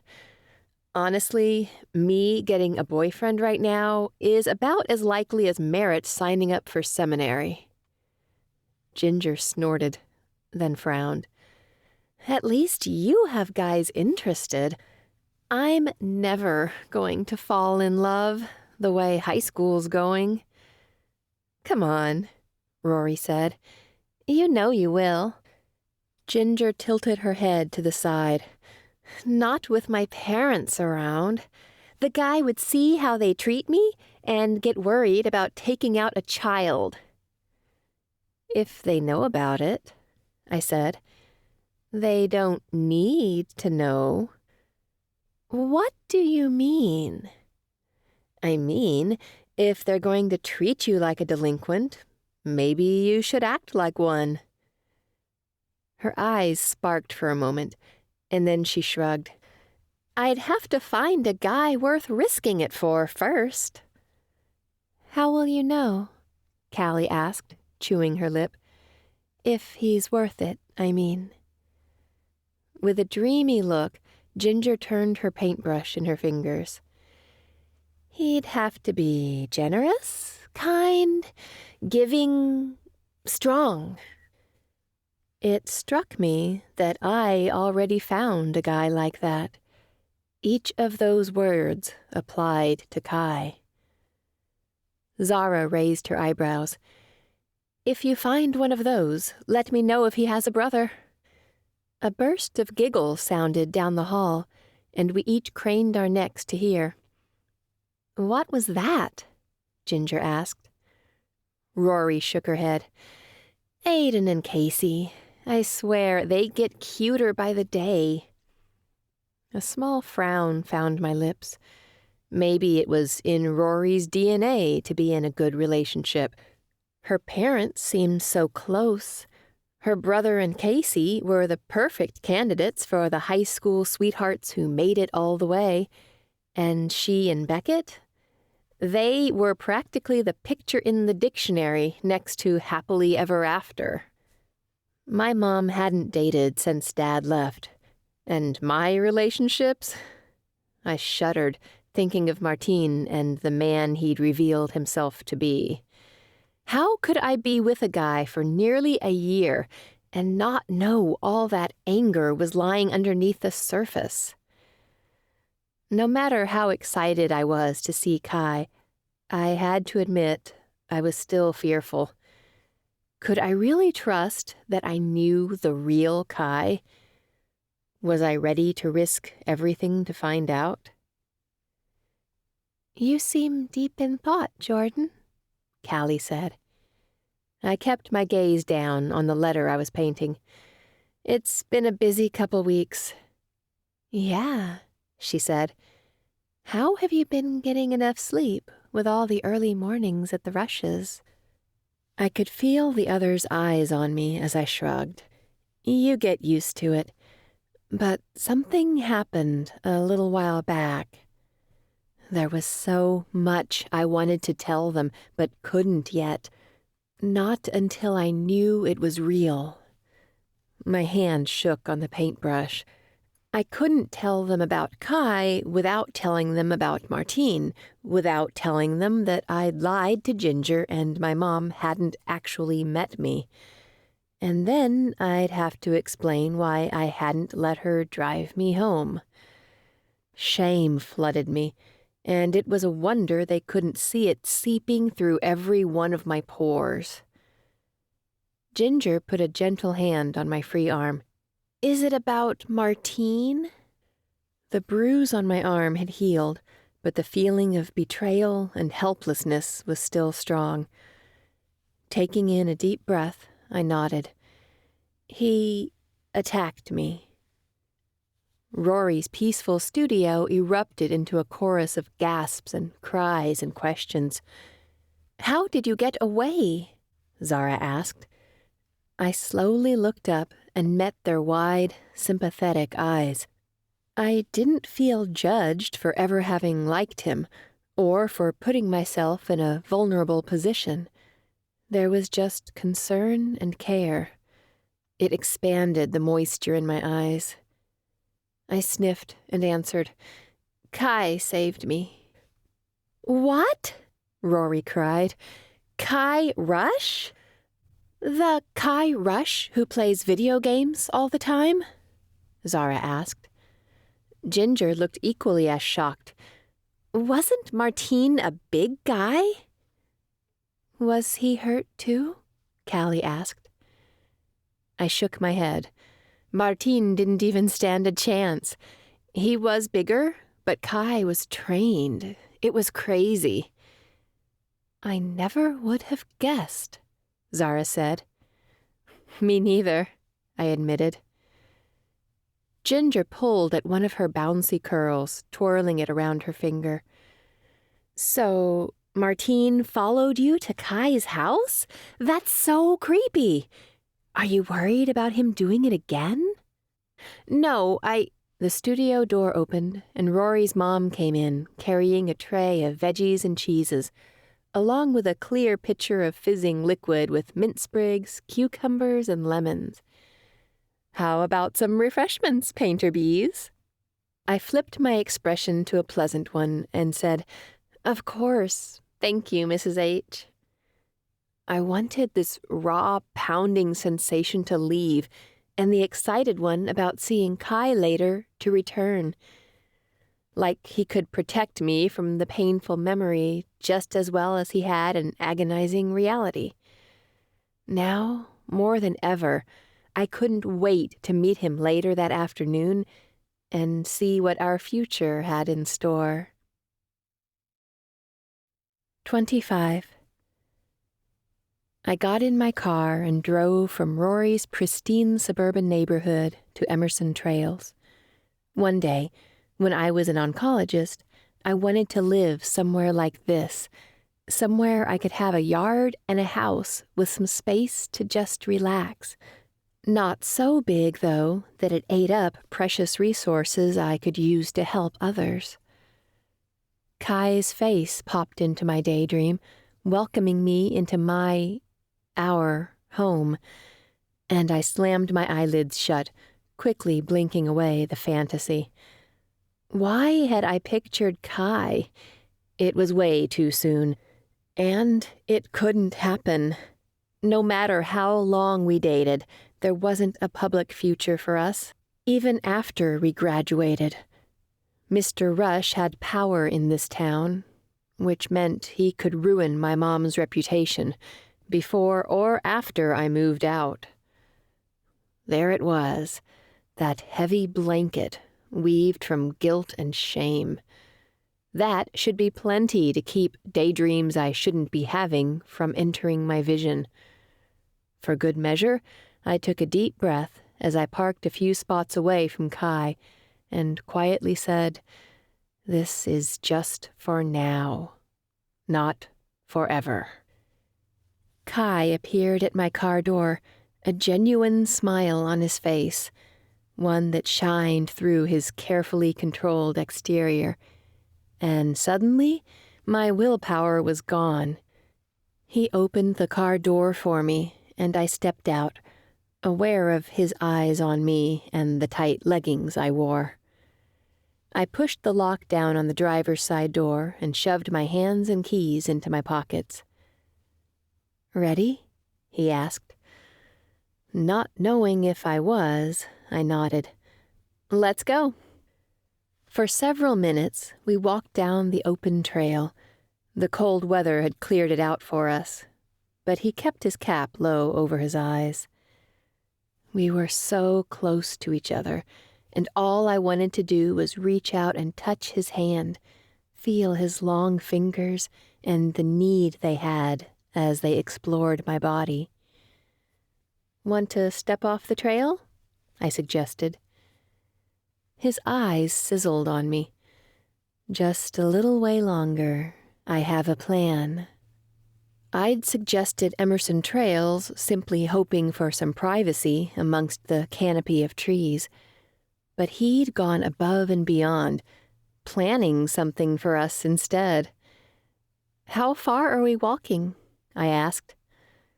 "Not much farther." With a nod, I continued on with him, taking in the nature around us. All the leaves had changed to shades of orange and red and brown, bathing us in a flood of color. Even though I had nothing to compare it to, I loved California in the fall. "Do you come here often?" Kai asked. I giggled. "Are you using a line on me?" The corners of his lips twitched. "It would be kind of redundant since I already have you on a date." A date? It had taken Martine months to say we were doing more than hanging out. "Is everything okay?" he asked. I nodded. "Are you sure?" I looked at him under my lashes. "Can I tell you something?" "Anything." Steeling myself, I began. "With Martine, we were out in the open, but it never felt this honest?" Kai nodded, and that simple gesture had the next words flowing out of me. "I like that you don't play games." "I don't play games," he said evenly. "I create them." Before I had a chance to dissect and examine his words, he stepped off the trail. Reaching a fallen tree, he effortlessly climbed over and extended his hand to me. My fingers slipped easily into his, and even after I stepped over, he kept a hold of my hand. I liked the warmth that passed silently between us. It seemed like that was how most of our relationship was, a connection I couldn't pair with words. The trees opened into a grassy clearing lined with paper lanterns and a blanket with a picnic basket. If I was wordless before... Kai stepped to the blanket and turned to me. "What do you think?" I covered my mouth, shaking my head. "It's amazing." His smile melted me even more completely. "It seemed like your style." "My style?" He sat and began opening the basket. "You seem to value time over money, substance over show." I blinked, my eyes stinging. When he realized I wasn't joining him, he looked up at me. "Everything okay?" My throat was raw, so I swallowed. "You just see me." Within seconds, he was standing, taking my hand again. "Of course I see you. Who wouldn't?" "No one sees me," I said. "They see a Latina or a fat girl or a cleaning worker or a ship, never Jordan. Sometimes I wonder if there even is a me under all of that." "I don't know who made you believe that you don't deserve to be seen, if it was Martine or some other guy. But that's over. Today. As long as you're with me, my eyes are on you. Not the tough show you put on for everyone else, but the Jordan who's kind and loyal to her mother, even when taking on the burden of her sister's loss. Or the Jordan who looks at me and sees through the money that doesn't matter, sees into me." I reached with my free hand and brushed my thumb over the smooth skin of his cheek, wanting to see every inch of his heart. There's still so much I don't know. For you, I'm an open book. My lips quirked, and the stinging in my eyes slowly subsided. Quietly, I said, "I can't wait to start reading. But first, coffee?" If he knew me like I hoped he did, it would be here. He scoffed. Coffee? Only the best for my girl. He reached into the picnic basket and withdrew 2 cups from Seton Bakery. Mochas. I let out a dreamy sigh as he handed me one of the cups. He seemed perfect. I needed to level the playing field. Now that we have that covered, I want to hear about your most embarrassing moment. He shot me a look over his own drink. Book closed. Come on, I said. It's not fair. You know I'm a maid and that I'm poor and that I'm on scholarship. You're just some perfect billionaire who's weirdly good at martial arts. He chuckled.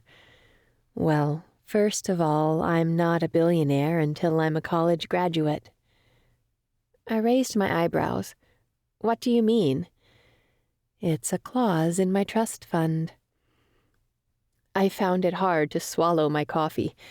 Kai was a trust fund baby. And me? I didn't want to think about it. Move on to the embarrassing moment? Okay. He gave me a pained smile. If you must know, it was during the Thanksgiving Day recital. I was so excited because I got to be the chief, which, now that I think of it, might have been for entirely racist reasons. But when I got up in front of everyone to say my lines, I completely choked. And instead of saying, "Welcome to our table," I said, "Welcome to the turkey party." Giggling, I said, "What were you, a 4th grader?" I'll have you know I was well into my 5th grade year. I rolled my eyes. So your most embarrassing moment ever was forgetting your lines in 5th grade and coming up with a way better name for Thanksgiving? That just makes me look pathetic. He shook his head, smiling. I said that was my most embarrassing moment, not my only one. Fess up, I said. He looked over his shoulder and the rustling leaves around us. How about seeing a new, beautiful girl and being too afraid to talk to her? He turned to me, his black eyes intense, being too afraid to ask for her number and giving her mine instead. My cheeks warmed. How about being half naked in front of a He gave me a look. An almost billionaire. He scooted closer to me on the blanket. That wasn't embarrassing. Oh, really? I asked, my eyes on his lips. I was having trouble catching my breath. No, he said. It was sexy. Those lips touched mine for a second before moving to my jaw. A soft moan escaped my lips, and he responded by nipping my neck. I ran my fingers through the smooth strands of his hair and pulled. When his eyes met mine, they were blazing, heating me all the way to my core. Need welled within me, and I moved to my knees, getting closer to him until he leaned back and I hovered over him, wanting to devour his lips and feel his skin against mine. If we weren't in the trails, in the cold air, I'd be in trouble of losing my mind, and maybe my clothes. He held my face in his hands and pulled me down so our lips were tasting, feeling, exploring this new connection that felt more intense than I knew it could. He took my bottom lip between his teeth, and my stomach swooped. How he had such a strong effect on me, I didn't know. He left me breathless and wanting more as he pulled back, all of him composed except for the hazy hunger in his eyes. My cheeks were pink, thinking about how easily I dove into his kiss and how much more I wanted to do. I sat back and redid my ponytail, desperate for something to keep my hands busy. You know, aside from exploring Kai's hard muscles under his coat. When I finished tightening it and looked back to Kai, he had a spread of snack food out, chocolate-drizzled popcorn and mini cupcakes. It looked like heaven. I took a bite of popcorn, savoring the salty sweetness. So good. He nodded and moved to lie on his back. One hand was behind his head, but his other arm was out. It was clear what he wanted me to do. This seemed so much more intimate than giving in to the flames in my stomach. This looked like closeness. Tentatively, I turned over and rested my head on his shoulder. I'd worried about it being bony, but it simply felt strong, like where I belonged. I turned my head, my face only inches from his, and he smiled at me. Softly, he pressed his lips to my forehead, dousing the fire and transforming it to a comforting warmth. "I like spending time with you," he said. My tender heart swelled against the cracks Martine had left. Kai was becoming more than an off-limits guy who set my body burning with his kisses. He was becoming a fire, consuming me completely. I knew I could handle burning. But what about falling? 26. On Sunday evening, I sat at the counter working on homework while Mom flipped through channels on our boxy television. We'd never had cable before, only DVDs or VHS tapes found at garage sales. But now that our debt was gone, Mom wanted to give me the comforts other kids had. Never mind the fact that she was sleeping in the living room or that her sneakers were sprouting holes. "Come sit with me and watch Family Feud? Or we could watch Sex and the City." She lifted her eyebrows suggestively. "Looks like they're playing it all day." I put my hand on the assigned reading to mark my spot. "Sorry, but homework calls." She stood up from the couch and came to the counter. "What are you working on?" "Reading some Emerson essays, and then I have an essay to write on them, not to mention trig or advanced accounting." She frowned. "You could do that. Or you could take a 15-minute break and hang out with your ama and Steve Harvey." "When you put it that way." I laughed and aligned my pen so I would know where I left off, and then got off the stool. On the couch, Mom opened her arms to me, and I curled against her. For the next 10 minutes, we made guesses, shouted at the contestants, and talked about how amazing we would be instead. As the credits rolled, she patted my head. "Thank you, Mija. Anytime. It was kind of nice just to relax." A sad smile crossed her face. "I know you've had to work hard, but a few referrals from the Rushes and I'll be able to hire someone. Maybe I'll be taking care of you by the time you're in college, instead of the other way around." My lips faltered. It was more than I'd hoped for, but Kai was starting to show me how much I should have been hoping for, and what I couldn't have as long as my mom needed me. "Love you, Ama," I whispered. She kissed my forehead. "Love you more. Now get to work on your homework. Baggage is coming on at 10. "I'm in," I said with a laugh. "Anything that makes me feel better about my love life." She chuckled and turned back to the TV like it was no big deal, but my eyes were wide. I'd almost let too much slip. I needed to be more careful. I didn't like hiding things from my mom. It had been just her and me ever since Dad left. But she wouldn't always be here. Great. Now I was sad. I took a break and picked up my pen from the spot I'd saved. Ralph had better do a good job of distracting me. And he did, for about an hour until my phone vibrated. My eyes widened at the name on the screen.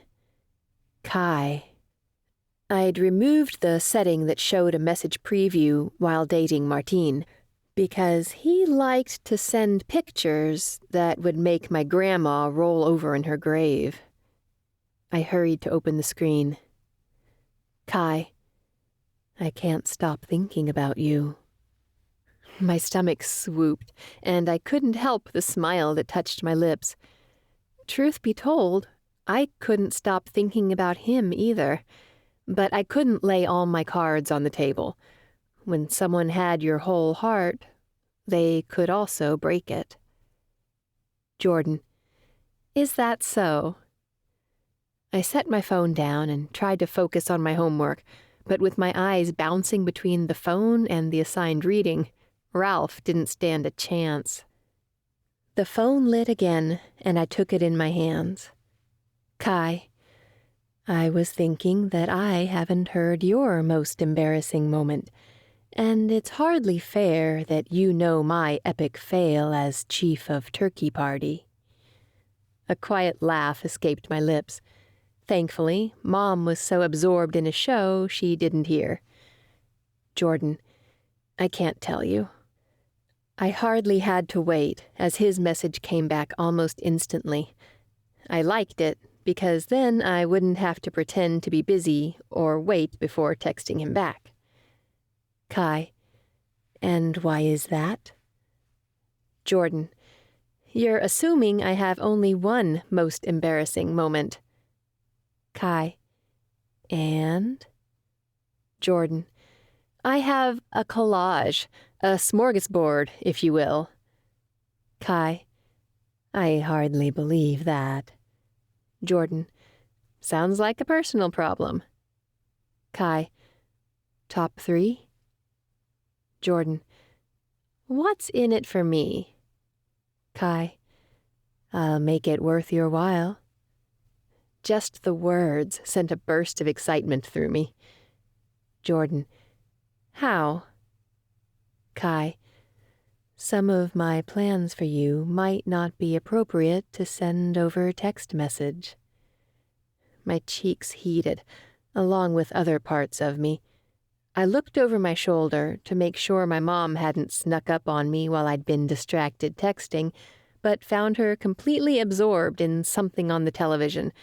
4 women sitting in a cafe talking about blowjobs. Well, they weren't too far off.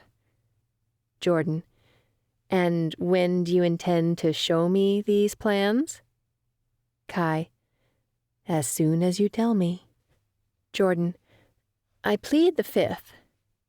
Kai, okay, I suppose I can dispose of said plans in file 13. Jordan, that seems like overkill. Kai, I'm waiting. I shook my head at the phone, smiling. This boy was more than I'd ever imagined under his designer clothes-clad surface. Jordan, you're impossible. Kai, and you're stalling. Jordan, top 3? Kai, and then the plans. I cringed at the phone. Jordan, here we go. Jordan, okay, number 1. Jordan, I can't believe I'm saying this. Kai, go on. Jordan, one time I was giving a presentation in class at my old school, and I farted, like loud. And for the next 6 months, my nickname was Gassy J. Kai, you're kidding. Jordan, I wish. Kai, ouch. How did you get them to stop? Jordan. I switched schools. Kai. So EA got lucky enough to have Gassy J? Jordan. I hate you. Kai. No, you don't. Jordan. I don't. Kai. Number 2? Jordan. What if I told you I got gum in Merritt's hair my first day at EA? Kai. What? And she didn't have you expelled? Jordan. Well, she didn't know it was me. I was laughing on the second floor, and my gum fell and landed on her head. Kai. Are you a cartoon villain? Jordan. I wish. Kai. Okay, number 3 has to be good. I glanced at the ceiling, debating on whether or not to send the message I wanted to. Could I lay myself barer to Kai than I already had? But then I realized a deep part of me wanted to be seen and known. At my last school, I was just a nerd, one with a nickname I couldn't live down. I got picked on for not being Mexican enough, or for being too white, whatever that meant. At Emerson, I was a quiet scholarship kid with a crummy car. But with Kai, I was just Jordan. Jordan. I judged an incredible guy based on his money before getting to know the wonderful soul underneath. I stared at my phone, holding my breath as I waited for his response. What would he say? And what did it mean that I cared so much? Kai. Would you believe it if I said the mornings are now my favorite part of the day? I chewed my lip, hoping my mind had gone the same place as his. Jordan. I might. Why is that? Kai. I love being able to see you before everyone else. It's like I get 2 sunrises every day. I swore my heart could burst just from those words, and my lips had to be permanently transfixed into a smile. Jordan. I like seeing you, too. It was a simple sentiment, but it felt like laying myself bare. Kai. I'll see you in the morning? Jordan. I'm looking forward to it. Kai. Not as much as I am. Good night, beautiful. I closed my eyes and breathed in this moment before typing back my final reply. Jordan. Good night. 27. I'd never gotten up as easily as I had the next morning, even after staying up way too late with my mom to watch Baggage. How they found such crazy people to air their dirty laundry on TV, I had no idea. But it made me feel way better about my past, Gassy J and all. Still, I made sure to put on my makeup before work, carefully applying eyeliner and mascara, and even some matte lipstick to make my full lips stand out. I wanted Kai to think about kissing them as much as I thought about kissing his. You look nice, Mom said on the way to our cars. I shrugged. Thought I should start focusing more on making a good impression. You're always beautiful, mija, with or without makeup. Thanks, Amma, I said, going to my car. This morning, my cup from Seton Bakery said, "Anything is possible." The words just reminded me of Kai. Since when did possibility look like glittering black eyes and a breath-stopping smile? I knew obsessing about him wasn't productive, but each time I got him shoved out of my mind, a new thought returned. Every sip of my mocha was just another reminder of Kai and the moments we'd shared in the caves or in our secluded spot near Emerson Trails. Each taste only made me crave more. When we pulled into the garage, I hurriedly checked my hair and makeup and then got out of my car. Pushing the cart in with Mom was so routine by now, but my heart rate said this was anything but regular. I'd see the guy who thought I was the sunrise, and maybe he was mine too, transforming my world into a new day where anything was possible. We got to work in their laundry room, where it was clear that little laundry was actually done. The angry part of me welled up, wondering how many families could be fed for all the state-of-the-art equipment that sat in here unused. I shoved that thought down, thinking of how Kai had helped our family. Money didn't have to mean evil. It could mean resources to actually make a difference. I had to believe Kai would use it less frivolously than his father.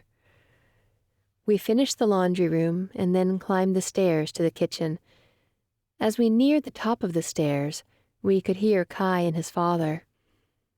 Mom paused, looking to me. By their tones, it was clear they were arguing, but we were in the awkward spot of choosing to break it up or listen instead. "I'm done discussing it," Mr. Rush said. "We donate nearly a quarter of our income to charity each year. Why up it?" "Because it's the right thing to do," Kai argued. "Invisible Mountains does great work in the community. You can't attend the gala without donating." "We will match the donations raised and not a penny more. Do you understand?" Mom pushed through the door, and my eyes immediately fell on the stunned expressions of Kai and his father. Kai's eyes lit at the sight of me, but his lips stayed in a soft smile. I had to fight to keep my own face from breaking out in a grin. My memories of him didn't hold a candle to the person standing across from me. His heart looked every bit as good as his body, still dressed in gym clothes that revealed muscled arms and toned legs.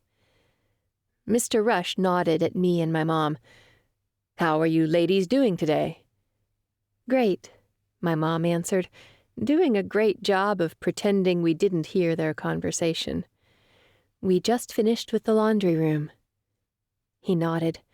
"And how are you liking the job?" "It's excellent, sir," she said, all business. My mom was always good at being a professional without kissing up to her clients. I secretly loved seeing her in action. "No need to call me sir," he replied with an amicable smile, but he didn't give her an alternative. "Any plans for Thanksgiving?" Kai snorted, then pretended to be coughing. Mom put her arm around me. "Dinner in with my girl. And you?" He gripped Kai's shoulder. "Same with my boy." Kai looked at him. "They should eat with us, Dad." My mouth fell open. "Oh, you don't have to do that," Mom said quickly. Thank God Mom still had her wits about her, because I was still staring at Kai, trying to decipher what on earth he was thinking. He knew how his dad felt about women like my mom and me, that we were a different caliber, lower. Why would he want to subject us to an evening of that? Mr. Rush nodded. Unlike his son, his eyes were a light, clear blue. I could practically see thoughts whirring behind them. "That would be a great idea. Mix things up a little for us." Was that a chill I felt? Because hell had definitely frozen over. "So it's settled," Kai said, sounding confident and not at all surprised. "We have Thanksgiving at 6 on Thursday." "No need to bring anything," Mr. Rush added. "Mr. Wallace makes the best Thanksgiving dinner." "Well, that simply won't do," my mom said, sending a smile my way. I caught her drift, and my mouth practically watered, thinking of her birria. That's true. My mom makes the best birria. Mr. Rush actually smiled. I didn't even know his face could make that expression. Well then, we'll have that to look forward to, in addition to the company. Mr. Wallace handed Kai and Mr. Rush their smoothies, and Kai lifted his to us, a secret in his eyes. See you in school, Jor, he said. The nickname made my smile grow a little too wide, and I realized just how bad of an idea this was.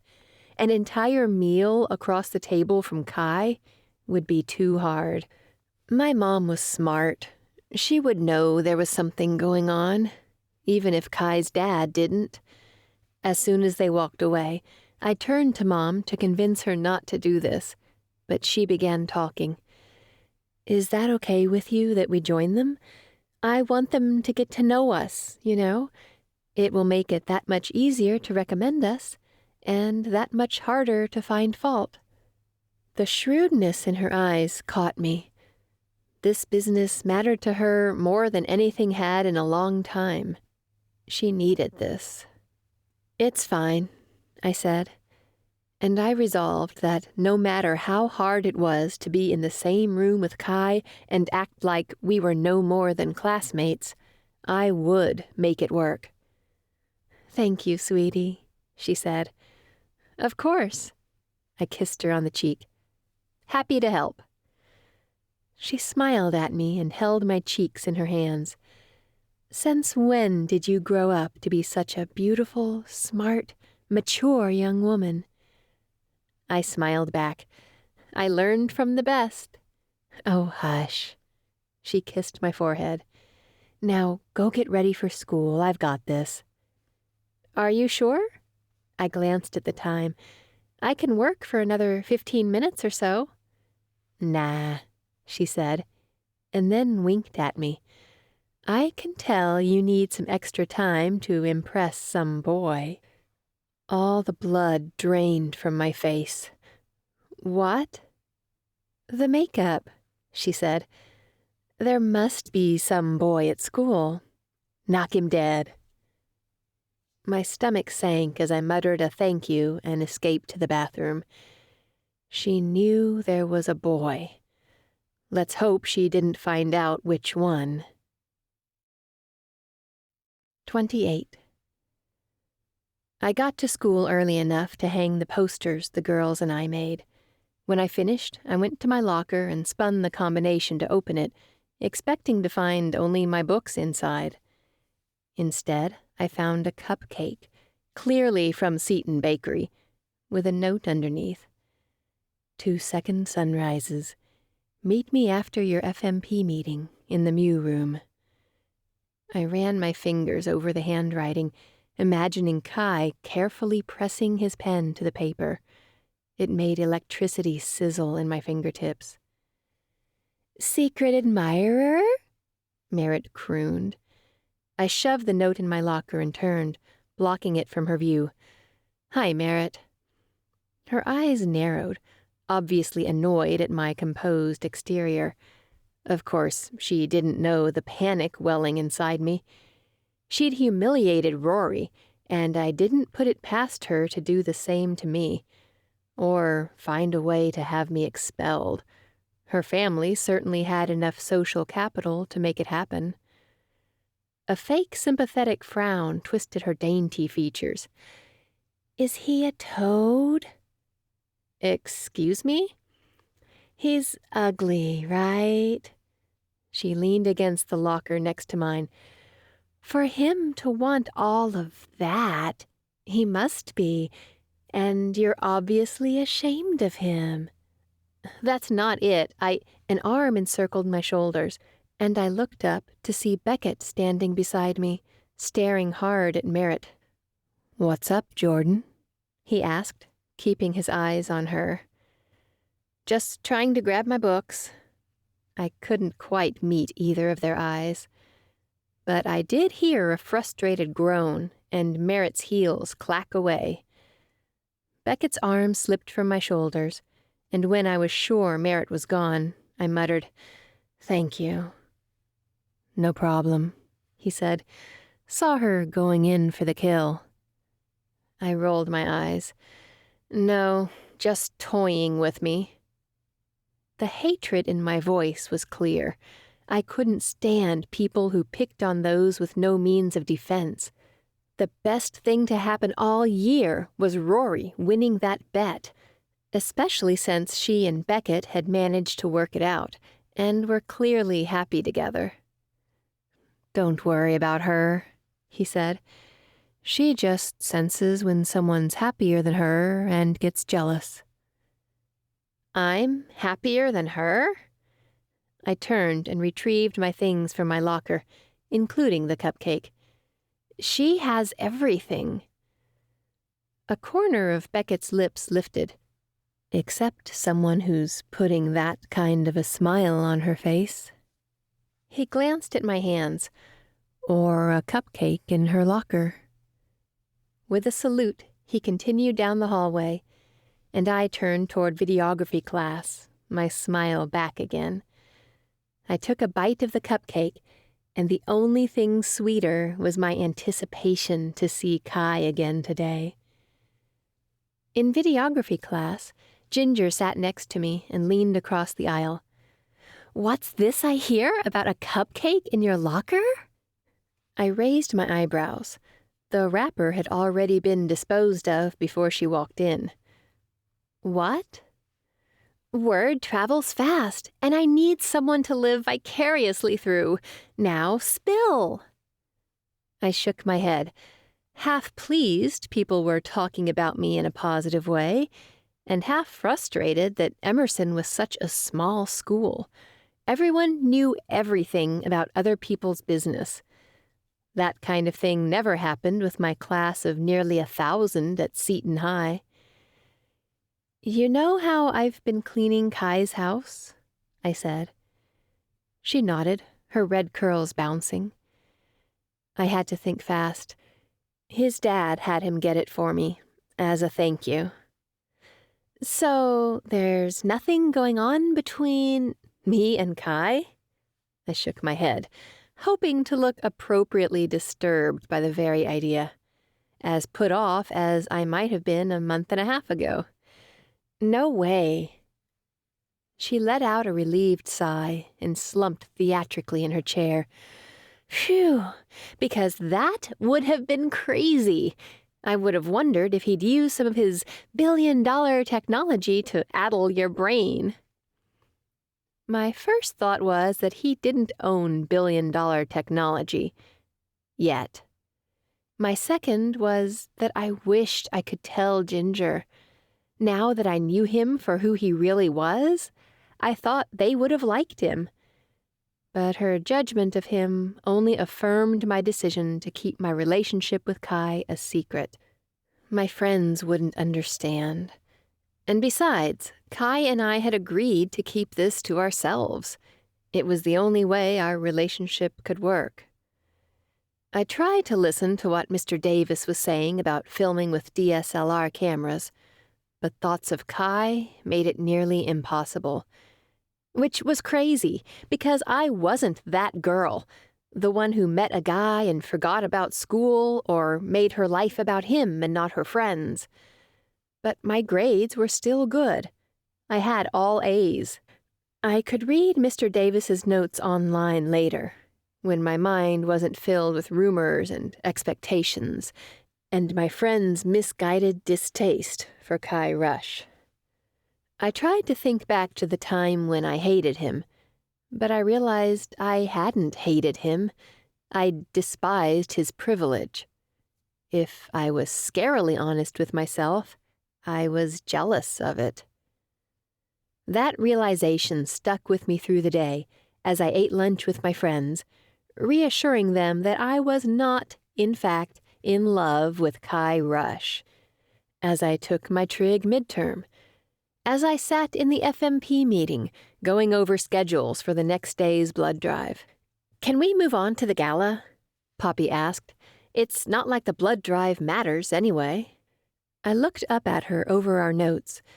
You may be more interested in wearing fancy dresses than saving lives, but that's what medical professionals do, save lives. Not without money, Poppy argued. Rage made my nostrils flare.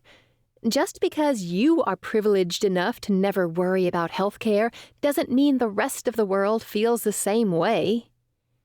She rolled her eyes at me. Thought since you were getting laid, you'd simmer down. Pixie cleared her throat. I'll let Jordan go through the checklist for the blood drive, and then we can use the rest of the time to discuss the gala. My jaw clenched and relaxed before I began reading down my list. It was people like Poppy who gave people like Kai a bad name. How could they exist in the same school, on the same planet? I reached the bottom of the list, and Pixie said, I think we're good to go. Poppy, can you go over plans for the gala? What are our next steps? Poppy cleared her throat and got an overly eager look in her eyes. As you know, the gala is coming up in a matter of weeks.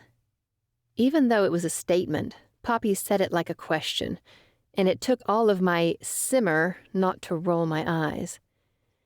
We expect all representatives, meaning everyone in the club, to wear black tie. We can get that donated if you need, Jordan. My mouth fell open. Are you seriously calling me out as poor in front of the group? She winked at me. We can talk more discreetly later. She moved on and continued talking about decor that had nothing to do with serving as a medical professional. After the meeting closed down, I cornered Pixie. You cannot let Poppy and Tinsley keep detracting from FMP. They're turning it into a debutante club. Pixie frowned and pressed her fingers down on the desk.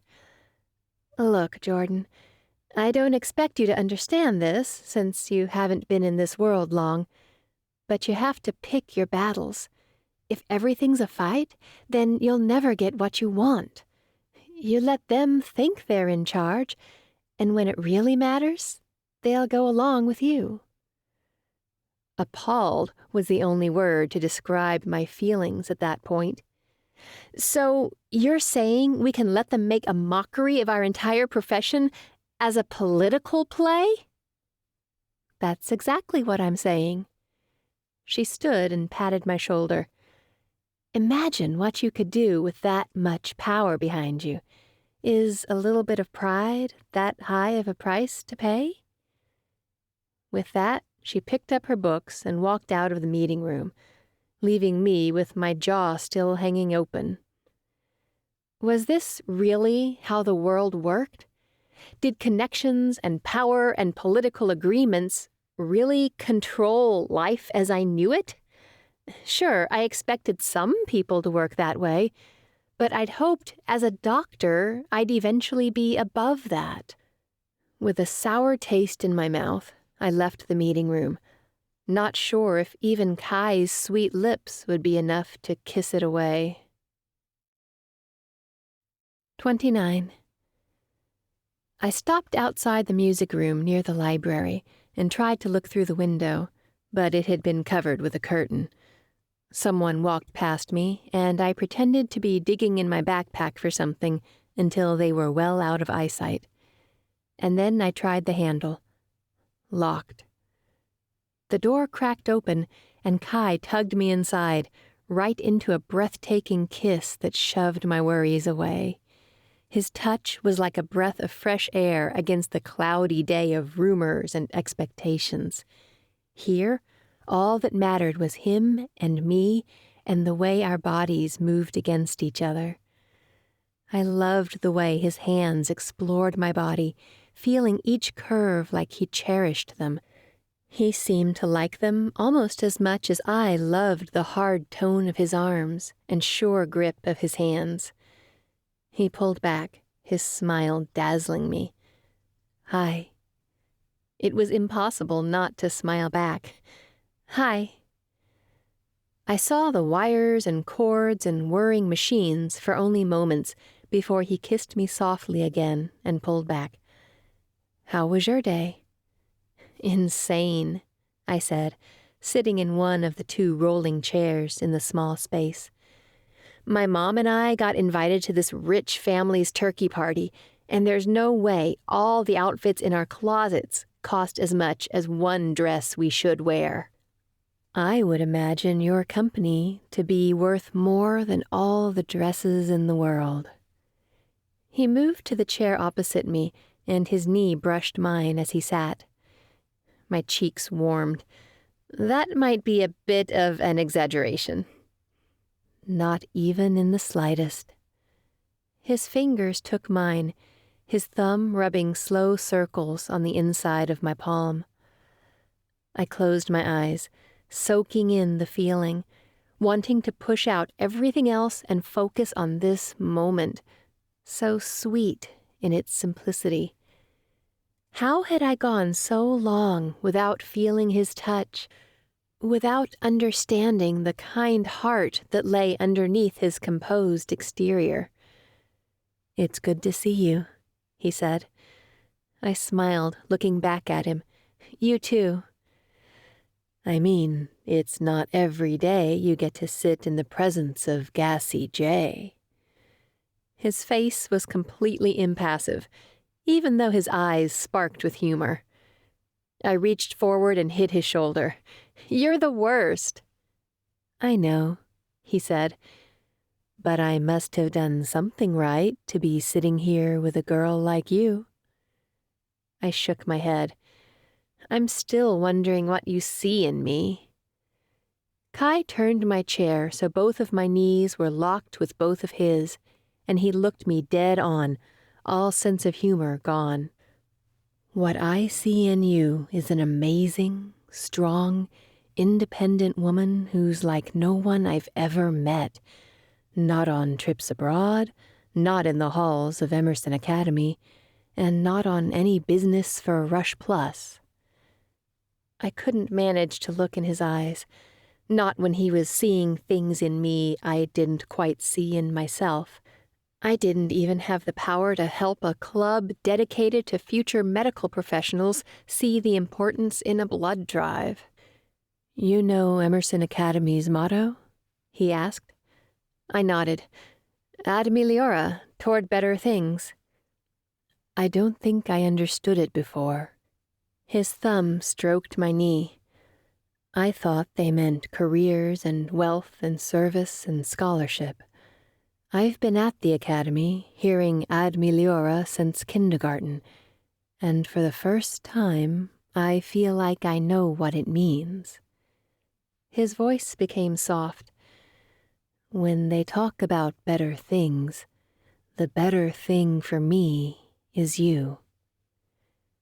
My throat grew thick, and I looked at him with glassy eyes. "Do you mean that?" My whole life, I'd known people to leave. My dad, my friends, Lucinda. But Kai was telling me he wanted to move toward me, be closer, that I was worth it. "Come here," he breathed. I rose from my chair and went to him, settling on his lap. He linked his arms around me, pulling me close to him. "I've never been more certain of anything in my life," he breathed into my ear. I'd never felt less sure of anything.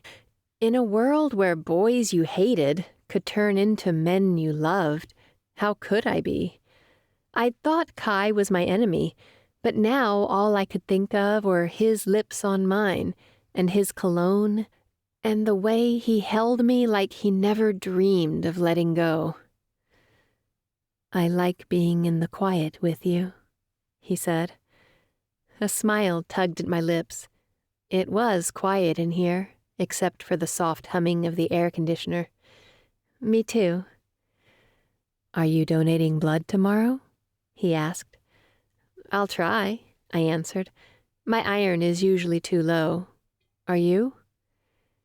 He sucked in a breath through his teeth. "Needles and me." I twisted in his arms to see him shaking his head with a terrified look.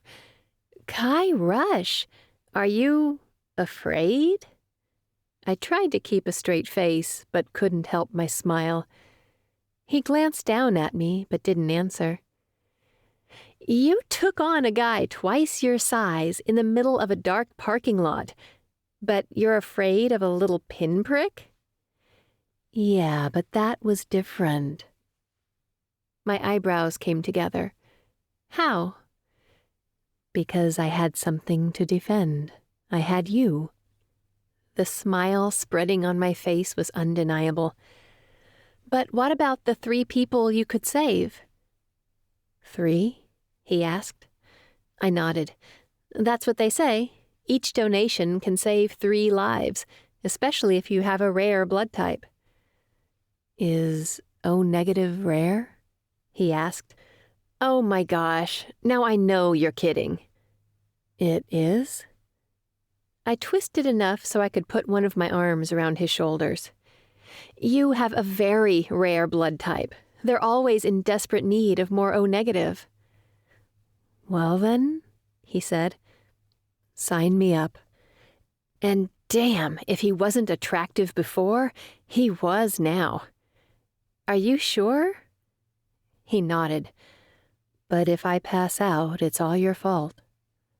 I smiled, my eyes shifting toward his lips. I wouldn't mind kissing you back to life. In that case, do you think we should practice? Grinning, I answered, definitely. He closed the gap between us and pressed his lips to mine. 30. I fell asleep thinking of Kai and the words he'd said to me about Ad Meliora. My heart felt fuller than it had ever been, and when I woke up, the feeling was still there, mixed with excitement that I would be able to see him in just 1 short hour. I checked my phone, squinting against the bright light. There was already a chat from him. Kai, good morning, beautiful. I can't wait to see you. Jordan, I can't wait to see you either. I smiled, holding the phone to my chest. I'd never felt this wanted before, not even when Martine and I had lived our love story in the open, sharing cute pictures online, hanging out with friends and family. What I had with Kai, just the 2 of us, it topped that, no contest. Now that I had something to look forward to, getting out of bed and dressing for work was much less painful. I stood beside Mom in the bathroom, brushing my teeth. She bent over the sink and spit. You look happy today. I slowed brushing and then spit as well. It's the blood drive. I get to skip a couple classes to help. After rinsing out her mouth, she said, Who knew I'd have a daughter thrilled at the sight of blood? Daughter or vampire? I teased, drawing the shower curtain over my face like I was wearing a cape. The world may never know. Shaking her head, she left the bathroom to me, and I stared in the mirror.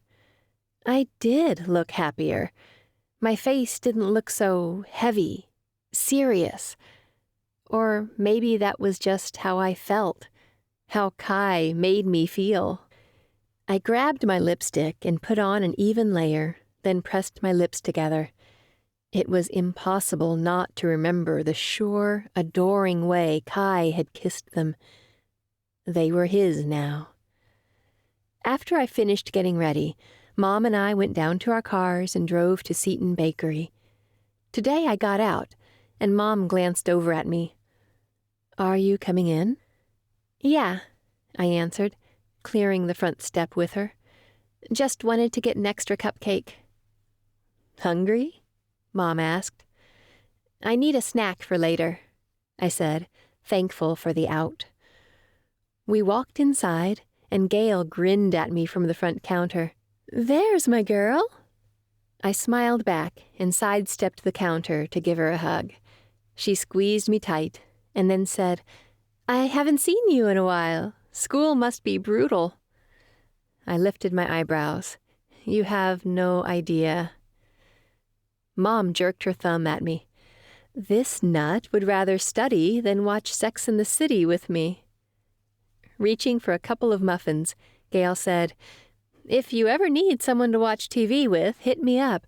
My husband is out like a light at 7 most nights." "I will take you up on that," Mom said. "Oh, and can you put an extra in a separate bag? She's studying up an appetite." Gail winked at me. "I've got you." The way she winked made me wonder if she knew something I didn't. I hoped not. She went back to the kitchen and came back with 2 cups. "The message is from me this time." I glanced at the cup in my hand and saw Gail's looping handwriting. "You are beautiful." Mom looked up from the note on her cup and said, "Aw, you are so sweet." Gail grinned back and shrugged. "Can't help but speak the truth. I wish I had a mom like you when I was growing up." She looked at me. "You are so lucky to have your mama." I agree. In some ways, I was incredibly blessed with my mom. Zara had lost her mom as a young girl. Rory's mom had just recently eased up on the excessive dieting. And there was Ginger, whose mom treated her like a child, even though she was well into her teens. My mom wasn't like that. She treated me like I was responsible, so I acted that way. On the way out, Mom rubbed my back. "I'll grab some extra snack food for you this grocery trip." My mouth parted. Snacks had never been something on our shopping list. Our budget didn't allow for it. Just another way Kai had changed our lives. "Thank you," I said, half to Mom and half to him. I couldn't wait to see him, to drink in his appearance, and maybe sneak a touch or a kiss. Going all day without one would be beyond difficult, especially since we didn't have another meeting planned, at least not yet. When we got in the house, my entire body hummed with anticipation. "Where are we working today?" I asked Mom. She pulled a laminated sheet out of her pocket that Robert had given her to keep track of the schedule, scanning it. "Do you want to take the pool locker room or the upstairs sunroom?" "Sunroom," I said quickly. That would be closer to Kai's room, to the second sunrise of the morning. She shrugged and handed me the dust mop and window cleaning equipment. "I'll be up there when I'm done." I nodded and walked toward the stairs. As I passed the 2nd floor, I paused. Kai's room was on this floor, and it was calling to me, begging me to go inside and see him, touch him. I steeled myself and continued upstairs. I had a job to do, and of all the safe places in the world to hide away with him, his home was not one of them. The upstairs sunroom was this big, beautiful room encased in glass windows, with comfortable seating and plants spread throughout. It wouldn't be a bad place to spend the morning. I put in headphones and a Julieta Venegas playlist. Cleaning was so much better when I had something to listen to, especially good music that made me want to dance. Who cared if the broom wasn't a man? Not me. I shook my hips, spinning the broom in a slow circle, and froze at the sight of Kai. He had his lips pressed together, trying not to laugh, and his eyes were alight with mirth. "Oh my gosh!" I cried, pulling off my headphones. "What are you doing here?" "The box office didn't tell you? I bought tickets." My cheeks were on fire now. "How much of that did you see?" "Not enough." I crossed the room and hit his shoulder. He pretended to be wounded, but his eyes were still dancing. and now that we were this close, the air seemed warmer. "Hi, sunshine," he whispered, tucking a strand of hair behind my ear that had escaped my ponytail. I closed my eyes. The sensation was so powerful. How did he have this effect on me? When I opened them, he was still taking me in. "My mom's going to be up here," I breathed. He took my hand. "I'm not done yet." Quickly, he led me across the room and into a closet full of blankets. It was dark in here, but my eyes adjusted to him like they didn't want to waste a minute of seeing him. "This was your grand idea?" I whispered. "Hiding in a closet?" He silenced my worries with a kiss. And who was I to argue when his lips were on mine, giving me everything I needed in this moment and more? Something about the darkness empowered me. I slipped my hands under his shirt and felt the hard muscles of his sides, his stomach. He didn't make a sound, but his breath sped, giving me all the encouragement I needed. My hands explored, over the ridges of his abs and up to his pecs. Every part of Kai was on purpose, not soft or round, but hard, present. I loved the way his body felt against mine, under my fingers. He nipped at my lip, sending a shiver down my spine. "Jordan?" my mom called. My eyes flew open. "Oh my God," I whispered. He shook his head. "What do we do?" I panicked. His hand covered my mouth. Warm, firm. "She'll leave to look for you, and I'll sneak out behind her." I wasn't sure his plan would work, but it was the only one we had. Dropping his hand from my mouth, he slipped his fingers through mine and held on. But my heart was pounding. What had we been thinking? We'd almost been caught by my mom. Could still get caught. What if it had been Mr. Rush up here to look for Kai? The soft sole of Mom's shoes walked away, and I looked to Kai. "There's a bathroom over there," he whispered. "Pretend to be in it. I'll creep past your mom." I nodded. And the second he opened the door, I thundered from the closet to the bathroom, closing the door behind me. As I leaned my back against the wall, my chest heaved with the force of my breaths, and a sense of dread pooled in the pit of my stomach. Kai and I needed to be more careful if we wanted this to continue. And I did want it to continue. I couldn't imagine ever going without Kai's touch or feeling the way he set me on fire. Within a few minutes, a knock sounded on the door. "Jordan?" "Yeah, Amma," I called through the door and then turned on the sink. "Just finishing up." "Oh, good," she said. "I couldn't find you, and Kai told me there was a bathroom up here." My heart constricted at the sound of his name on my mother's lips, but I had to cover it. I turned off the sink and walked out. I wonder how many bathrooms there are in this house. 10, she said, eyeing me. "Are you okay?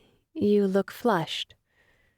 She poked her head in the bathroom and sniffed, like that would reveal if I was, in fact, all right. "Is your stomach upset?"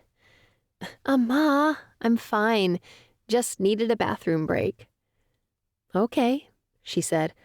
"Let's knock this room out and get you to school." I'd never been more grateful to start cleaning in my life. 31. When I got to school, I grabbed my backpack and the bag with Kai's cupcake and went inside to the gym. Grateful for the distraction of the blood drive, I got to work helping the other FMP members and the Emerson Blood Institute set up. We had to have a sign-in table, a recovery space, and an area to give away the shirts they got upon donating, with the words "Multum in parvo" across the front. Much in little. One of the sophomores and I unfolded the legs on a table, and then while he got chairs, I set up a sign that said, "One donation saves 3 lives," along with a picture of the shirt. When we were all set up, I went to Pixie to get the tablet we would use to check people in. "How'd it go this morning?" I asked her. "Good." She pushed some hair out of her face. "They were a little late, but I think we'll be able to get started on time." I nodded. "And the catering?" Poppy came by and confirmed. "Awesome," I said, even though a part of me would love to see Poppy fail. That probably made me a terrible person. Pixie reached into her messenger bag and pulled out a tablet in a fancy leather case. The password 7777. I gave her a look. "What?" she asked. "It's a lucky number." "Nothing," I said with a smile, shaking my head, and went back to the sign-in table. I pulled up the Emerson Blood Institute app and signed in to see who all had signed up. I raised my eyebrows. We'd filled almost every spot. The first name on the list? Bertie Bardot, our overly cheery guidance counselor. I needed more coffee for this. At 8 o'clock on the dot, she stepped up to the table, wearing a bright red dress, blood-drop earrings, and a bright red headband. "Nice to see you, Jordan." "Right on time. How's Ralphie?" I asked about the bird she kept in her office. "Just twiddling his thumbs." She laughed loudly. "Get it?" The fake laugh I gave her deserved extra credit. "Yes, so I just need you to sign in, and it looks like Nina's ready."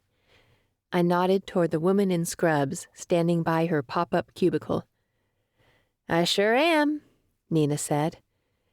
Mrs. Bardot used her finger to swipe her signature and then walked toward Nina, her blood-drop earrings swinging. Once I crossed her name off as complete, I looked down at the next spot on the list. My eyes widened. Johnson Rush, and then Kai. Any excitement I would have had about seeing Kai was immediately shadowed by his father's impending presence. So much for encouraging him about donating, or giving him the muffin. I checked the time. There were a few minutes yet before he would get here, but I had to take deep breaths. I still wasn't sure how I felt about Kai's dad. He gained huge points for raising Kai, but the way he felt about poor people definitely tipped the scale against him. I steeled myself to be polite, like my mom would want me to be, and waited until I saw his narrow frame walking through the door, followed by his son. Kai gave me a smile his dad couldn't see, and I returned it. "Hi there." "Hello, Jordan," Mr. Rush said. "I didn't know you were involved with the blood drive." I nodded, and Kai said, "She's actually vice president of future medical professionals." Mr. Rush raised his eyebrows in a way that told me he was equal parts surprised and impressed, like he'd never expect a person like me to lead. I'd show him just how professional I could be. "You can sign in on this sheet and then wait for one of the phlebotomists to come and get you." Kai laughed nervously. "As long as it's not a lobotomist." I rolled my eyes. Ha ha. Mr. Rush's face took on a moderately amused expression. "Would you believe it if I said he didn't get his sense of humor from me?" Honestly, yes. I'd never met a more serious man. But I shook my head. An awkward silence ensued.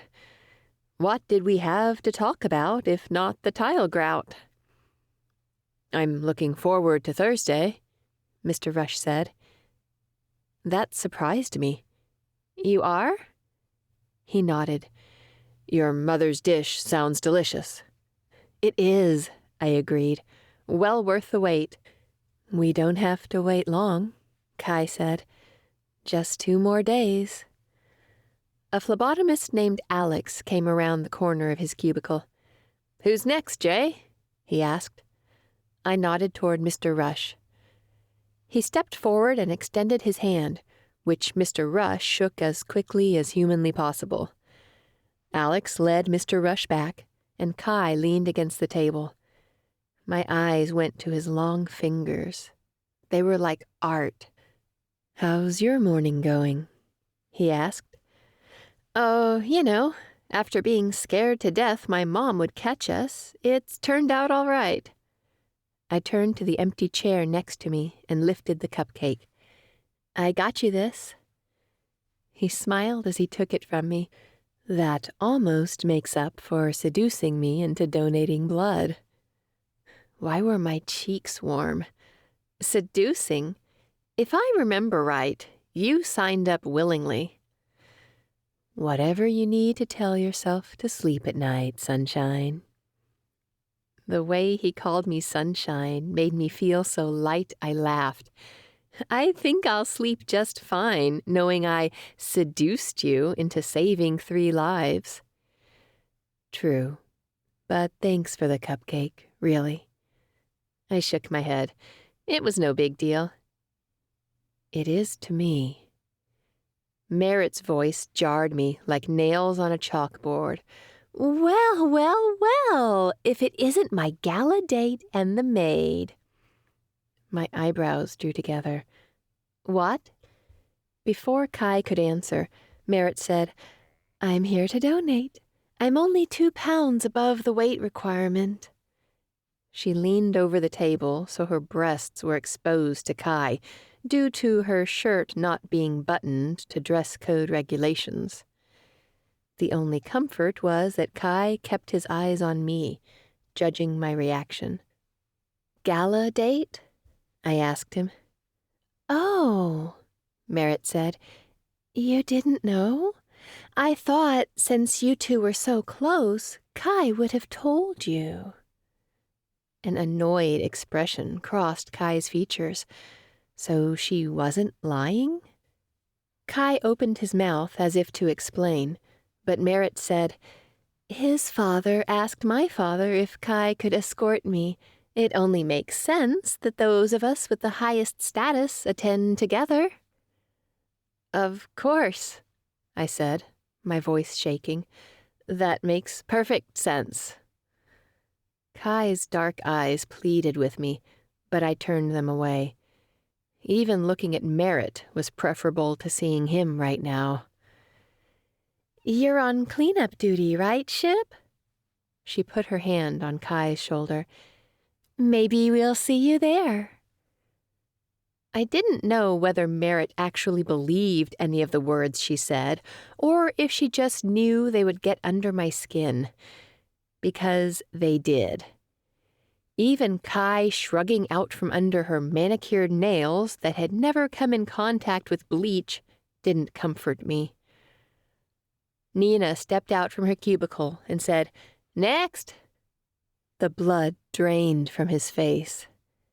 We couldn't talk, not in front of Merritt, and especially not with his betrayal giving me a bitter taste in my mouth. Nina is ready for you. Reluctantly, he walked to her stall, and I forced myself to keep my expression even as I handed Merritt the tablet for sign-in. She rested it on her dainty forearm and said, Anything wrong?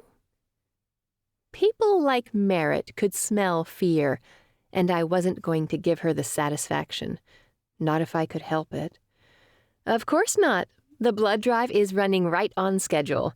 Thanks for making your appointment on time. As Merritt furrowed her perfectly plucked eyebrows, I pretended to be bored and used my phone to send a quick chat.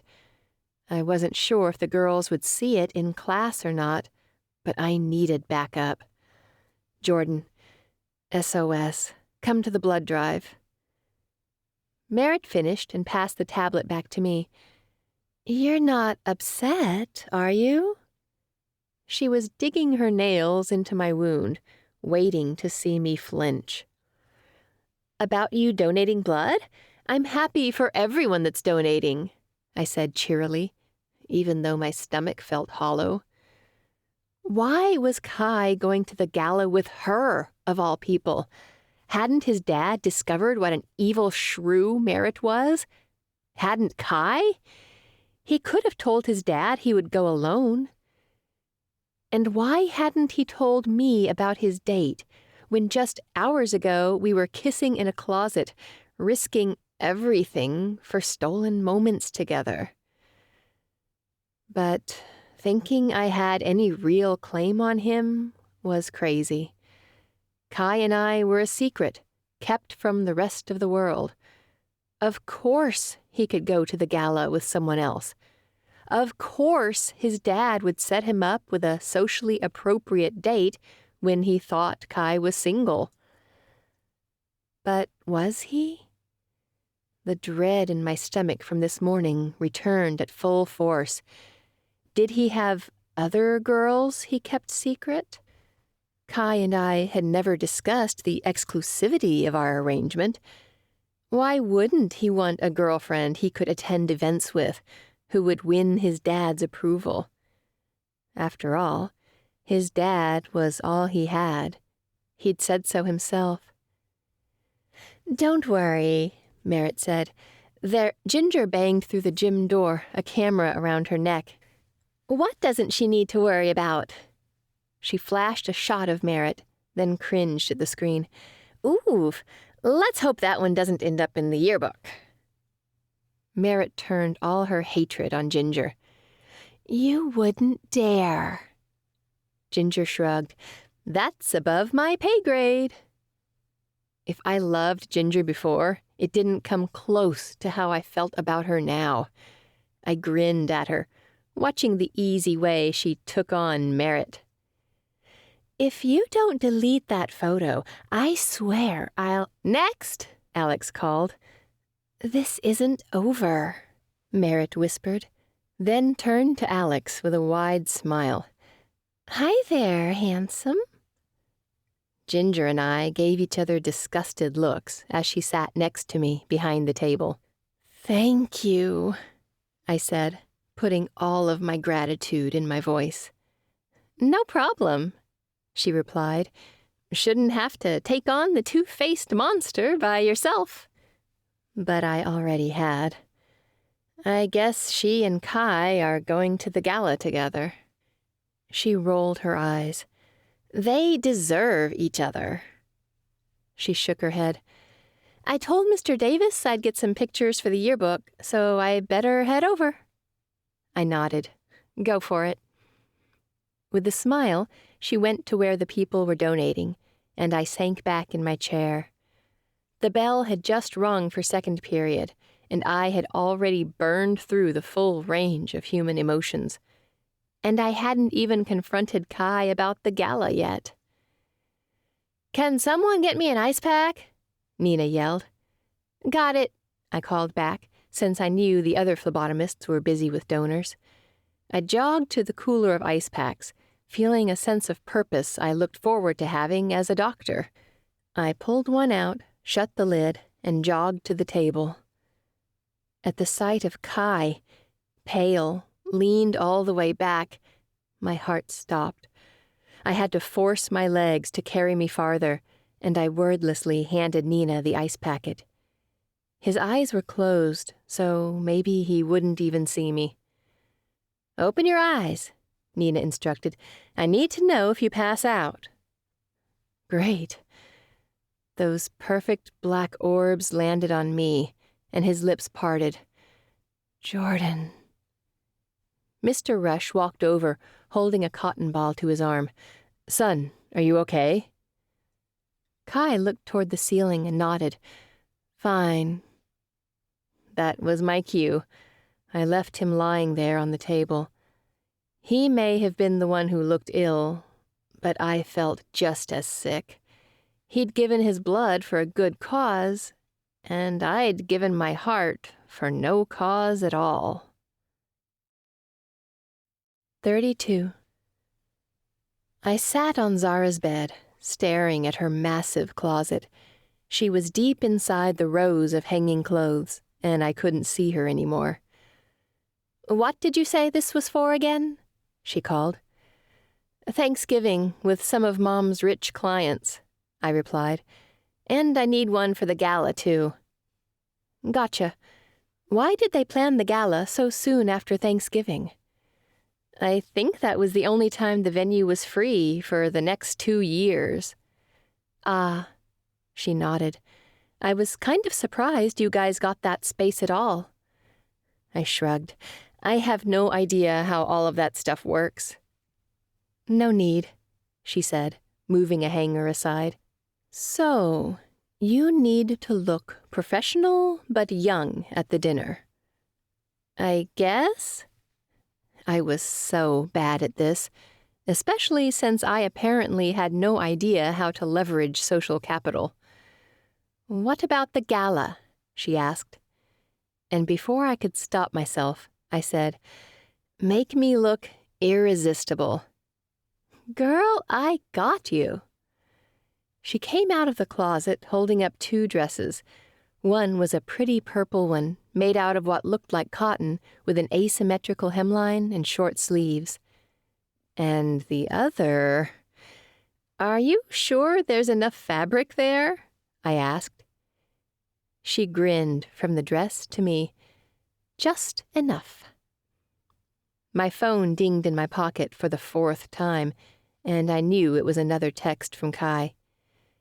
"You can get that," Zara said. I shook my head and leaned back on the bed. The more time I had to think about him having a date with Merritt, the more frustrated I became. How long had he known about the date and kept it from me? He knew I was going to the gala.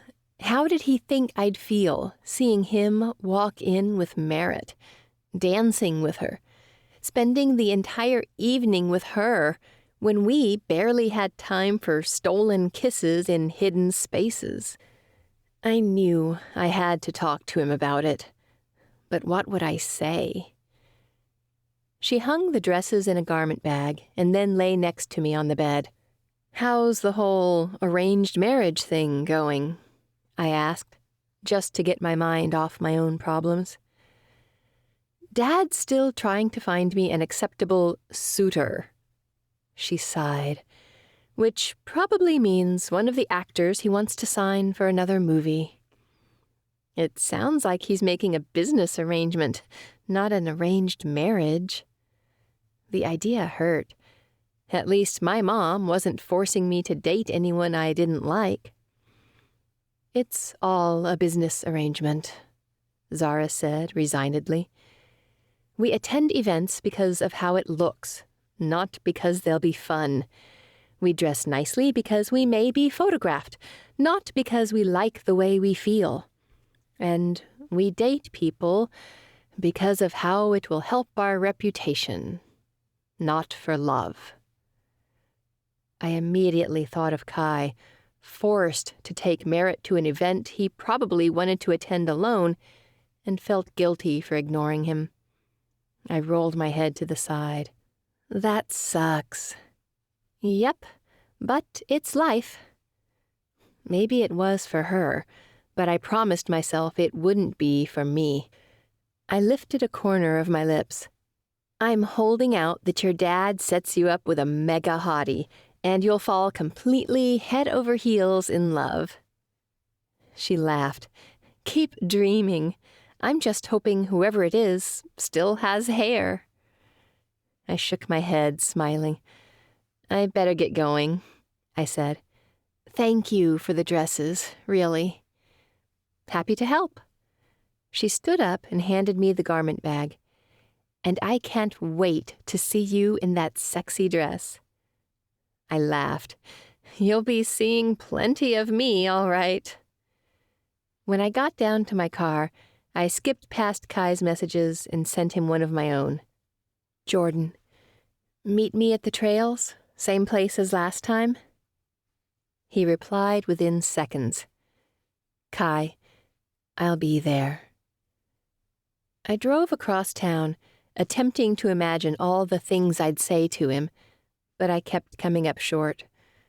How could I tell him I was hurt without asking him to be exclusive? And how could I ask him to be exclusive when we could never have the type of relationship he deserved? I pulled into the parking lot, and he wasn't there yet. Somehow relieved, I tugged my coat tighter around me and began walking toward the trailhead. The cold air and dimming sky made each breath seem more purposeful than usual.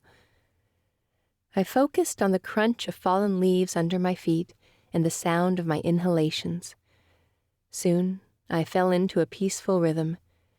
Eventually, I reached our spot, and I took it in. The grassy area looked different now that most of the leaves had fallen off the trees and the grass had completed its transformation to brown. "Jordan," Kai said from behind me. I turned and took him in. His face was drawn, concerned. Seeing him both bolstered and broke me. I was realizing that I wanted more, for me and him. "I'm sorry I didn't tell you," he began. "It was a plan my dad made in a business meeting with her parents and her brother so he can help promote Rush Plus. I promise I didn't ask for it, and I certainly didn't want to. But my dad said Rush men don't go back on their word." I stepped closer and placed my finger on his lips, just for a moment, just to stop the nervous flow of words coming from his mouth. "It's okay," I said. "It is?" He seemed even more confused now. "Yeah." I looked down at my fingers, at my hands that were so different from Merritt's. Where she had beautifully done nails and supple skin, mine were cracked, my skin worn down from cleaning chemicals and a lack of money for beauty supplies beyond the basics. "You deserve to go with someone like Merritt." "No." His voice was hard, but his touch was soft as he took my hands. "I deserve to go with you." I met his eyes, my throat feeling tight. "But you can't." He let out a swear word, and shock flowed through me at his outburst. Kai was the picture of control, usually. When he turned his eyes back on me, they were tortured. "Can't you tell I just want you?" His hand cupped my cheek. "Every second I spend with you feels better than hours spent with anyone else." My fractured heart held on to his words. "But that's all we'll ever have. Seconds, stolen moments in secret." "You don't know that," he said. "This dinner we're having together could change things. Maybe if my dad knew you and your mom, he wouldn't be so against us. He'd see that you're different from my mom." "Am I?" I asked. "You dished out money for our medical bills, and what do I have to give you in return? I can't even give you a real relationship." "I didn't do it to get anything in return. I did it to help." I couldn't look at him now, not through the emotion clogging my throat and filling my eyes. He stepped closer, dipping down until I was forced to look in his eyes. "Jordan, I know you think you don't have anything to give me, but that couldn't be farther from the truth. You give me a new way of looking at the world. You help me see the kind of man I want to be. You make me better, and I'd spend everything for that, to keep working to become the kind of man who deserves your loyalty, your love. Promise me you won't give up on us, please?" I couldn't speak, so I nodded, sending tears down my cheeks. He kissed me, hard, and then held me. "We'll get through this." "Okay," I said. I just didn't know how. 33. On the afternoon of Thanksgiving Day, Mom and I stood in the bathroom together, doing our hair for our dinner with the Rushes. She was using a curling iron older than me to put soft curls in her hair, while I ran a straightener through my waves. Thanks to amazing genetics from my mom, my hair looked glossy, even with basic products. Plus, just wearing it in a ponytail all the time helped to protect it from the heat damage I saw on other girls. After putting a mist of hairspray on, I worked through each of the makeup products I owned until the person in the mirror looking back at me was unrecognizable. This girl looked nothing like the one who threw her hair up every day and ran to school exhausted and burned out. This girl looked like someone who was confident and could take on the world, who belonged with someone like Kai. But which one was I in reality? I identified so much more with the maid than with the millionaire. Could I suddenly belong in a different world? Or at least belong with someone who came from one? I didn't know, but I did know Kai wanted me to try. The fact that he cared so much kept me going. "I'm going to get my dress," I said. "Okay," Mom mumbled through mascara mouth, the weird face we made when putting on eye makeup.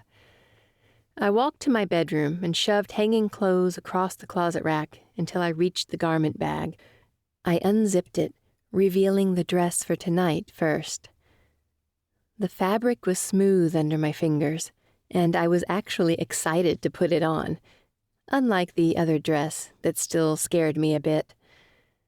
I pulled the purple one from the velvet hanger, took off my button-down shirt and shorts, then slipped it over my head. It slid easily over my skin until it fell around my calves. Looking down at myself, I knew it looked nice, but I went to the bathroom to see the effect in our full-length mirror. I saw myself as soon as Mom did, and we had identical reactions, covering our mouths with our hands and staring.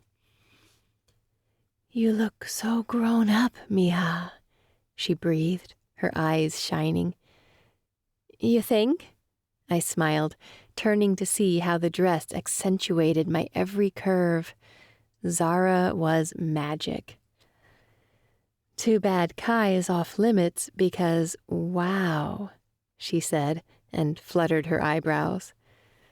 I laughed awkwardly. "He's not my type." It wasn't a lie, not really. Rich, tall, and lean had never been on my radar.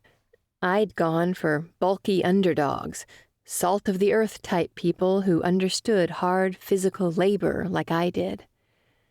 But maybe I had been looking for comfortable instead of challenging, like Kai. "I'm sure the right man will show up in due time," she said. I nodded. "Have you ever thought of dating anyone?" Her cheeks got hot. This was the one thing we didn't talk about, and I wasn't sure why. It had always been her and me, but I wanted her to know I'd be okay with it. There was no need for me to hold her back, not now that I knew what it felt like to wholeheartedly want a relationship and have to deny yourself for reasons outside your control. "I don't know," she said at last. "You'll consider it?" I asked. She shrugged and capped her lipstick. "Are you about ready?" I wanted to push, to ask her what kept her from opening up, but it had been just the two of us long enough for me to know that the subject was closed. "I just need my purse," I said. "While I finish up, can you grab the birria?" "Sure." I escaped the bathroom that seemed to be getting tighter by the second, but I still had a tightness in my chest. Tonight meant a lot to Kai, and in turn, me. With shaking fingers, I latched the clips on our slow cooker. It was cool now, but this close, I could still smell the delicious flavors. Excitement blossomed in me to share a bit more of my world with Kai. Mom joined me, and I took her in. It had been so long since I'd seen her in anything other than a cleaning uniform or the shorts and a shirt she slept in, much less a dress. She was actually wearing heels. "You have curves, Ama," I said in admiration. Or should I say, "Mamacita"? I waggled my eyebrows at her and shimmied my hips. She swatted at me. "Oh, stop it.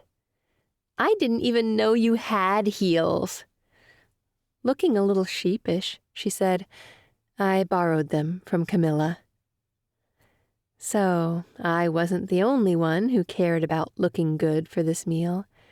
I smiled and looped my arm through hers. "Let's go." We walked down to her car, and I carefully placed the slow cooker in the trunk before sitting in the passenger side. We drove across town, taking every turn as slowly as possible to the wealthiest part of Emerson. Mom never talked about her clients, but I wondered what she saw when she watched all the big houses pass by. Was she jealous? Resigned? Determined? How did she feel about the people inside? We parked in the servants' garage and then walked toward the house, birria in hand. When we knocked on the door, Kai answered. "I'm so glad you made it." As he led us inside, his eyes drank me in. "May I take your coats?" All we had were our shabby winter coats, but we handed them over.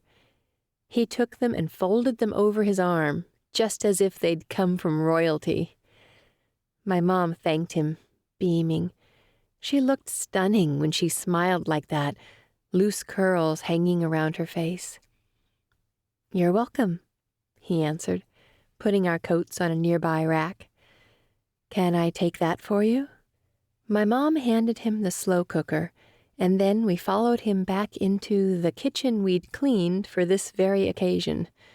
Mr. Rush set his phone down on the countertop and greeted us. "You look amazing," he said to my mom. She blushed. "Thank you, Mr. Rush. Tonight, it's Johnson." Kai and I eyed each other. They were acting strange, right? It was like they didn't know how to act either, outside of the employer-servant relationship. At least Kai and I had practiced. He shrugged and pulled out a chair. "Jordan?" I smiled. "Thank you." I'd never had someone help tuck me into a table, and I would have expected it to be awkward. But with Kai, it was easy. Exciting, even, especially when he brushed the back of my bare arms with his fingertips, teasing me. Mr. Rush sat down as well and said, "Let the fun begin." I didn't know what Mr. Rush's idea of fun was, but sitting in front of 8 pieces of silverware, not knowing which one to use, did not meet my definition. As if sensing my concern, Kai said, "Dad, can we just have a laid-back meal?" Mr. Rush shrugged. "I don't see why not. It will be easier without Robert anyway." As if worried taking too long might give his dad a chance to change his mind, Kai moved around the table, picking up silverware that could have lasted my mom and me a week without doing dishes. I couldn't help but feel embarrassed, knowing Kai had done it for our benefit. The 2 people I cared about most were too invested in the outcome of this meal for me to get wrapped up in technicalities, though. Kai dispensed of the silverware in the kitchen and came back empty-handed. "Why don't we dig in?" "Let's," Mr. Rush said. He stood and gestured to the buffet table. "Ladies first." Mom offered a small chuckle and stood, smoothing her dress. I followed behind her, carefully placing small amounts of each dish on my plate. That is, except for Mom's birria. I loaded a bowl with that. There would be enough for all four of us to have at least that much, and I wanted to get my fill. Besides, none of the spread on the table looked like the types of things we typically had on Thanksgiving. I always loved indulging in way too many tamales and dulce de leche cake. The birria was basically insurance that we'd have at least one good thing to eat. At the end of the buffet, I took in the desserts. Pumpkin pie, artfully topped with a swirl of whipped cream. Apple pie covered in sugary crumbles. And then... "Are these cupcakes from Seton Bakery?" Mom asked. I turned to the men, watching Kai, who wore a small smile. Mr. Rush shrugged. "Seems my boy has gotten a taste for them. Couldn't have a Thanksgiving dinner without them." "He has excellent taste." My mom kissed her fingers. "Muy delicioso." But I was too focused on Kai. The guy who knew action spoke louder than words to me had made an effort to make me feel comfortable, to be sure I had a good time. Still smiling, I picked up one of the cupcakes and went to my seat at the table, much more at home than before. At first, the conversation was awkward as we cut into our turkey. Mr. Rush was an app mogul who'd wisely invested his inherited fortune and made $1 billion on his own. Mom was a hard-working, first-generation immigrant from a cheap apartment complex in Seton. Kai and I were the only ones who had much in common, which, as far as our parents knew, was simply going to the same school. That's where the conversation settled for the better part of half an hour. And then Mr. Rush turned to me and said, "Jordan, I'm assuming you want to go into the medical field after college? Nursing, perhaps?" "Why would you assume nursing?" I asked. "I just assumed because I'm a woman?" He'd found my trigger and pushed it like a child with a shiny red button that said, "Do not touch." Mom kicked me under the table. "Behave," her strappy heels said. As Mr. Rush stuttered through his response, I pasted on my best smile and cut him off. "Actually, I'm going to school to become an oncologist." His eyebrows rose for a moment. "Oh, very nice. Where do you plan to enroll?" His validation frustrated me almost as much as his presumptions about me. "UCLA," I said shortly. Kai cleared his throat. "I heard their med school's one of the best in the country." I smiled because I knew he heard it from me, and because he was sticking up for me. "Is that so?" Mr. Rush said, drawing his lips down in a surprised expression. "Who knew?" He bent over his food, chewing, and when I was sure my mom wasn't looking, I mouthed, "Thank you," at Kai. He lifted one shoulder in the cutest half-shrug I'd ever seen.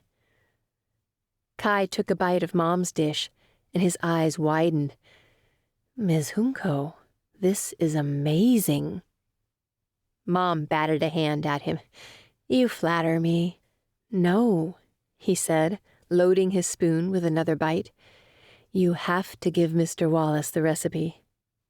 I laughed. Mom doesn't use recipes. "What?" Kai asked. Mom grinned.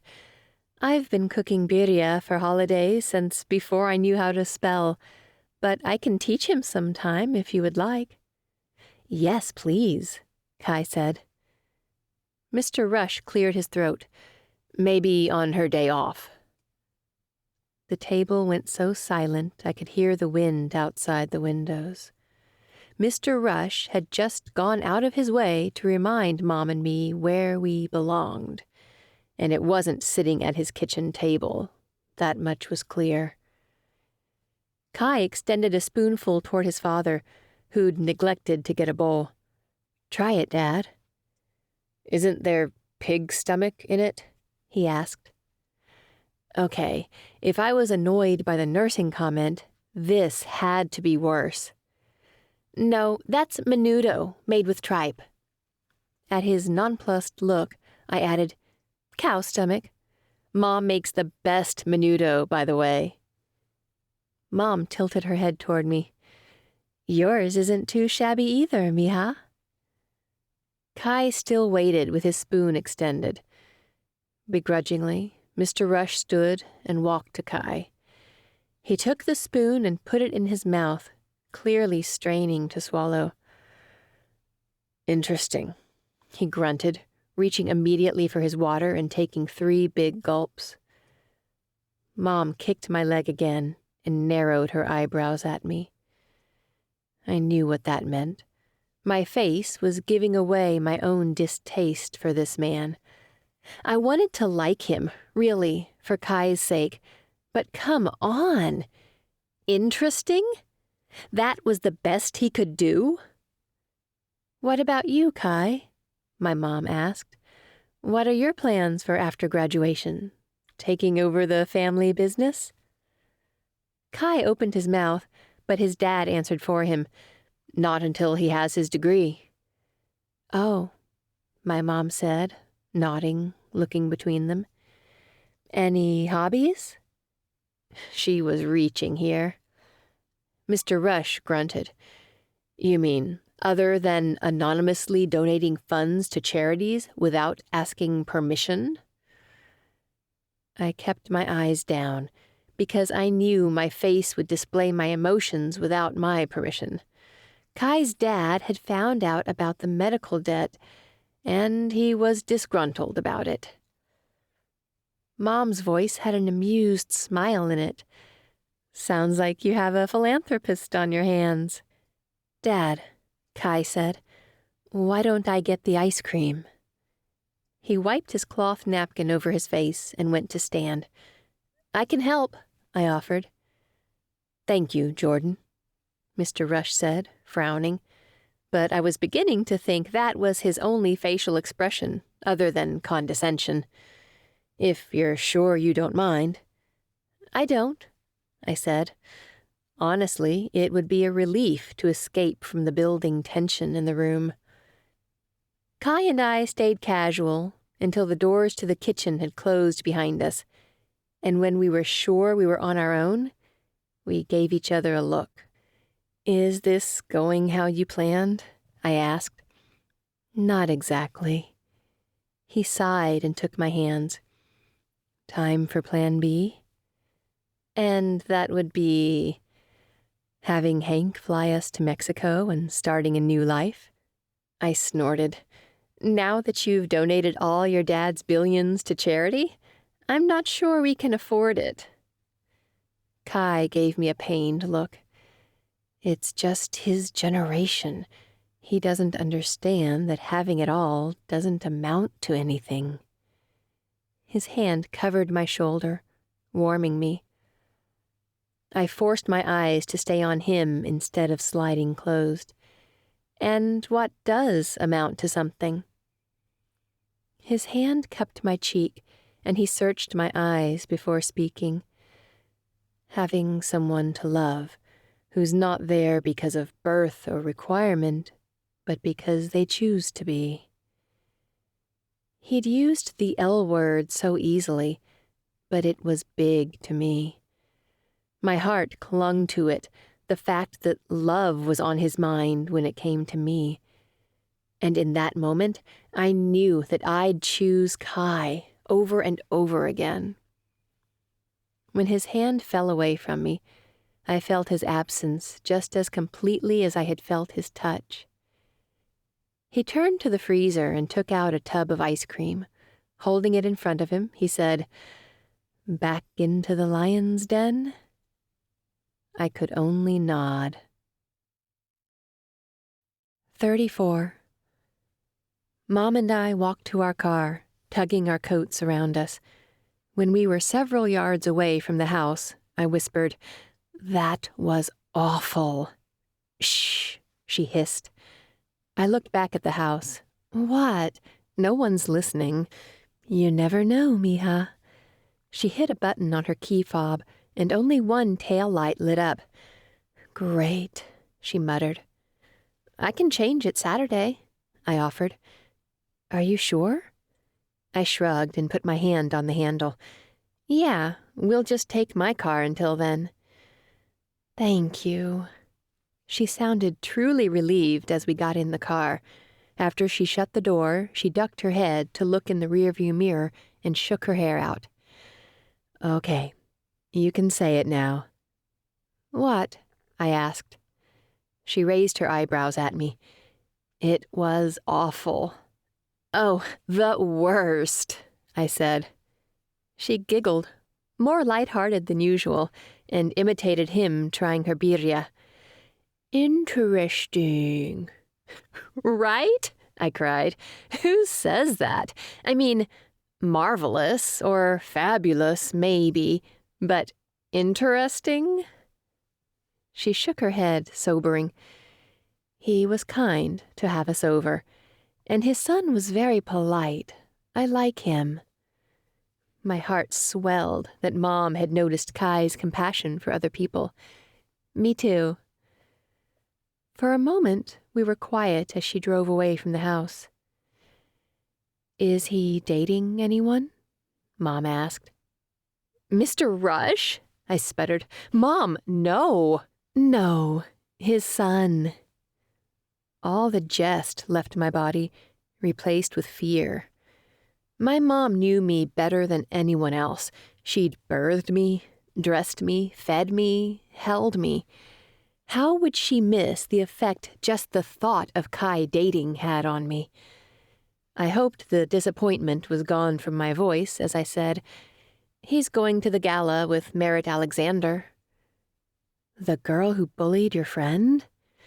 "That's the one," I confirmed. "Ugh." "Why?" I half-heartedly teased. "You interested?" She shoved my shoulder. "Don't hit the passenger." Laughing, she said, "Under different circumstances, he'd be a catch for you." I didn't have to lie.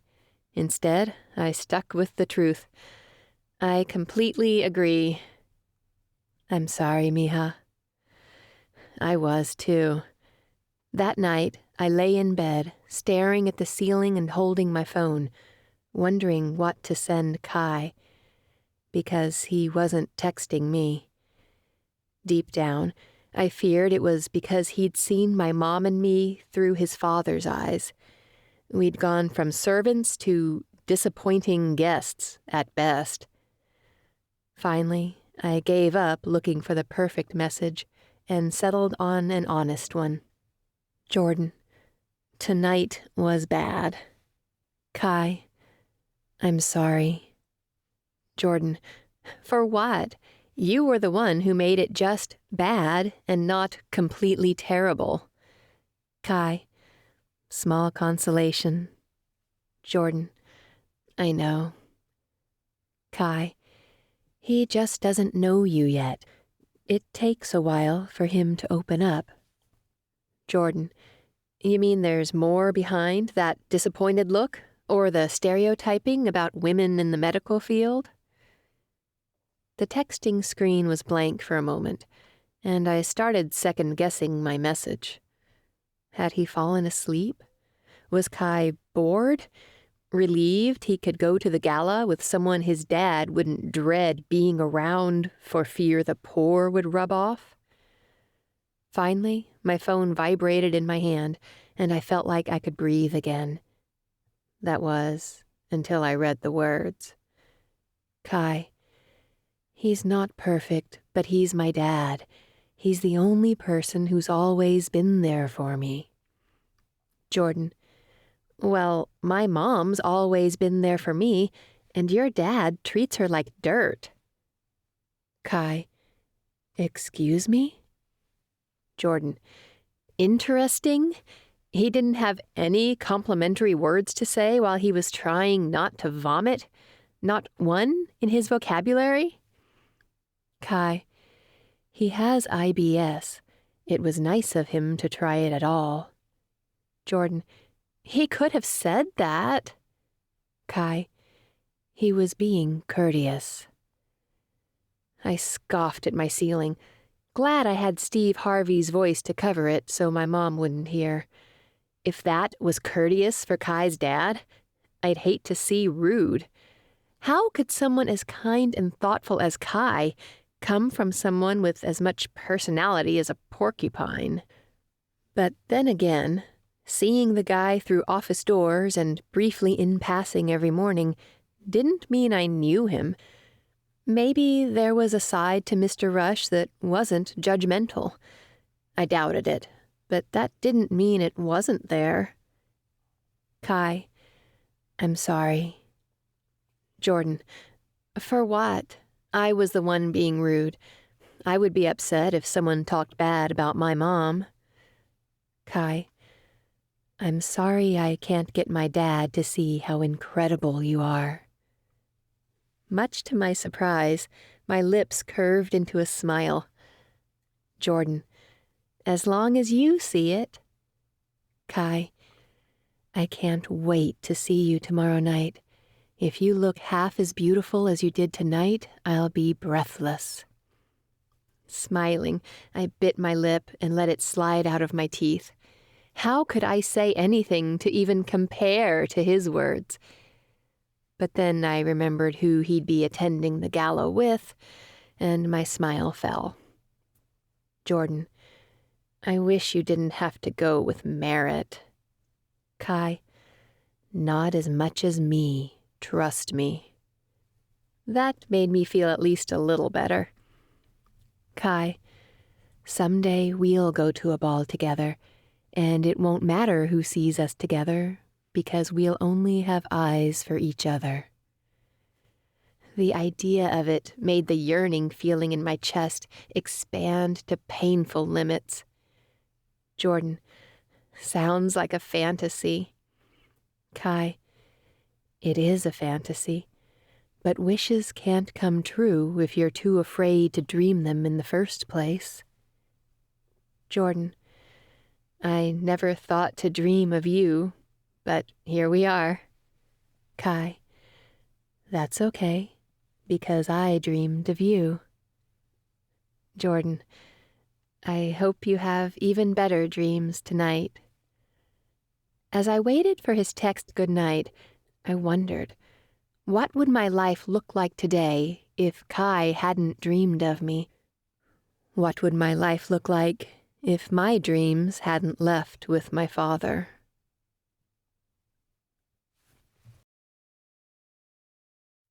35. The next morning, Mom and I woke at our normal time to clean Seton Bakery since we had the day off from the rushes. Gail and Chris were a sight for sore eyes after having spent an afternoon with our worst and most necessary client. The bell over the door clanged as we walked in. Gail poked her head over the swinging kitchen doors. "Good morning, sweethearts." As she walked into the main area, Chris poked his head over the doors. "How are our favorite girls?" "Great," Mom answered, walking to the counter, the cart rolling behind her. I twirled my finger around my ear, and Gail laughed. "So I'm guessing Thanksgiving with the fancy pants didn't go well?" Mom glanced back at me. "It went as well as we could have hoped." She grinned at me and chuckled, especially getting to see Jay school a billionaire on feminism. Gail's eyes practically bugged out. "Okay, I have to hear about this." I grabbed a rag from the cart and a spray bottle and said, "Pull up a chair." While Mom got out the dust mop and started on the floor, Gail pretended to get a chair and eat popcorn. With a laugh, I began scrubbing the counter and display case, telling her all about our awful evening. "He sounds terrible," Gail said. "His mama should have taught him some manners." I pursed my lips and nodded. "No kidding." "The boy who came and bought cupcakes, was that the son or an employee?" An excited flutter filled my chest, and I did my best to act casual. "What did he look like?" Cute, kind, quiet, black hair, dark eyes. That's the son. Someone must have launched the apple away from the tree, because that is one sweet kid. A smile grew on my face without my consent. What did he do? Always makes small talk, says please and thank you, leaves big tips and refuses to take it back, even when you argue with him. That sounds like Kai. Gail's sly smile was hard to ignore. Did I mention he was cute? Mom called from across the seating area. He's off limits. Boo, Gail said, and pretended to toss her popcorn and push in her imaginary chair. I better get back to work before Chris thinks he has to do it all himself. Too late, Chris called from the kitchen. Laughing, I shook my head and refocused on work myself. Maybe it was good Kai was off limits. If we dated in public, I'd have to deal with his dad all the time. As it was, I got Kai all to myself. Our time together was special, secluded, so we could just enjoy each other. But then again, it led to days like today. In just a few hours, I'd be getting ready for a gala I'd be attending by myself, while Kai had Merritt Alexander on his arm. Part of me wanted to skip it altogether. Kai would be living the life his father dreamed for him, while I stayed far away. Just the thought of watching Merritt flaunt yet another thing she had that no one else did made me sick to my stomach. She didn't understand that life wasn't a game with pawns you could move around and sacrifice on a whim. Others had real feelings, real stakes that couldn't be repaired with a bottomless bank account. But then I thought of seeing Kai in a suit that wasn't our school uniform, of locking eyes across the room and holding our secret, our relationship, that was just between us, and of him seeing me in the dress Zara picked out. Maybe a small part of me was satisfied at the fact that he would be able to look but not touch, for the evening, at least. "Jordan," Mom called loudly, making it clear she'd been trying to get my attention for quite some time.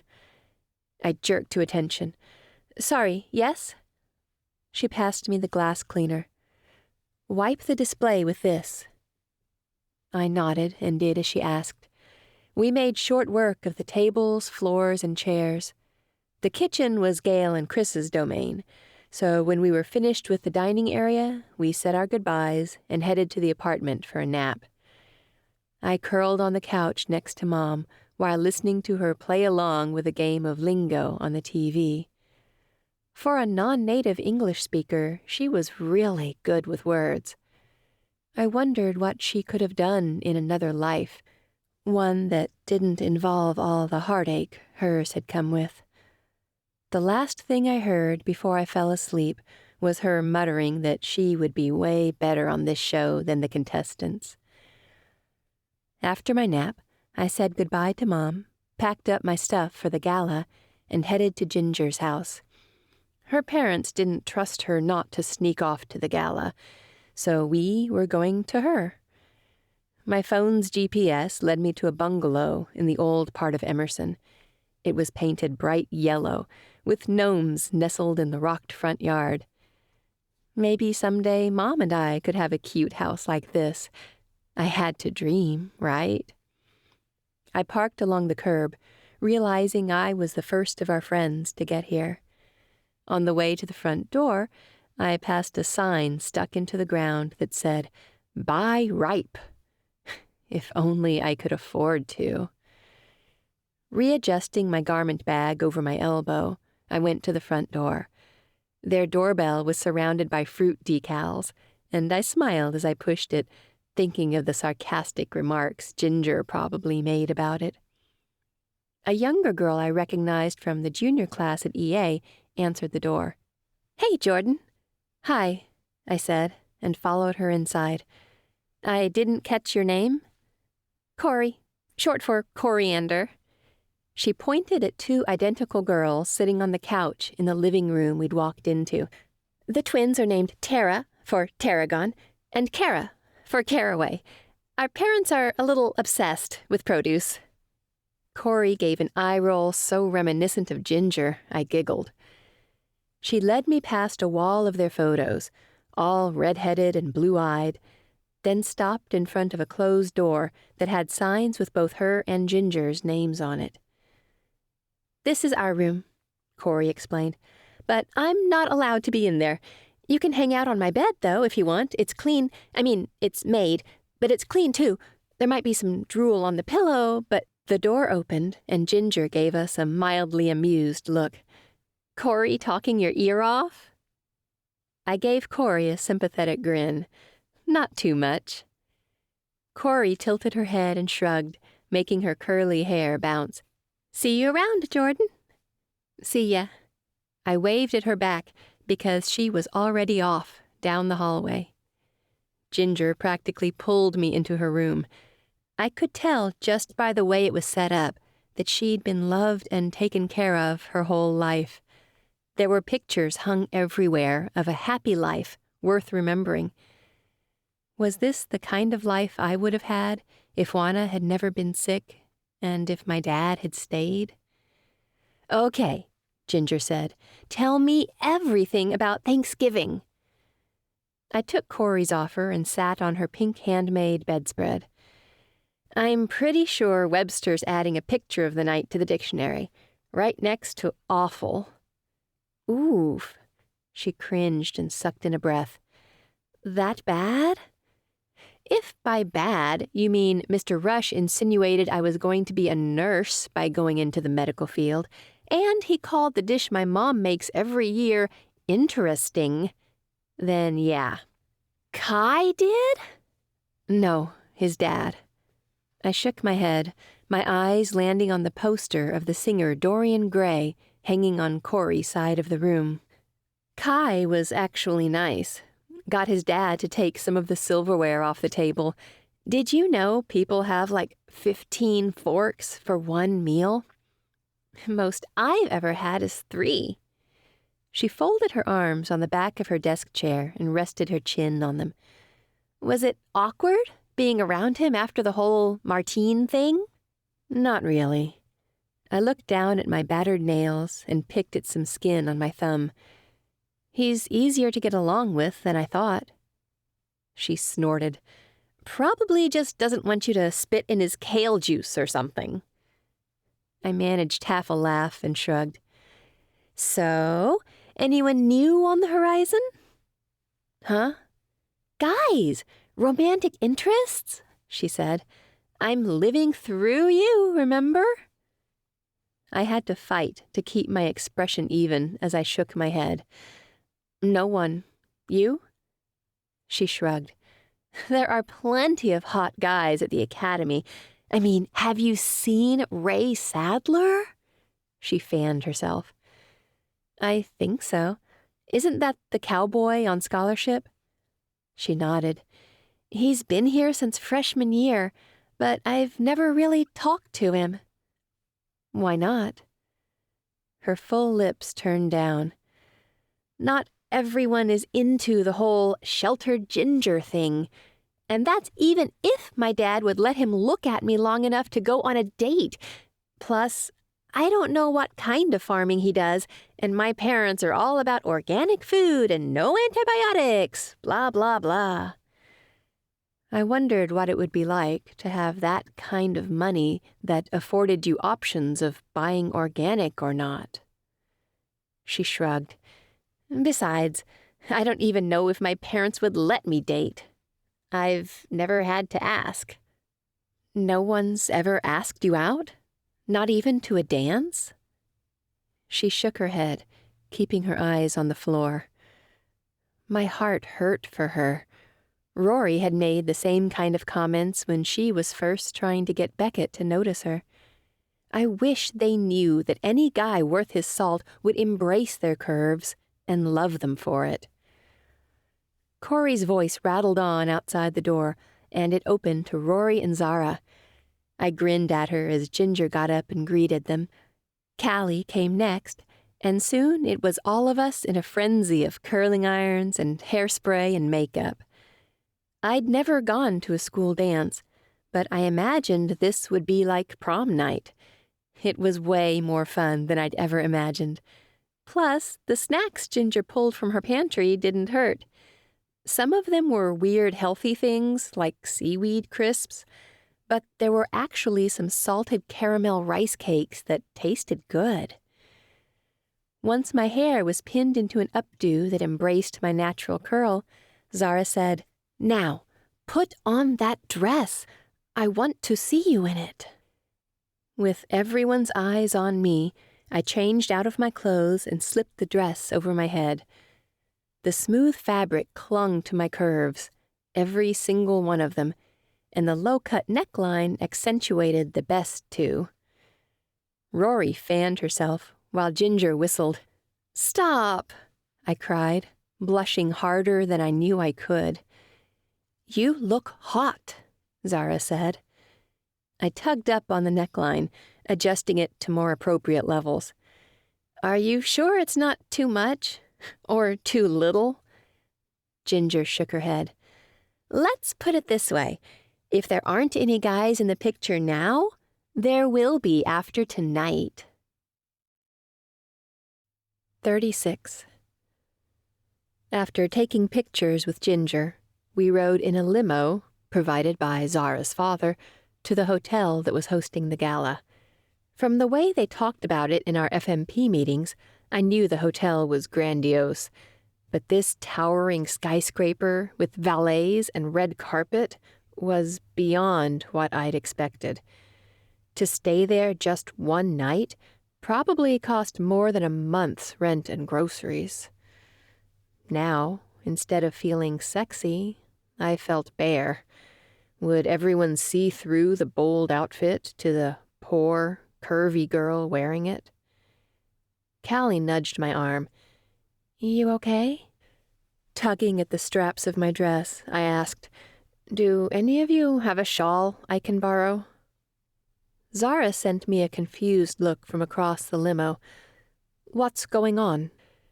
My eyes stung, not just because of the dress, but because I knew I'd be walking inside and seeing Kai and Merritt together. She'd probably be dressed in a classy, expensive gown by a personal shopper, while I had cleavage showing. What if I'm not good enough to pull off this dress? Or the entire night? "Jordan," Zara scolded, "you are fierce. You are kind. You are smart. Underneath all of that, you are a hottie in a $1,000 dress. Own it." My mouth fell open. $1,000? Her eyes widened as she nodded. "But you look like $1,000,000. A laugh escaped my lips. "You're crazy." "And you're beautiful," she said. The girls nodded and echoed her sentiment as the limo pulled to a stop. Rory put her hand on my arm. "We've got you." That meant more than I could say. When we walked into the ballroom, my mouth fell open. There was a massive sparkling chandelier, stunning decorations, and every person looked like they stepped out of a storybook. "This is amazing," Callie breathed. I nodded. "You didn't see it before? We're raising money for your dad's organization." "No," she said. "Poppy told Dad it would be taken care of, but wow." Wow was right, no matter how much I hated to admit it. Poppy's event planner had done wonderfully. People were already mingling, clearly enjoying themselves. But now they were starting to stare. I dipped my head lower so just Callie could hear. "What do we do with these things?" Her eyes lit up. "Food." We went on a mission to check out each of the catering trays and agreed to meet back under the chandelier. A tray of drinks passed by, and they handed me one. A sip told me it was sparkling water with frozen fruit to keep it cool. I held it as I walked past dozens of people in formal wear, talking and acting like they attended events like this all the time. I also got a hold of some bacon-wrapped shrimp, which I was pretty sure had been hand-delivered by the gods. But no sight of Kai. I returned to the spot under the chandelier, seeing my friends standing with a tall, older man. Callie caught sight of me walking toward them and extended her arm. "Dad, this is Jordan Junko. Jordan, this is my dad, the man of the hour." He chuckled and shook my hand with both of his. "I feel like the man of the hour, surrounded by such beautiful young women." He smiled at his daughter, and I could feel the love there as much as I could see it. I ached for that, the love only a father could give, but at the same time, I was happy that Callie had it. No one deserved to live without their dad. "Nice to meet you," I said. He nodded, closing his eyes as he did. "Likewise." "So, how do these things usually go?" I asked. Callie and her dad exchanged glances, and he said, "Eat until you drop, dance to the band's music, and then fall into bed. Right, Gal?" She chuckled. "Right." Someone clapped Callie's dad's shoulder, and he turned away. "So," Callie said, "dancing?" "I'm in," Zara said. Rory and I glanced at each other and shrugged. "Sure," I said. We went to the small wooden dance floor and danced to the band's cover of a pop song I'd been hearing on the radio every morning on the drive to Kai's. I closed my eyes as I moved my hips, thinking of the anticipation I felt each morning to see him. He might have thought of me as sunshine, but he was so much more to me. How had he gone from someone I barely knew to someone I couldn't live without? And then I heard Merritt's voice. My head swiveled toward it, knowing I would see him as well. I wasn't disappointed. He stood next to her, looking even better than the mental image I'd prepared of him. His suit framed his body in the most appealing of ways, with his hair swept over his forehead and his dark eyes as intense as ever. He was the perfect combination of intrigue and desire. "Hi, girls," Merritt trilled to us, bringing Kai right along with her. My fingertips ached to touch his lapels, to trace the hard line of his jaw before placing my lips on his. "Merritt," Zara said, the distaste clear in her voice. "Kai." "How's your night going?" Merritt asked. She placed her hand on Kai's chest, looking directly at me. "We're having an amazing time." But then I saw where his arm was, around Merritt's waist, like he wanted to be there with her, like it was the most natural thing in the world. My throat clogged with emotion I didn't quite understand or know how to explain. Seeking an explanation, my gaze met his beautiful dark eyes. There were a million words in his stare, but none of them made sense through the pain expanding in my chest. This, seeing him with Merritt, it was more than I'd anticipated.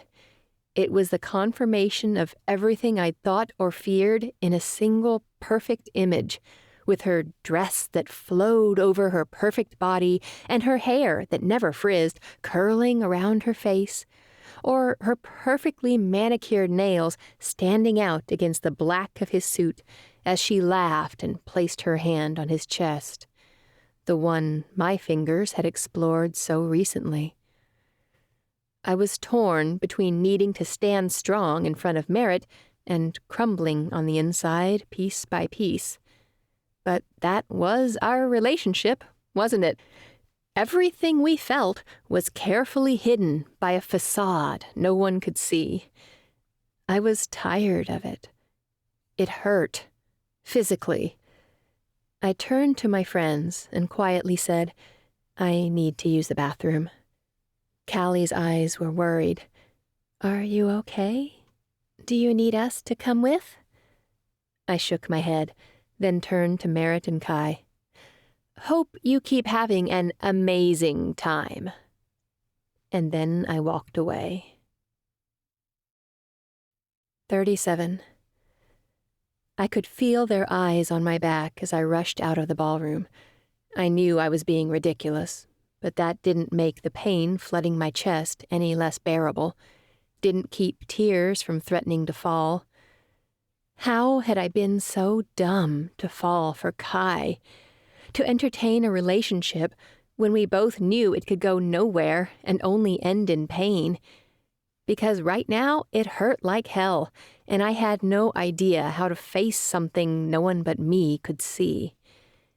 I found a door I thought was the bathroom, but opened it to find a small courtyard. A burst of frigid air blasted me, but across the way I could see standing heaters and glass double doors opening to the area. The door behind me must have been a side entrance. I quickly walked toward the heaters, feeling the tassels of the dress dance around my legs. The biggest heater had soft blue flames dancing inside. Soon heat reached my skin, but it did nothing for the ice in my heart. I couldn't watch Merritt put her hands all over him, couldn't watch him let her. I knew it had been a forced date for him, but that didn't mean he had to enjoy it. On a nearby street, a car revved by, reminding me of Martine, of my terrible taste in men. I put my head in my hands and sighed. I needed to let go of Kai. It hurt more being with him in a world where I didn't belong than it did just being on my own. I'd miss out on an amazing guy, but I'd stop risking my mom's business, stop risking his father's judgment, stop risking my heart. The door clacked open, and Kai's voice crept into the courtyard. I've been looking everywhere for you. You found me, I said quietly. He took me in for a moment, his eyes flickering with the fire. You look stunning tonight. A piece of ice inside me thawed. I'd wanted him to notice me so badly, and I gave myself permission to fall just a little harder. After all, it wasn't the falling that hurt, but the landing. The suit is good on you, I admitted. Sitting beside me, he said, The fire's nice. I nodded, hardly seeing the heaters at all. All I could see was him telling me I was his ad meliora. For a moment, we sat in silence that felt heavier than any debt or expectation. Do you want to dance? Kai asked. What about your date? Your dad? They're too busy trying to look good to bother coming out here. My brain screamed no. Accepting this dance could only lead to heartbreak, to chaos, and destruction of the carefully pieced-together life my mom and I led atop a house of cards. But my heart was going to be broken anyway, and it led me boldly into the flames. Okay. We stood, and he drew me into his chest just as easily as he drew the bow across his violin. I sagged into him, using his strong body to hold me up before the fall. His chest rose and fell against mine as we swayed to the music of the crackling fire and passing cars. Each second that passed felt like the final gasp before crashing into ice-cold water, so necessary and so painful before the chill wrapped around your chest and squeezed. Hot tears burned my eyes, of sadness and anger, because Merritt had done nothing to earn her life. Yet here she was, with all the privilege it entailed, while I hid with Kai in a courtyard, clinging to him like bites of a last meal. A sob racked my chest, and I backed away from him. Concern etched his features as he reached for me. "Are you okay? What's wrong?"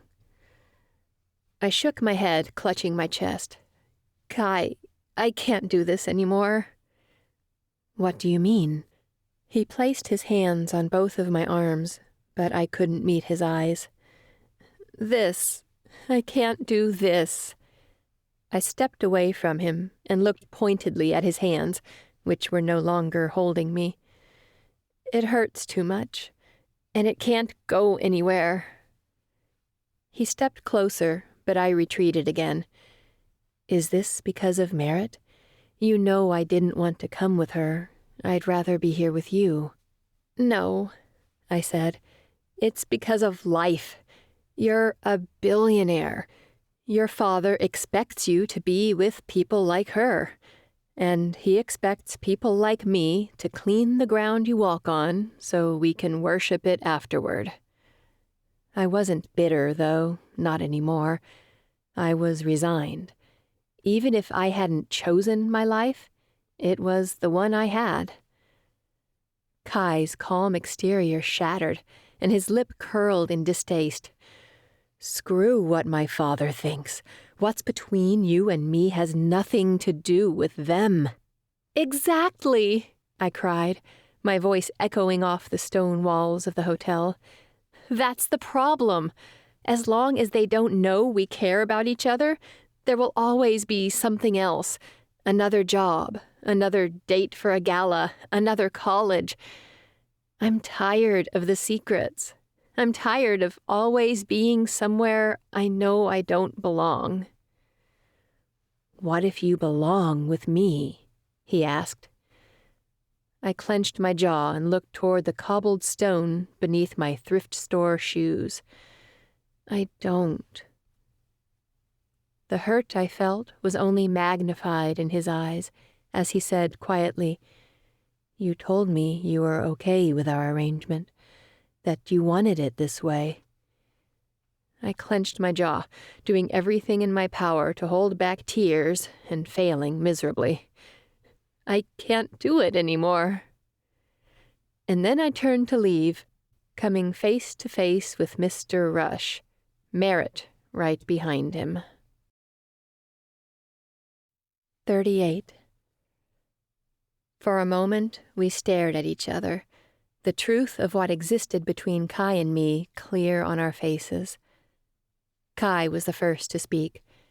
"Dad, Mr. Rush held up his hand and then scrubbed his chin. "I heard enough."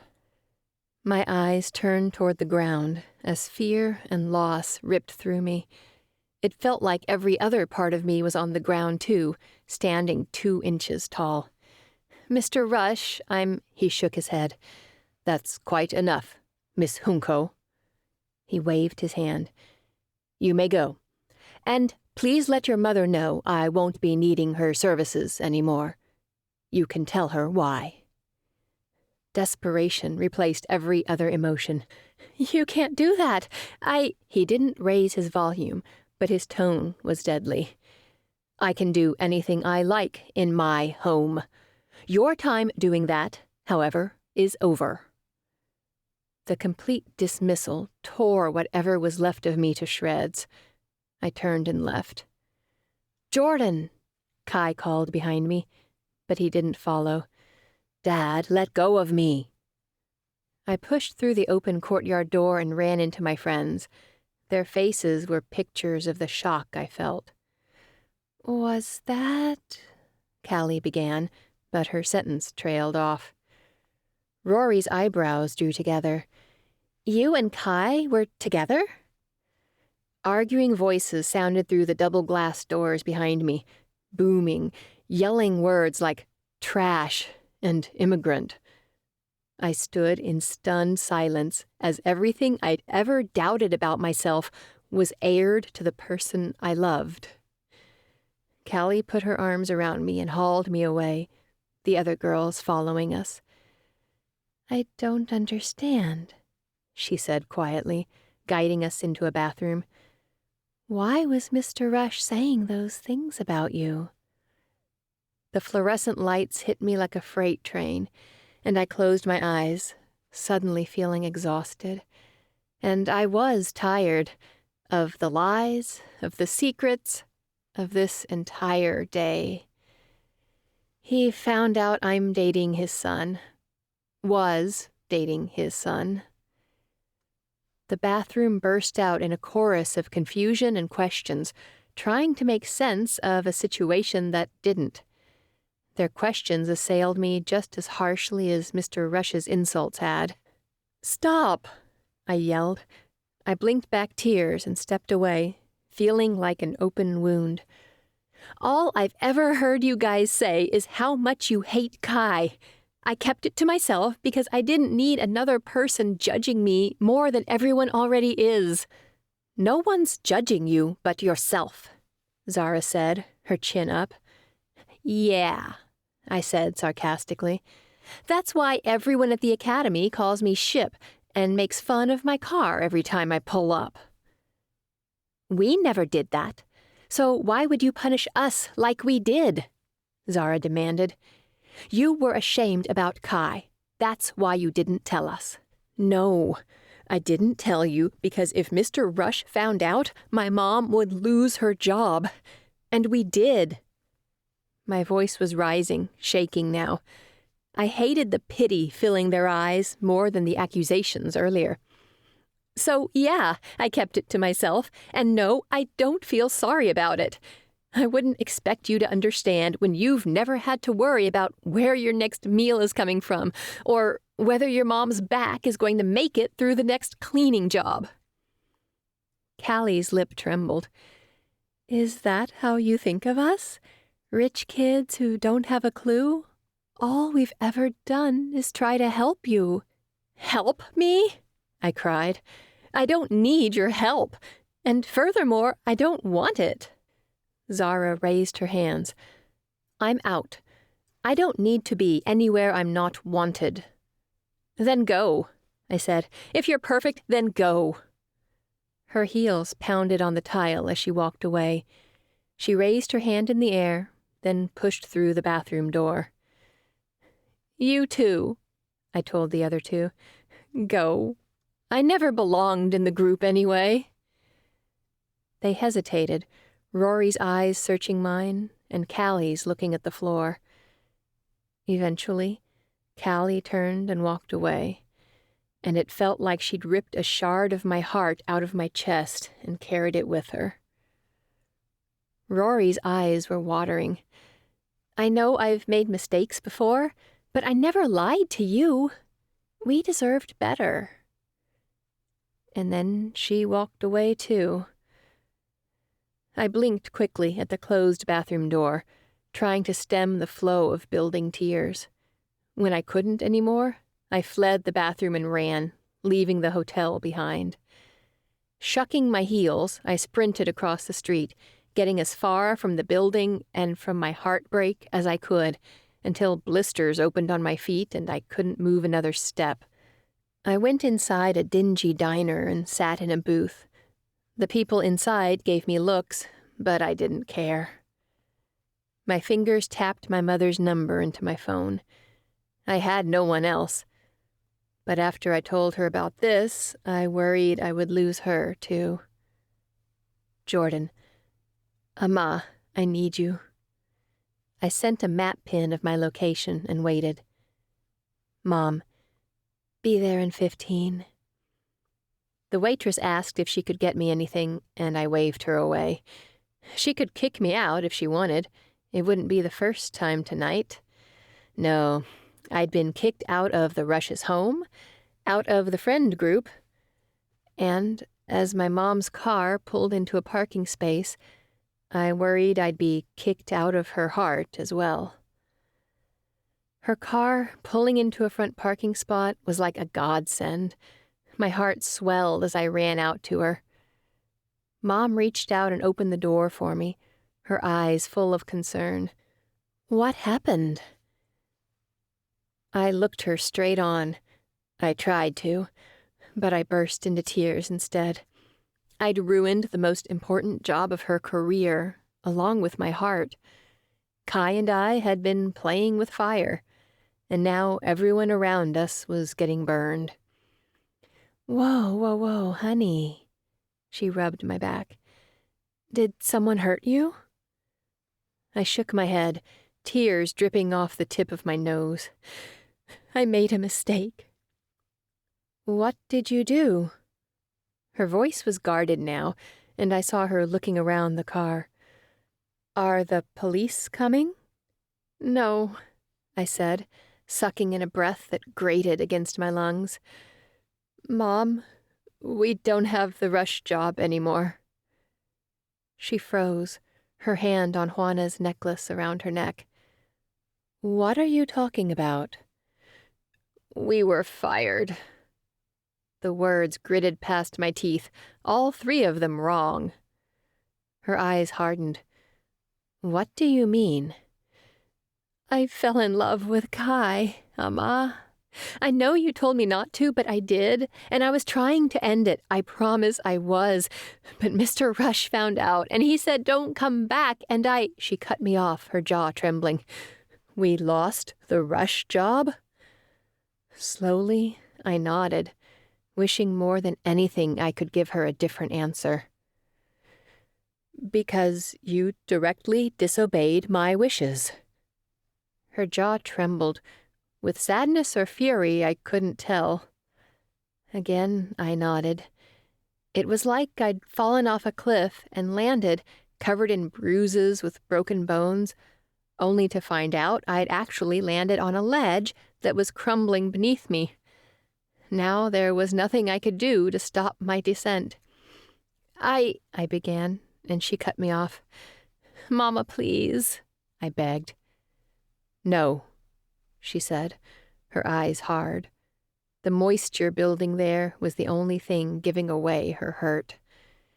You knew how much this mattered to our future, and you treated it like it was nothing. You are my daughter, and I will always love you. Always. But I will never forgive you.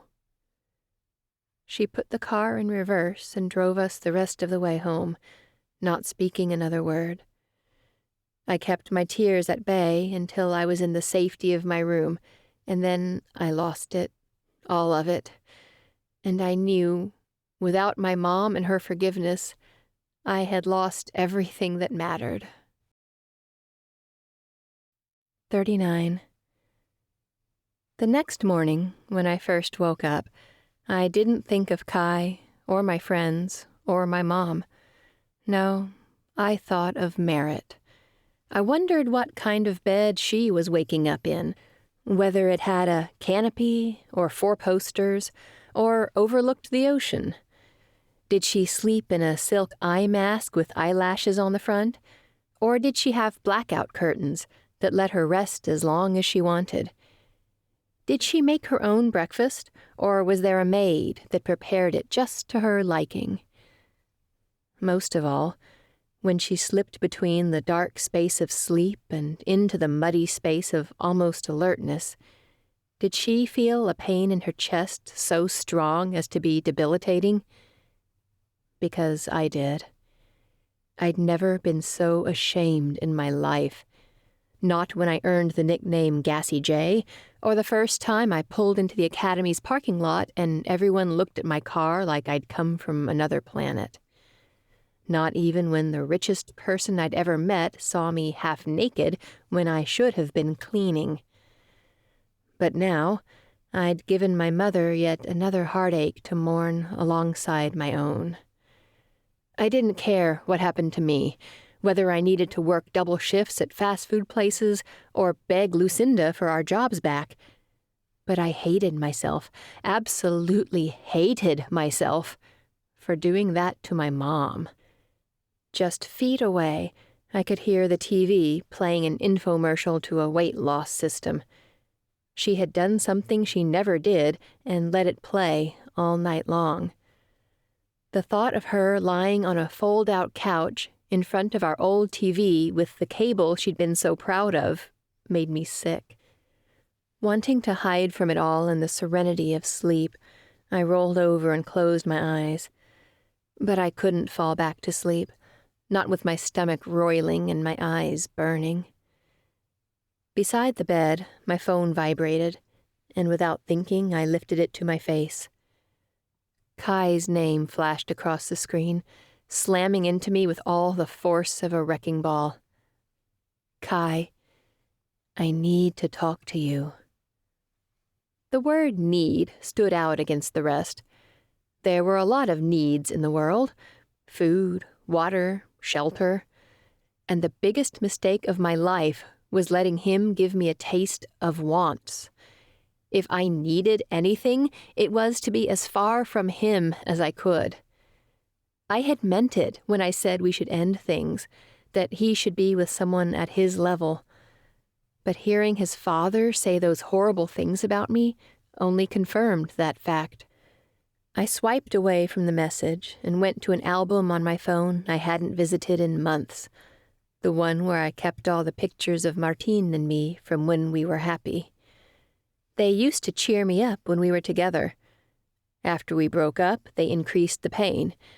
But now it was like a reminder of my terrible decisions. I needed to stay as far away from men as I could get and focus on what mattered: my mom and getting her out of here. If only fixing that could fix what I'd done to her. Feeling trapped inside my own room, I threw back the handmade quilt, slipped on some sweatpants, a sweater, and tennis shoes, and left to the only place I could think of. Seton Bakery appeared in my windshield like a lighthouse, but when you've done something dark, you feel like you don't belong in the light. Instead of stopping like I'd planned to, I drove. Where, I wasn't sure. Eventually the ocean came into view, and I pulled in the empty parking lot for Seton Pier. Outside of the tourist season, this place became a ghost town. Sure, there were a few regular fishermen, but even they knew when to give up. After slipping my phone under my seat, I got out of my car and started walking along the wooden planks. They creaked under my feet, blending with the winter wind and softly crashing waves. In my mind's eye, I saw Kai and I walking down this very path, holding mochas and exploring possibilities we never should have considered. Even so, it was like my body knew Kai had been here, and that made the truth hurt that much more. I reached the end of the pier and dangled my feet over the cold, gray water like I had with Kai. With the air so cold and my heart still aching, that day felt so far away it might as well have happened in another lifetime. My phone may have been in the car, but that didn't keep mental images of Kai flashing through my mind. Memories of him holding me, telling me I was like sunshine. Our light had burned out, and it was time to stop living a fantasy that could never become reality. Kai told me dreams would never come true if you didn't wish for them. This was exactly why I didn't bother, because it hurt that much more when reality hit and you were reminded why it was only a wish in the first place. I sat at the pier, watching the ocean, until my stomach growled. My legs felt like lead as they carried me back over the boardwalk and to my car. The clock, still set on daylight savings time, let me know it was around lunch. Cars filled the bakery parking lot, so I parked behind the one I knew Gail drove. Without a ball cap, all I had was my sweater hood to cover my face, which was pointless considering they had to know who I was to give me the food I couldn't afford. Anyone who knew me would be able to tell from my face that something was horribly wrong, and I just didn't have the heart to talk about it right now. Despite the multitude of people there, I kept my head down and went undetected until I reached the counter. Gail did a double take. "Jordan, are you okay?" I tried to smile but couldn't. She turned her head toward the kitchen. "Chris, get the register." she yelled before taking my arm and leading me to the women's bathroom. Once inside, she locked the door and looked me straight in the eye. I got a call from Johnson Rush this morning, trying to get me to cancel with your mom. My heart stalled in my throat. He what? I croaked. Johnson Rush is trying to take your mom out of business.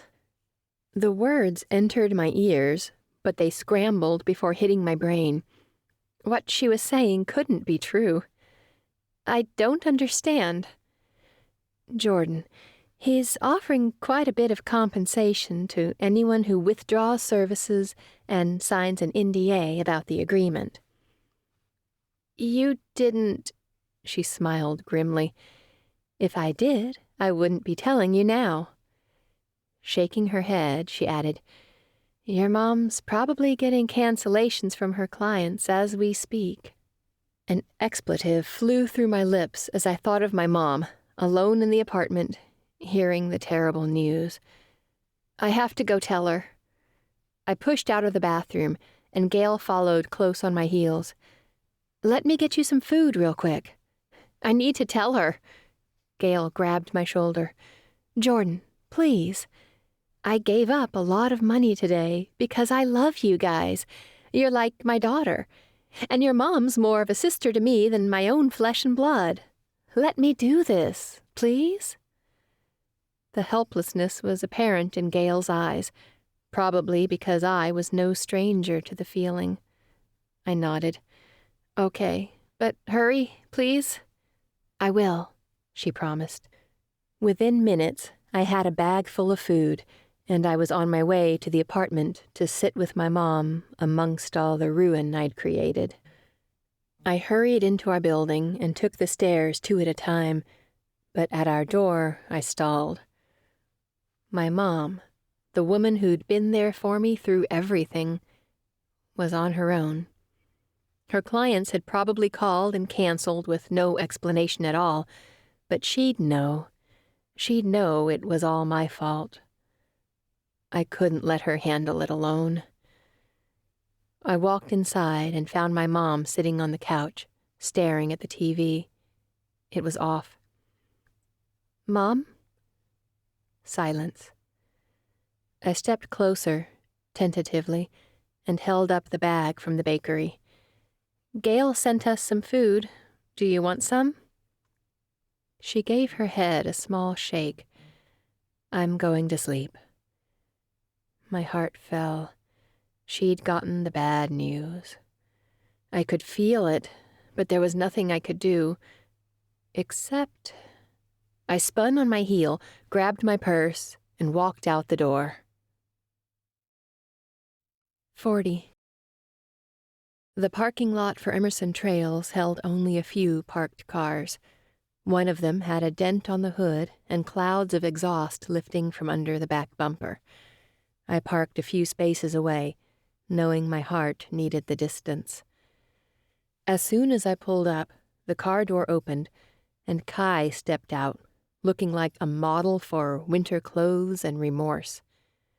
Jordan, he breathed, are you okay? A bitter laugh escaped my lips. Okay? I was so far from that I could have been on the opposite side of the world. No, I'm not okay. Do you know what I heard this morning? Your father is paying people to drop my mom's services. His eyebrows drew together incredulously. He what? Anger flooded me. At what his dad had done? At what we had done? Your father called all of my mother's jobs, probably the ones she listed as references to get yours, and they canceled on her. If we don't do something fast, we're going to be evicted. His mouth fell open. My dad wouldn't do that. He couldn't. But he did. My voice shook. Call him. Make him fix it. Kai's mouth fell open and closed, for the first time losing composure, losing the knowledge of what to do next. Call him! I yelled. I needed this nightmare to be over. Wordlessly, Kai held out his phone, tapped a few buttons, and called his dad. For a moment, we waited, the only sound in the parking lot the rumbling of Kai's car and my heavy breaths. Finally, Kai said, "Dad, did you get the Junco's other clients to cancel on them?" His lips turned into a tight line of anger. "How could you do that to them? They can barely pay their rent as it is." He shook his head. "This isn't about me loving Jordan. It's common human decency," he roared. I flinched at both his tone and the L word, and birds took off from nearby trees, getting away from his voice. "We will not talk about this later. You'll call and fix it and—" Kai held the phone away from his ear and scowled at the screen. He hung up on me. Though I hated to admit it, a part of me had believed in Kai's ability to fix it. That was the last hope my heart had to cling to, but it was gone. Being with you was the worst mistake I've ever made. "You don't mean that?" he said, stepping closer. "Things are messed up, but we can be together. I can help you make things right. You've done enough," I said, each word stabbing me in the chest. "You might be able to live with hurting the people you love, but this isn't a game to me. This is my life, my home on the line. And this isn't some fantasy world where you can wish a job for us into existence. This is exactly what I was trying to tell you that night. There are people like you who have the connections, and then there are people like us who exist under your parties, under your games." Raking his fingers through his hair, he said, "Can't you see that I care? I'm trying to help." "You can't," I cried. "Thanks to your dad, my mom lost her job and any chance of getting more clients in order to actually support us. Her old boss won't take her back because she tried to go out on her own. And my friends hate me because I agreed to keep you a secret. Love shouldn't have to hide." "It doesn't anymore." Desperation filled his features as he stepped closer. "Everything is out in the open. The worst thing has already happened." He gestured between the two of us. "Do you want to lose us, too?" My eyes grew hot with moisture. "There's no more us," I said. And then I pushed past him, got in my car, and drove away. The tears didn't fall until I looked in my rearview mirror and saw him standing there, a part of my past I could drive away from but never escape, because no matter the rules, he'd taken up residence in my heart. 41. My parents' old alarm clock rang at 7 in the morning. I rolled over and slammed the big button on top to turn it off. I missed my phone's gently chiming alarm, but this was the alternative to seeing Kai's name first thing in the morning. I didn't even want to see it to block him, not with all this pain still leaching through every part of my body. Mom and I should have been at the Rushes today, working on the media room. Her other clients, everyone except the bakery, had called to cancel her jobs on Sunday. Mr. Rush had all the power he needed to destroy us, and I was sure he would make sure we felt like the dirt he thought we were. I dreaded seeing my mom, seeing what my actions had done to her, but I had to get up to go to school. It was all I had left. The hours I spent tossing and turning left me groggy, sluggish. My feet stumbled over the loose piece of carpet the apartment complex owners had installed after a major water leak had opened in the unit above us. I fumbled through the dark, and my fingers landed on my last clean uniform. Making a mental note to go to the community laundromat, I pulled on the skirt, blouse, and blazer. I sat on my bed to tug on the tights, and even got my shoes on in my room. My feet carried me to the wood laminate door, and I stared at the hole that had been there since before we moved in. It gaped back at me, as empty as the hollow in my chest. I took a deep breath, fruitlessly trying to fill it, and stepped into the living room. My mom was still asleep. With a last look at her figure curled on the couch under crumpled blankets, I left our house. At the academy, I walked down the hallway, feeling worn down and exhausted, even though it wasn't yet 8 in the morning. My friends stood together in front of Rory's locker, and I looked away. Seeing them used to be something I could look forward to every day, but now it was just another reminder of all the things I'd lost because I'd been dumb enough to fall for Kai Rush. A note written on bird stationery hung on my locker from Mrs. Bardot. "Come to my office at 8. Please and thank you. Birdie." With a disgruntled sigh, I pulled the note and crammed it into the top shelf of my locker. After grabbing my books, I continued toward Mrs. Bardot's office. Her door was shut, so I waited on the bench outside her door, trying to make myself as invisible as possible. I wondered who'd gotten lucky enough to take the earliest slot. The door opened, and Pixie Adler walked out. She smiled cheerfully at Mrs. Bardot, like she didn't have a worry in the world. "Thanks for everything." "Of course, Pixie," she chimed back. "Have a fabulous day, and let me know when you hear back from Cambridge." She winked. "I will." Pixie glanced at me. "Jordan, I missed you at the end of the gala Friday night. We raised $100,000 for Invisible Mountains." Finally a bright spot, but the success of the gala had nothing to do with me. "That's amazing." "Jordan," Mrs. Bardot said from behind Pixie, smiling warmly at me.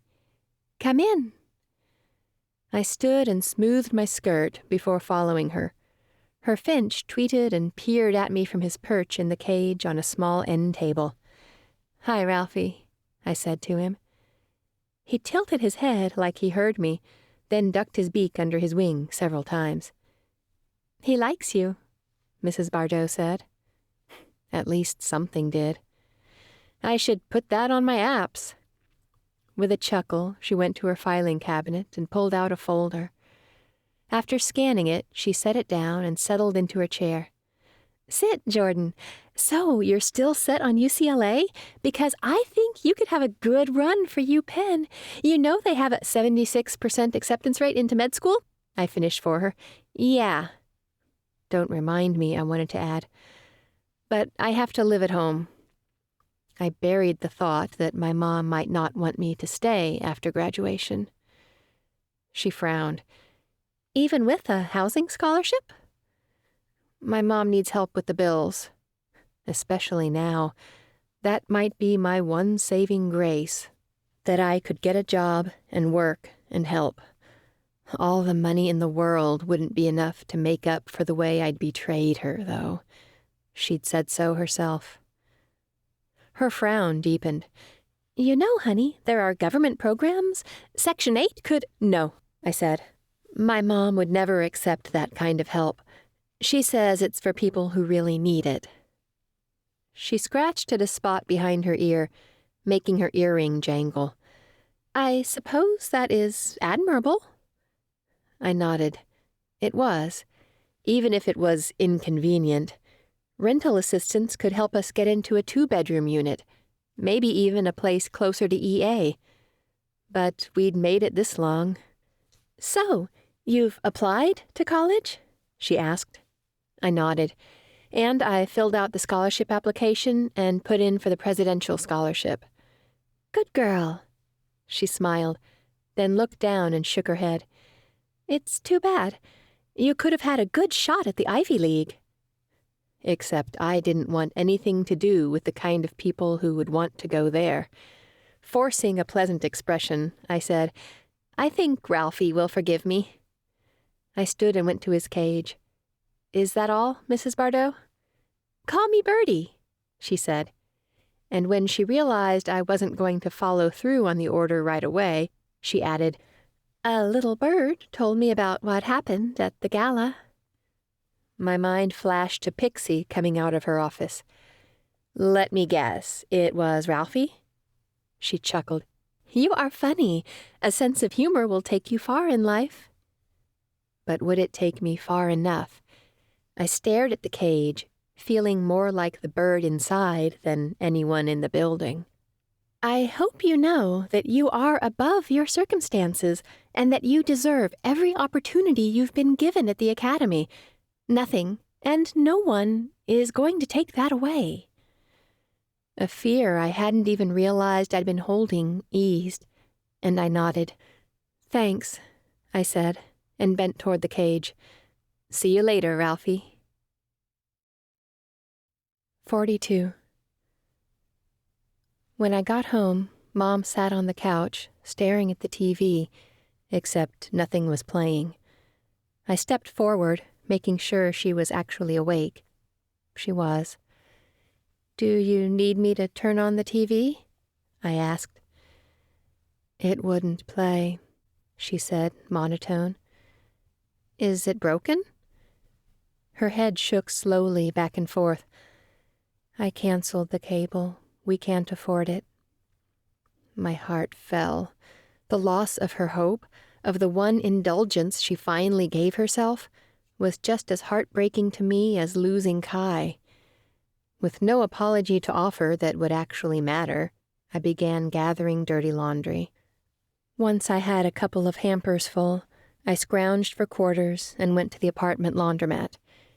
It was dingy, in the basement of one building across the parking lot, but there were plenty of open machines and some tables where you could sit and wait. Leaving wasn't an option, unless you wanted your clothes stolen. One guy sat in the corner of the room with his big pit bull on a leash. It sat and watched me with beady eyes while I finished putting my load in and went to the opposite end of the room. While my clothes spun in the washing machine, I got busy applying for jobs. There wasn't much I could do that would make enough to support us and any luxuries, but I could help with rent, maybe even some groceries. I applied for everything that I was eligible for, not yet being 18. There were food service positions, custodial needs in nursing homes, even an opening that paid above minimum wage at a call center trying to sell medical equipment. Anything that would work with my school schedule or allow me to get double shifts on the weekends, I tried. By the time the laundry was done, my shoulders were aching from hunching over the computer, and my eyes were so dry my vision blurred. I closed my laptop, brought the laundry home, and fell into a heavy, but not restful, sleep. I woke to my parents' old alarm clock, feeling groggy and not at all ready to start my day.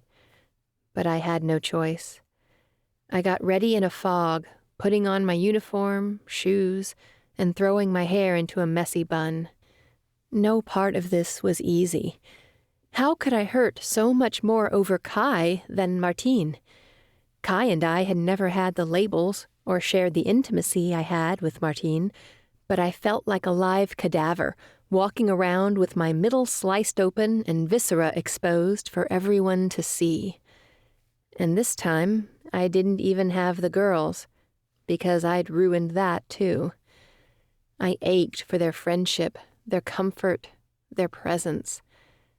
My public school friends had ditched me for going to the academy, and, if I was being honest, there weren't many to begin with. I'd always been busy working, studying, helping Mom however I could. I pulled into school in time to see Kai getting out of his used Honda, out of the million steps down he'd taken from his brand new Tesla. Hadn't he realized he'd done that with me, too? Tears slipped down my cheeks, and I wiped them away, tilting my head back against the headrest. The car's ceiling stared back at me. Gray, dingy, drooping in some spots. There were no answers there. I suffered through another day of school on my own, And as I drove home, I just wished I wouldn't see my mom staring at the TV again like she had no hope. Instead, when I walked in, I saw my mom at the counter, flipping through a stack of $20 bills. "Where did you get that?" I asked. She flipped through the last few and then said, "The necklace." It was like cold water had been doused on my head and was now trickling down my spine. "Juana's necklace?" She nodded, cold, hard, resolute. "And the TV." I stared at the empty space where it should have been. "You shouldn't have done that. We could have come up with something else. I'm a mom. That's what I do. I take care of my kids. Even when it's hard. Even when it hurts. Even when I'm furious. And even when it means breaking my own heart in half." She shook her head. "Not now, Jordan. Can you please just give me some time?" I blinked hard and nodded. When I made it outside, I kept walking, not wanting to drive and spend any money on gas that I didn't have to. Instead, my feet carried me to Seton Bakery, and I asked for a black coffee and a bagel. I couldn't handle a mocha or anything sweet that would be yet another reminder of what Kai and I had shared. Plus, maybe this was my penance. Maybe I shouldn't focus so much on my own enjoyment. That was what got me in this position in the first place, worrying about my wants over my family's needs. I zipped open my backpack, retrieved my laptop, and opened my email, hoping some job had come through, that something had finally worked out. If not, I was ready to tackle another round of applications. Instead, I saw rejection after rejection. Weren't these things supposed to take a while? Weren't high school kids the most qualified to work in fast food? I didn't understand how I had been turned down for almost every job I had applied for. Feeling the tears coming, I rubbed my face, begging my tear ducts for some kind of a reprieve. "Hey, Jordan," a low voice hummed, and I looked up to see Beckett standing there, a camera around his neck. "Hey," I said cautiously. He was Rory's boyfriend before he was ever my friend. And Rory and I, well, the way she looked at me, the disappointment and hurt, was still burned in my brain. "Mind if I sit?" he asked. I shook my head and watched as he slid into a chair across from me. He lifted his camera strap over his head and set the camera down on the table next to my laptop. "How's it going?" he asked. My eyes burned with ever-present tears as I managed a sardonic laugh. "I'm having the best time of my life, can't you tell?" His hazel eyes were sympathetic. "I heard what happened. That must have been so hard." "Rory told you?" He nodded. "And the part where I kept a secret from them? Pushed them away?" A corner of his lips lifted. "You know, you're not the only one who's kept a secret from someone they cared about. Rory has some experience with that, too." My heart twinged, one part uncomfortable and one part seen. "How did you forgive her?" "Because I knew she had a good heart. She cared." He met my eyes, waiting until he had my full attention. "We've all fallen short of perfect before. That doesn't make us any less worthy of a second chance." My eyes watered, and I turned them toward the table so he wouldn't see me cry. You should have seen the way they looked at me. "They were hurt because they love you." The tears fell now as my lip trembled, and I nodded. I loved them too, so much more than I cared to admit. I wasn't supposed to need anyone. He grabbed his camera. "I better get back to work. But really, just don't give up on them, okay?" I made a promise to him as much as myself. "I won't." 43. After Beckett walked away, I turned on my phone. I was ready for the deluge of messages I saw from Kai, but one name stood out from his. Ginger. Are you okay? Her name felt better than a ray of sunlight, better than a sweet cupcake or a good grade on a test. It felt like hope. I hurried to text her back, and this time I promised to be fully honest, even if it meant being vulnerable. Jordan. I'm having a really hard time. Ginger. Do you want to talk about it? I blinked and stared at the tiled ceiling. My tear ducts might not be answering, but the universe had. Jordan. Please. Ginger. My parents are putting me on phone curfew soon. Tomorrow at lunch? The AV room? Jordan. I'll see you then. I tried to temper the hope blossoming in my chest, but it wouldn't go away. This, Ginger, was all I had right now. I made it through the night and cautiously looked her way in videography class. She gave me a tentative smile, then looked back at the board. At lunch, I carefully entered the AV room. The girls had moved from there to the cafeteria, now that we were eating lunch with Beckett and Carson, but I still feared facing them and their judgment for the second time.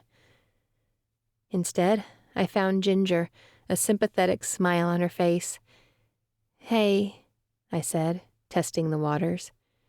She stood and wrapped me in a hug, and I promptly burst into tears. I'm sorry, I sobbed. I feel like I've been crying since Friday. Taking my hand, she sat down with me. What happened? What's the deal with you and Kai? And why was Mr. Rush calling all the parents on the school directory about JJ cleaning? My eyes flew open. He did what? You didn't hear? I shook my head, and now I was wondering how I hadn't. Why hadn't my classmates rubbed it in my face? My dad got the call last night, and he asked around. Everyone ahead of us in the alphabet had gotten one. What did he say? I asked, my mind still reeling. She spread her fingers on the desk. Basically, he said that your mother was unprofessional, that you seduced teenage boys, and that there would be consequences for working with her in the future. Honestly, if the Rushes weren't so rich, Dad said you'd have a lawsuit on your hands. Wow. I sat back in my chair, raking my fingers over my scalp.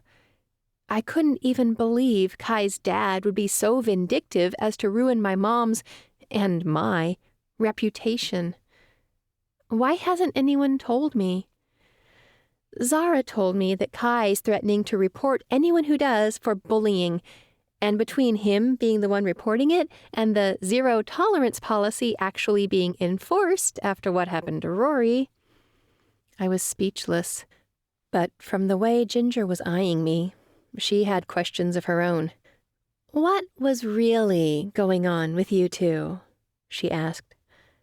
I closed my eyes, and just like every other time, I saw Kai's face. I missed him, no matter how much I didn't want to. I loved him, I admitted. How did it start?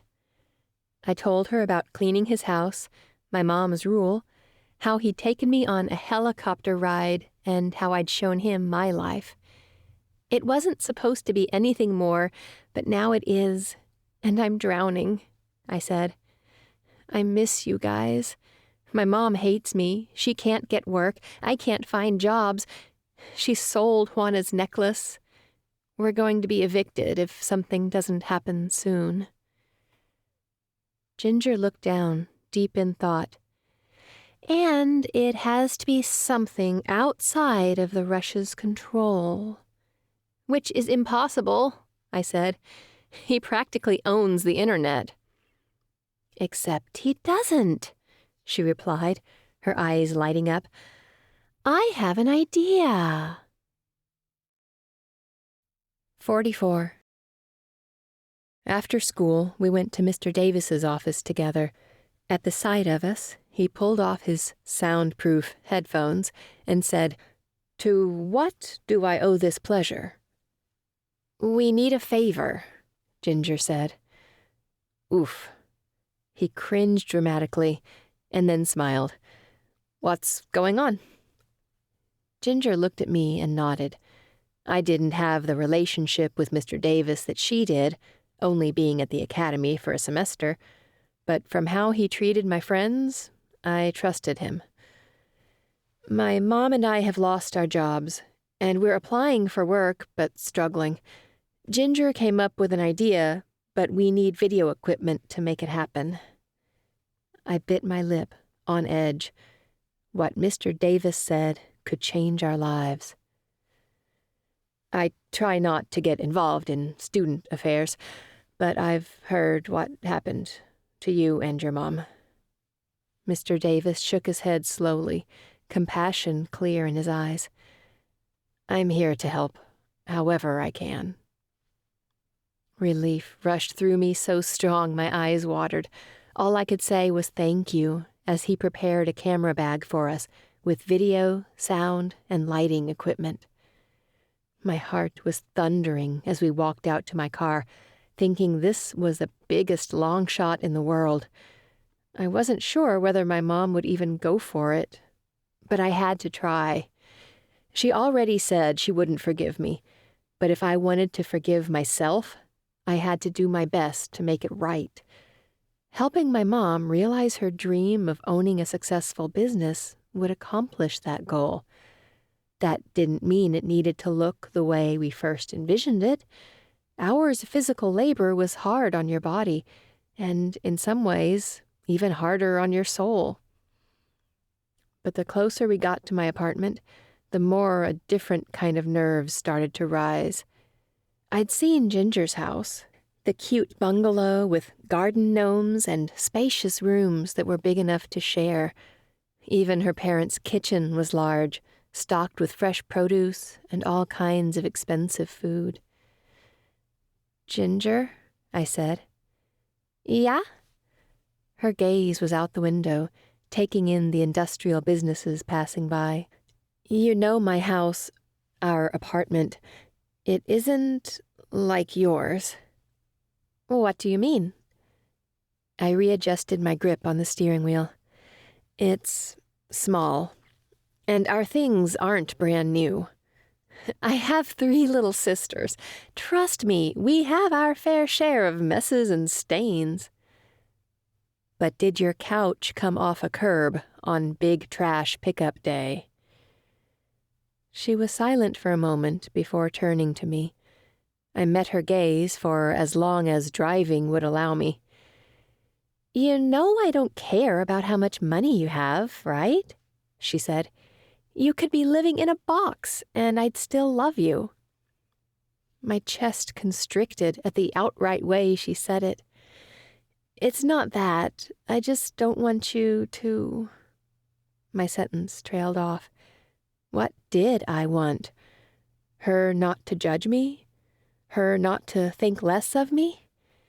She, or anyone else for that matter, should be proud of my family, of how my mom had raised me on her own, without help from the government or anyone else, and worked tirelessly to pay back Juana's medical debt, all while shouldering the most grief a parent could.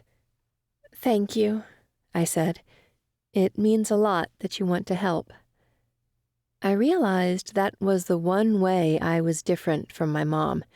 I could accept help.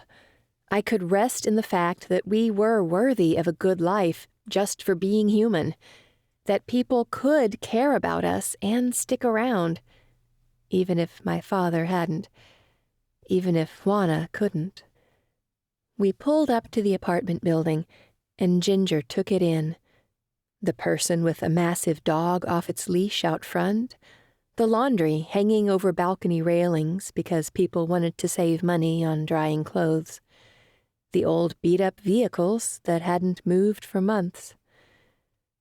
Her face was expressionless. Ready to go inside? I nodded. Ready as I'll ever be. She shouldered the camera bag while I lugged the lighting setup upstairs. Today, Mom sat at the counter, 2 stacks of paper before her.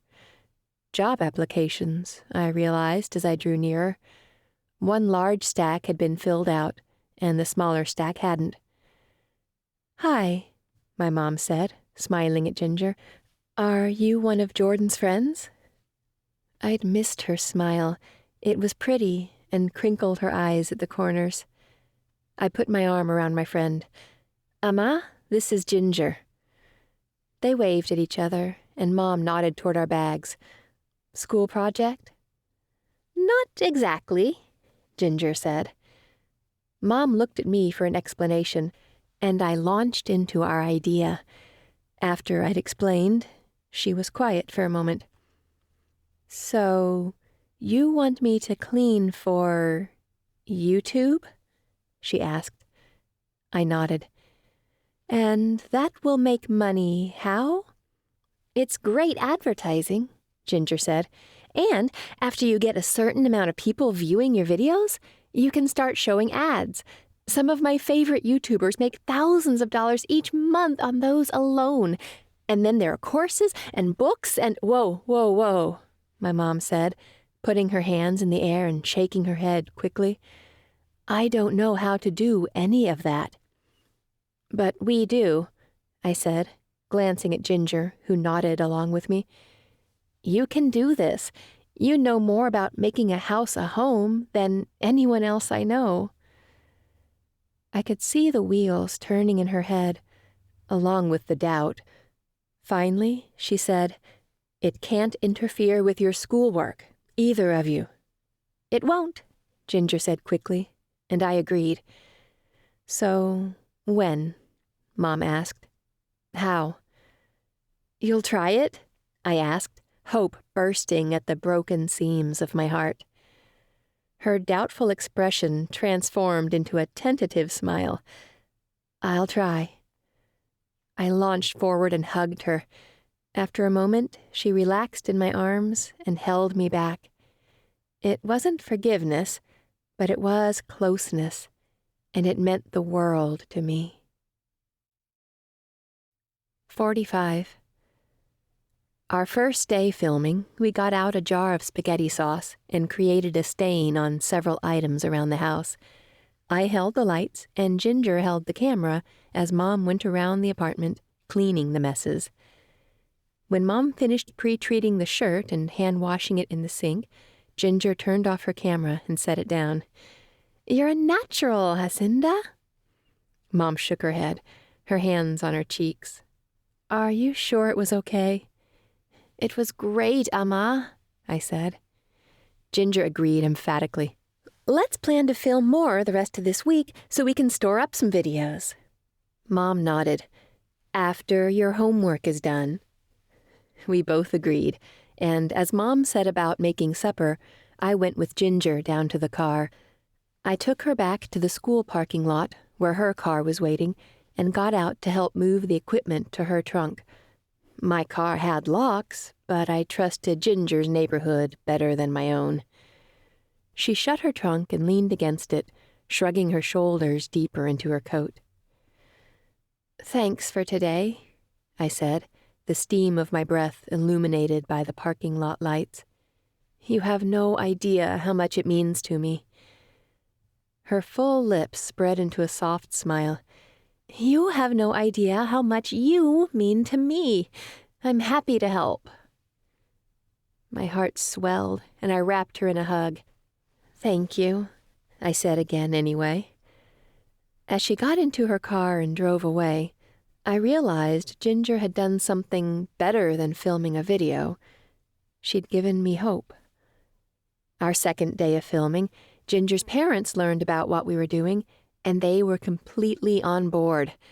They even agreed to let us start shooting videos in the store or use expired products to create stains if we needed to. "I wish we could do more," her dad said to us on our first day filming at Ripe. Mom spoke up. "This is more than enough. Your daughter is an amazing and talented young woman." His red-bearded smile grew as he tucked Ginger under his arm in a side hug. "I tend to agree." We wrapped up filming, and Mom went to the back of the store to wash up while Ginger and I packed our equipment. With all of our materials put away, we stood and meandered toward the store entrance. As we crossed out of the baking goods aisle, we saw Rory and her mom with a shopping cart full of groceries. "Hi, girls," Mrs. Hutton beamed. We greeted her too, but my eyes were on Rory. She was looking between Ginger and me like something didn't make sense. Ginger and I had kept far away from the topic of our other friends, opting instead to stay busy finishing our homework so we could upload more videos. We had stockpiled them and were getting close to the big launch we had planned. But now I wondered what they had said about me. What had Ginger said to them? Mrs. Hutton said, "Why don't you girls chat while I finish up?" "Are you sure you don't need help?" Rory asked. I could tell how desperately she wanted her mom to say she could use Rory's assistance, which hurt me more than I cared to admit. "I'm fine. I'll meet you up front." Mrs. Hutton winked at us. "Good to see you, girls." I waved goodbye, but Rory kept her gaze on the floor for a moment before looking back at Ginger and me. "What are you two working on?" Ginger rested her camera bag on the ground. "Filming the first season of the JJ Cleaning video series." Rory's eyebrows rose. "A series?" "On YouTube," I said, now that my mom can't get any more work. Rory frowned and said, almost to herself, "I can't believe Kai's dad did that." I could. And that was the problem. Once again, we were in a horrible position because a man determined he would be better off without us. But I was done with rich people and my feelings about them keeping us down. "What can I do to help?" Rory asked. Now my stare snapped to her. I couldn't have heard her right. "What?" "I was planning to be the one to reach out to you." She scratched her arm. "I was talking to Beckett, and he reminded me how hard it can be to come clean, especially when you're embarrassed. I'm sorry we made you feel like you couldn't tell us the truth." I blinked, surprised. "You don't need to apologize." Ginger looked between us like a kid on Christmas morning, and then stretched her arms around both of us and squeezed us tight. "Thank God! I've missed us so much." Rory and I laughed, and Rory said, "Well, you'll still have to convince Zara. Callie should be an easy sell." I didn't like thinking about campaigning for my friendships, but at this point I was happy to do anything. I'd made a mess of us, and now it was my turn to clean it up. "Have lunch with us tomorrow," Rory said. My stomach clenched. "In front of everyone in the caf?" Ginger shrugged. "Why not suggest the AV room, for old time's sake?" "It's a date," Rory said. "It's a date," I repeated. And I smiled, because it felt like at least one piece of my life was slowly moving back into place. That was, if Zara agreed. 46. I wanted to sleep that night. My body was tired, aching in ways I'd never known before, but I couldn't. I missed my friends, all of them. Hopefully, Zara would forgive me. She was a fierce friend, but she didn't trust easily. And when that trust was broken, I sighed. In so many ways, we were alike. Maybe that meant she would understand. When I arrived to video class the next morning, I sat next to Ginger, feeling jittery. "Today's the day," I said. She lifted a corner of her lip. "No matter what happens, you have me." The bell rang before I had a chance to thank her, and Mr. Davis stood at the board. Now that we've wrapped up our most recent project, I want to give you time to be creative. Find a partner of your choosing, film a video, and upload it to Emerson Academy's YouTube account. You have until the end of the semester to submit at least a 10-minute video.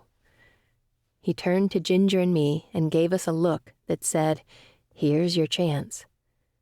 We weren't going to waste it.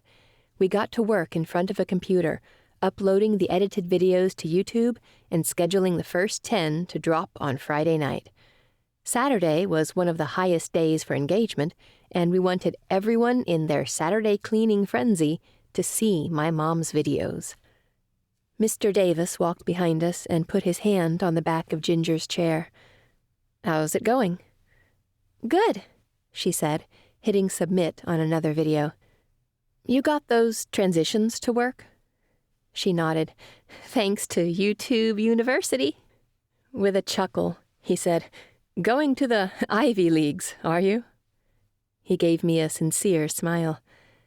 "I hope all this work pays off, really." "Me too," I said. Scheduling the videos made our idea that much more real, validated my hope that this could work. Between Ginger's video skills and my mom's easygoing demeanor, the clips were awesome. But that didn't mean they'd go viral, or make enough to at least keep a roof over our heads until someone hired us. Ginger and I hit that point where we had a few minutes left in class, but not enough time to make progress on anything. I got out my phone to pass the time. I didn't know why. I'd blocked Kai's number. No one else texted me anymore. Not really.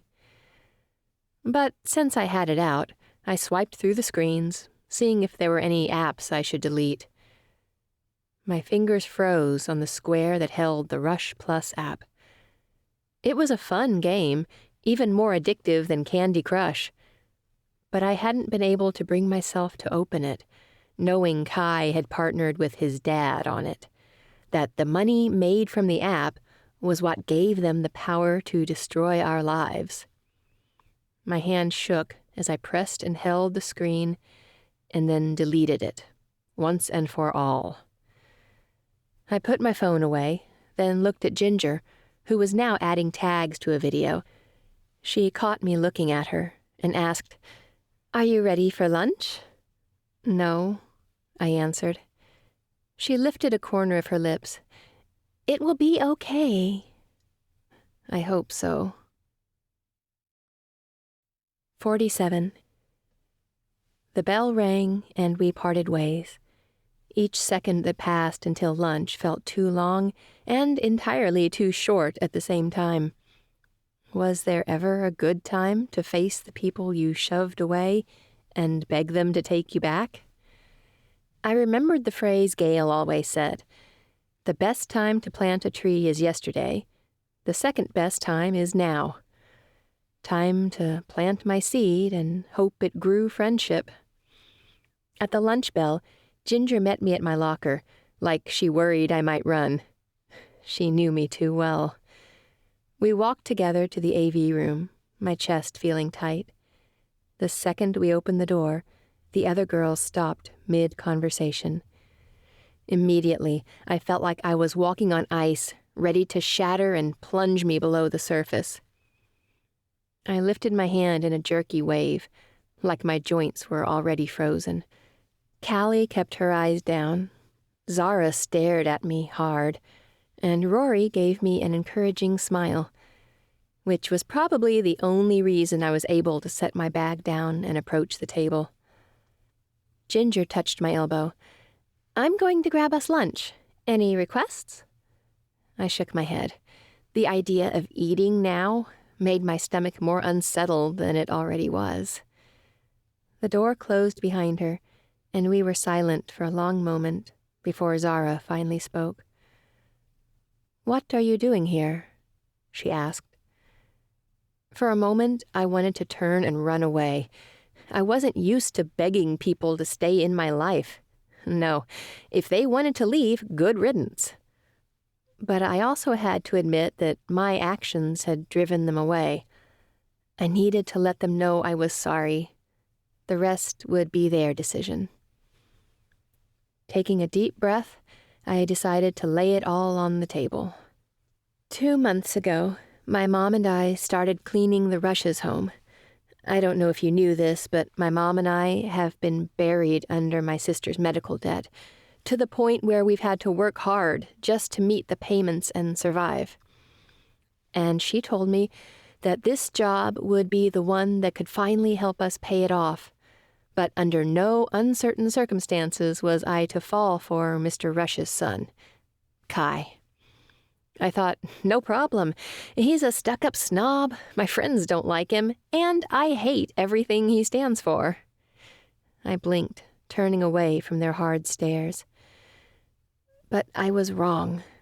Kai wasn't like that. He was kind and considerate and willing to do what it took to make me more comfortable in his life. He got a used car, paid off my sister's medical debt, spent a day with me in Seton just to see how I lived. I wasn't supposed to fall for him, but I did. And because our relationship was so against the rules, and I didn't think it would last, we kept it quiet. It was the biggest mistake of my life. I blinked back tears. I lost my mom her business. I lost him. And I lost all of you. The tears flowed heavily now, and I bent, covering my eyes with my hands. Someone rubbed my shoulder, and I looked to see Callie standing by my side. Rory was coming next, putting her arm around me. Then Zara came to face me. She took my hands and held them, moisture welling in her own eyes. "Jordan, I need you to hear me," she said, voice firm, even with emotion. "Don't you ever feel like you have to keep secrets or hide who you are. Not with us, okay? We love you because of your heart and fire for everything you do, not because of your mom's bank account or who you decide to love." I smiled at her. "There's just one problem." "What?" She seemed confused. "I didn't decide to love Kai. If I could choose, I would love anyone else. But I can't stop loving him, no matter how hard I try." I completely broke down now, because after a life of carefully tempering my wishes and expectations, I had allowed myself to dream the wildest dream of all, that someone like me could be with someone like him. Zara took me in her arms, so all three of them were holding me, keeping me together. "We'll be here, no matter what," she promised, and the other two were quick to agree. And I knew, deep in my heart, they were telling the truth.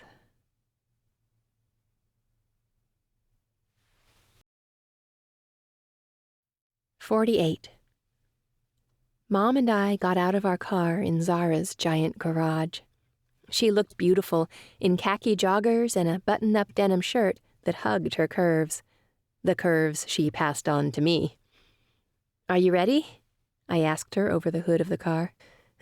"No," she answered with a breathy chuckle. "Me neither," I said. Our weeks of hard work were coming true tonight with the premiere of her YouTube videos and our push for viewers. We were watching the videos as they went live in Zara's massive media room and using our laptops to contact everyone we knew, asking them to subscribe and share.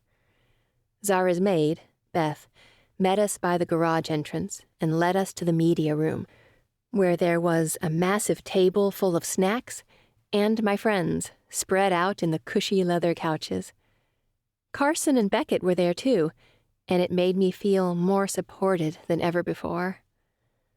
"Hi, girls," my mom said, smiling warmly at them. "Boys?"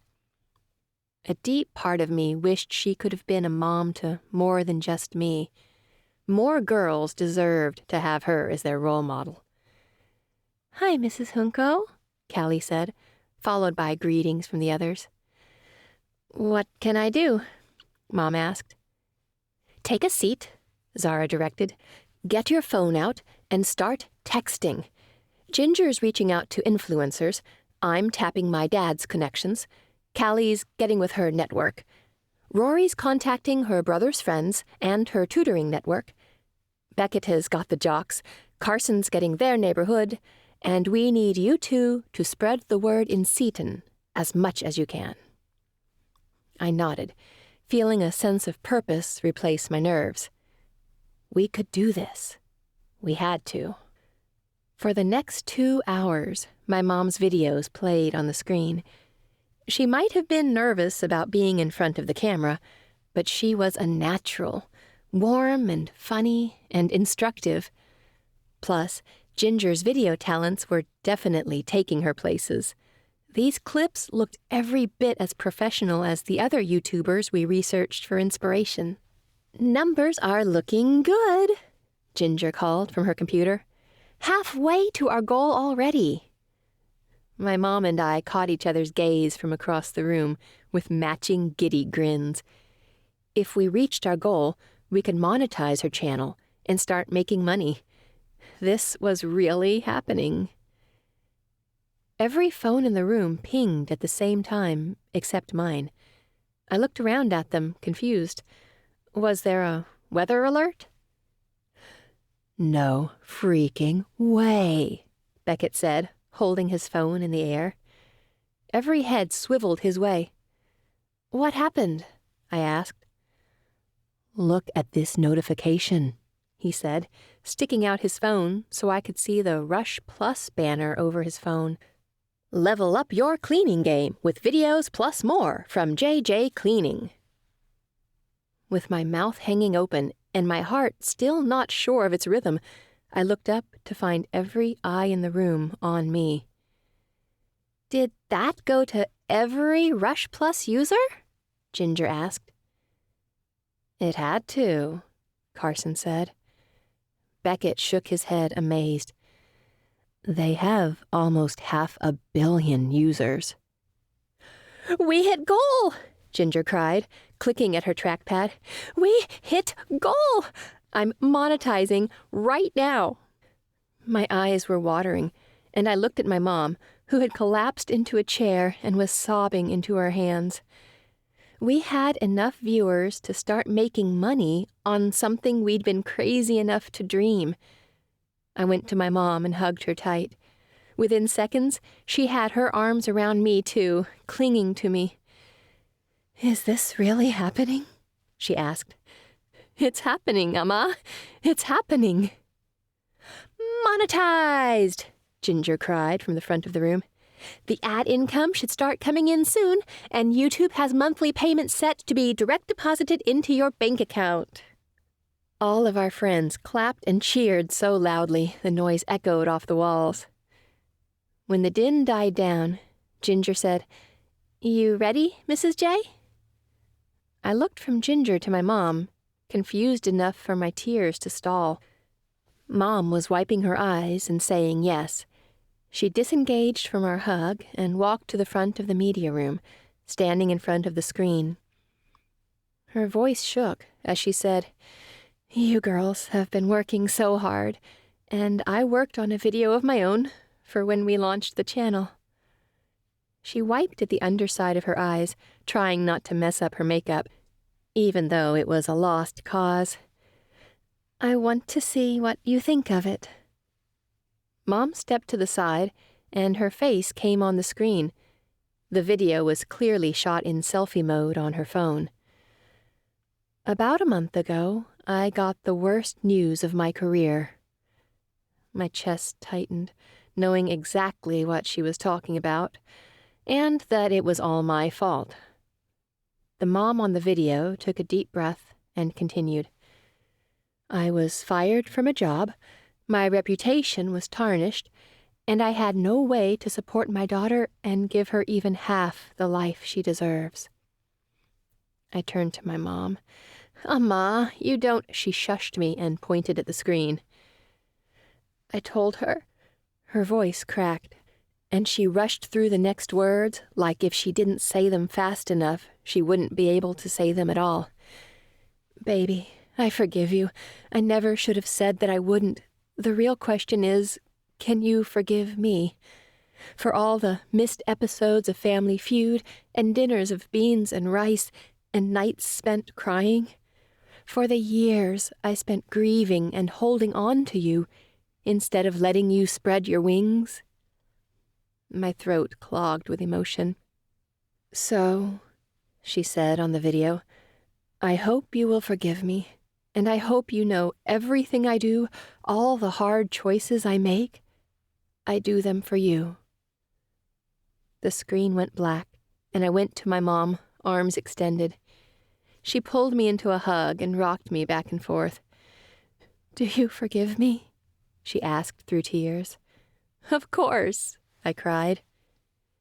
She took my face in her hands and wiped my cheeks with her thumbs. I am so proud of you, Mija. But what about what I did? Falling for Kai was so reckless. The force of my regret was so large, it still ached. It was reckless, she said. But that is exactly why I'm so proud of you. You were brave with your heart. For years, I've hidden away and buried my heart behind a brick wall I called hard work. But you let yourself fall. You shouldn't have to stop yourself from loving someone. You should be able to love who you want and love with all your heart. My lips trembled with her words. I did love him, and I couldn't stop. But it doesn't matter now, I said. It's over. Are you sure? I'm pretty sure his father didn't send a notification out to 500 million users. My lips curved on their own, because she was right. I think you should invite him here so you can thank him, Mom said, and waggled her eyebrows. What do you girls think? My friends let out cries of agreement, while Carson said, So I'm a girl now? As Callie patted his shoulder, I let out a teary laugh. I think that's a great idea. Zara cringed. About that. My eyes widened. What did you do? I might have already invited him. 49. Where is he? I cried, already trying to wipe at my face, which I knew was streaked with tears and wet mascara. He should be here in 20 minutes, Zara said, extending her hand. Let's go get you fixed up. She glanced at Carson and Beckett. Can you two hold down the fort? Carson lifted his hand to his brow in a mock salute. Aye, aye, Captain. Callie rolled her eyes. Are you sure you want to leave it with them? Honestly, Ginger said, our numbers are looking great. We can handle a break. My heart was hammering faster with every second that passed, and I thought I might burst. Didn't they know Kai was seconds from being here? Guys, I cried, we're running out of time. Zara put her arm around me. Let's get you ready to meet your billionaire. Well, technically, I began, then realized I was just wasting time. Never mind, let's go. My friends, my mom, and I trekked across the house on a mission to Zara's room. I could see my mom's eyes as we went, taking in all the expensive features and spacious surroundings. So this is where you've been spending your weekends, she said, so only I could hear. I nodded, still trying to interpret the emotion behind her words. I'm glad you have good friends, Mija. You deserve it. I smiled and wrapped my arm around her. I learned what a friend should be from the best. Zara led us into her room, and she began barking orders. Rory to get makeup wipes, Ginger to fire up the curling iron, and then Callie to text back and forth with Carson to make sure everything was going okay with the channel. Mom and I stood together while Zara dove into her closet, her mental wheels turning 1,000 miles a minute. I could hear my mom encouraging me, but my mind was oddly blank. Thoughts of Kai had somehow overloaded my mental circuits, and all I was left to do was observe the frenzy around me and hope against all hope that everything would be all right. Callie returned first with the curling iron and started piecing my hair apart to touch up my curls. The others followed suit, poking and prodding with makeup and clothing and perfume. It all happened so quickly, it felt like no time at all had passed until Zara stood back with a scrutinous eye and said, "She's ready." My mom followed with, "She's beautiful." I blinked my newly applied false lashes, and warmth spread through my cheeks, despite fear gripping my heart. Kai was on his way, maybe already downstairs, and I was supposed to... what? Look pretty? I had no idea what I'd say, how to act, what to do. This was Kai, the guy who saw my heart instead of my size or background. He knew me better than a guy who had dated me for months. He'd protected me to the best of his ability, and was still doing that, even at the risk of his father's wrath. How could I ever deserve him, or match him as an equal? Rory put her hands on my shoulders, steadying me. "I know how hard it is to admit you've done something wrong and lay your heart on the line. But please, trust me when I say love is worth the risk, every single time." "And if it doesn't work out?" I asked, biting my lip to keep it from trembling.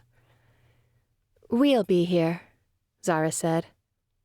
"Always," my mom agreed. I extended my arms as far as I could and hugged everyone in reach.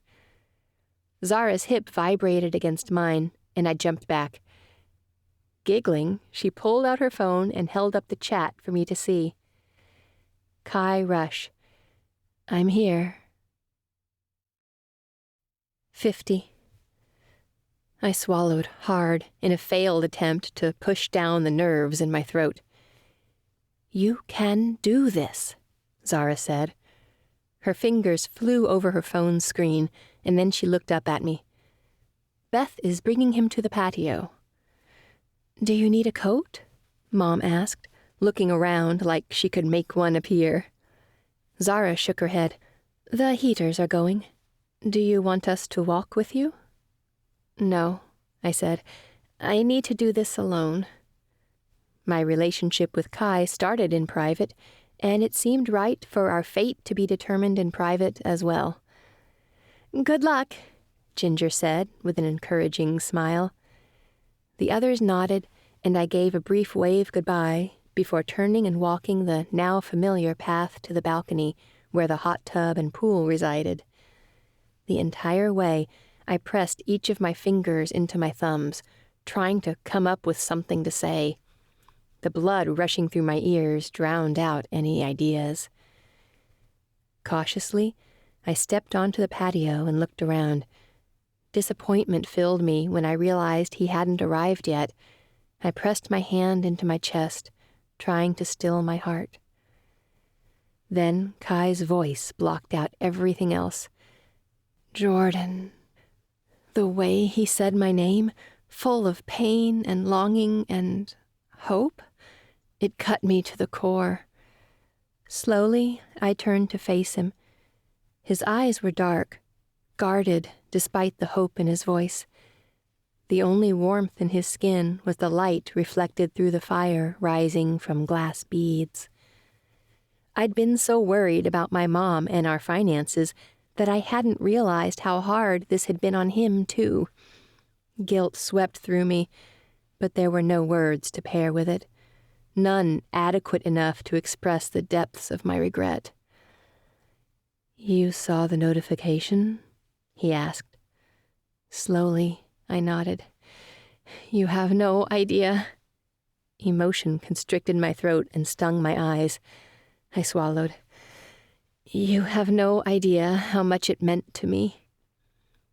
His expression softened, and he came closer, but not close enough to touch.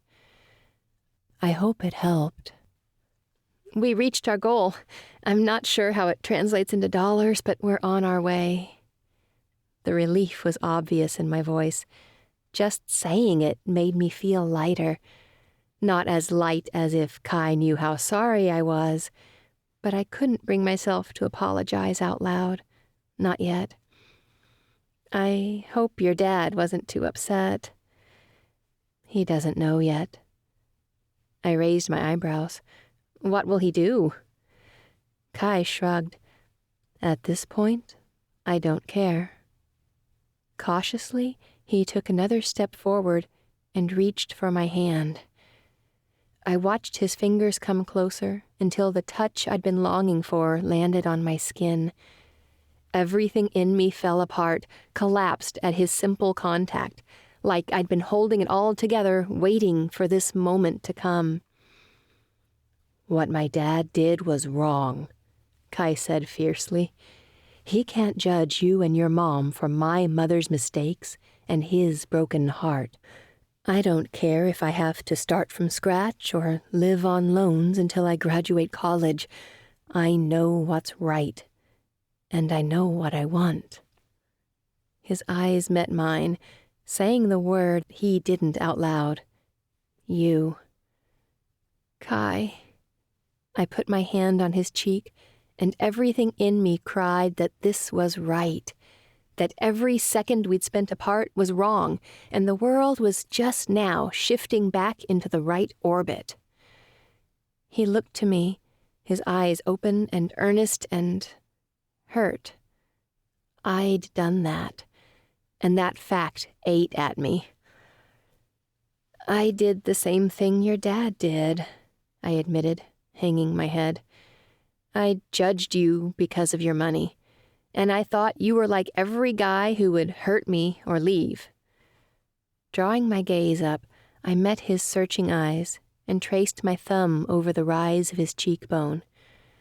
From the first time I met you, you've been kind, strong, caring, and here for me, even when it cost you your brand new car, or your time, or even your father's affection. I blinked quickly, fighting against tears that would cut off the most important part of what I had to say. I didn't do anything to deserve you, but I promise I'll spend every day, as long as you'll have me, showing you how much you mean to me. With a smile, he closed his eyes and shook his head. Don't you see, Jordan? You didn't have to do anything to earn my love. You had it. From the time you walked into the school and I saw how beautiful you are. Every day I see your strength and grit and determination, and it makes my heart— He held our clasped hands over his firm chest. Beat just a little bit harder every time you're in the room. I rested my forehead against his, wishing my feelings for him could transfer as easily through our connection as they did through his words. But I only had 3. I love you. For a moment he was silent, and I lifted my head, opening my eyes. His expression filled with emotion, and he grit his teeth, taking me in. Both his hands went to my cheeks, and he held me, looking at me, through me, into me, for the longest of moments. And then he breathed those words, I love you. And his lips were on mine, needing, wanting, tasting, feeling, taking. But he didn't need to take, because all I wanted to do was give all of myself to him. He had me, all of me, in every way that mattered and more. I love you, he said again through kisses, like he couldn't say it enough. But he had done something better than saying the words. He'd shown me. With every movement of his hands over my body, with every delicate kiss on my skin, and with every hint of his breath on my lips, I knew. And I never wanted it to end. 51. I lay with Kai on one of the patio couches, and he held me to his chest, stroking his thumb back and forth over my shoulder. I never felt happier than I had in this moment, more at ease, with my lips still dancing from the way he'd so thoroughly kissed me. "What do you think everyone is doing?" he asked. I raised my eyebrows to look up at him, probably anxiously waiting to hear how this went, or trying to spy on us. He chuckled low. "Should we tell them the good news?" "That we're in love," he said, "and admitting it." I smiled. That action was getting easier by the second. "I suppose so." As we walked into the house, he wrapped his arm around my waist, and all of me warmed at how close his body was to mine. I wasn't sure where or when, but I couldn't wait to explore these feelings with him, together. Not as forbidden lovers, but as two people in an actual relationship. I led the way to Zara's media room, and when we opened the door, we saw everyone snacking and watching a movie. The second they caught sight of us, the cheering and squeals commenced. My mom rushed to us and kissed both of Kai's cheeks before giving me a hug. Kai's hand never left mine the entire time. "Get in here and watch the movies, lovebirds," Ginger yelled, tossing a few kernels of popcorn our way. "You don't need to ask me twice," Kai said, putting his arm around my shoulders and kissing the top of my head. I grinned up at him. "Me neither." We sat in a cushy leather chair toward the back, curled as close to each other as we could get, in front of my mom and friends. I tried to pay attention to the movie, I did, but with Kai tracing a slow pattern up and down my bare arm with his fingertips, I could hardly focus. When his hand fell away from my shoulder, I stared at him. "Why'd you stop?" I whispered. He held up his phone, and I read the screen. Incoming call from Dad. Taking a deep breath, he stood, and I followed him out of the media room. I could feel the other's eyes on us as I closed the door behind us, but this was important. My chest was tight as he swiped the screen and turned the call to speaker. The second the timer started, his dad began his tirade. "I don't know what's gotten into your head, young man, but you had no business sending out a notification to 500 million users. It was reckless, off-brand, and, most of all, a betrayal to me." "What about how you betrayed me?" Kai asked, his voice cool. Shock flooded through me at the quiet strength in his voice. He was standing up to his father, business partner, an actual billionaire, and the man who held Kai's financial future in his hands. "Excuse me?" Mr. Rush said, his voice just as dangerous. "I know Mom left you, betrayed you, but you've sheltered me for far too long, trying to keep me from getting my heart broken. The only thing you succeeded in doing was making sure the only girl I've ever really loved couldn't be with me." Brave. That was what Kai was. I took his hand and squeezed. "What do you know about love?" Mr. Rush demanded. "You're 18 years old." "More than a man who spent his life too afraid to find it." The line was silent for so long I wondered if he had hung up. Kai met my eyes, and I gave him a questioning look, but he turned his gaze back to the screen, watching the seconds tick by. Finally, Mr. Rush cleared his throat. "I've raised you by myself, for 18 years. Kai tilted his head toward the phone, his voice softening. I know, and it's always been just us, but it's not anymore. I'm ready to start living my life, and that includes falling in love, even if it means risking my own heartbreak. I don't want to lose you, Dad, but I'm tired of going behind your back just to be happy. I'll lose every dollar I have before I lose the chance to live a life I can be proud of. His dad let out a frustrated grunt. There's a difference between service and martyrdom. The anger in Kai's voice was almost palpable.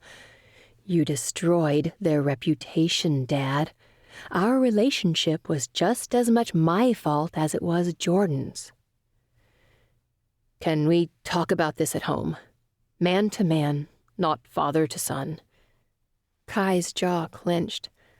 I'm not interested in a smoke job. I'm not interested in giving one. For a long moment, neither of them spoke, and then Kai said, I'll see you tonight.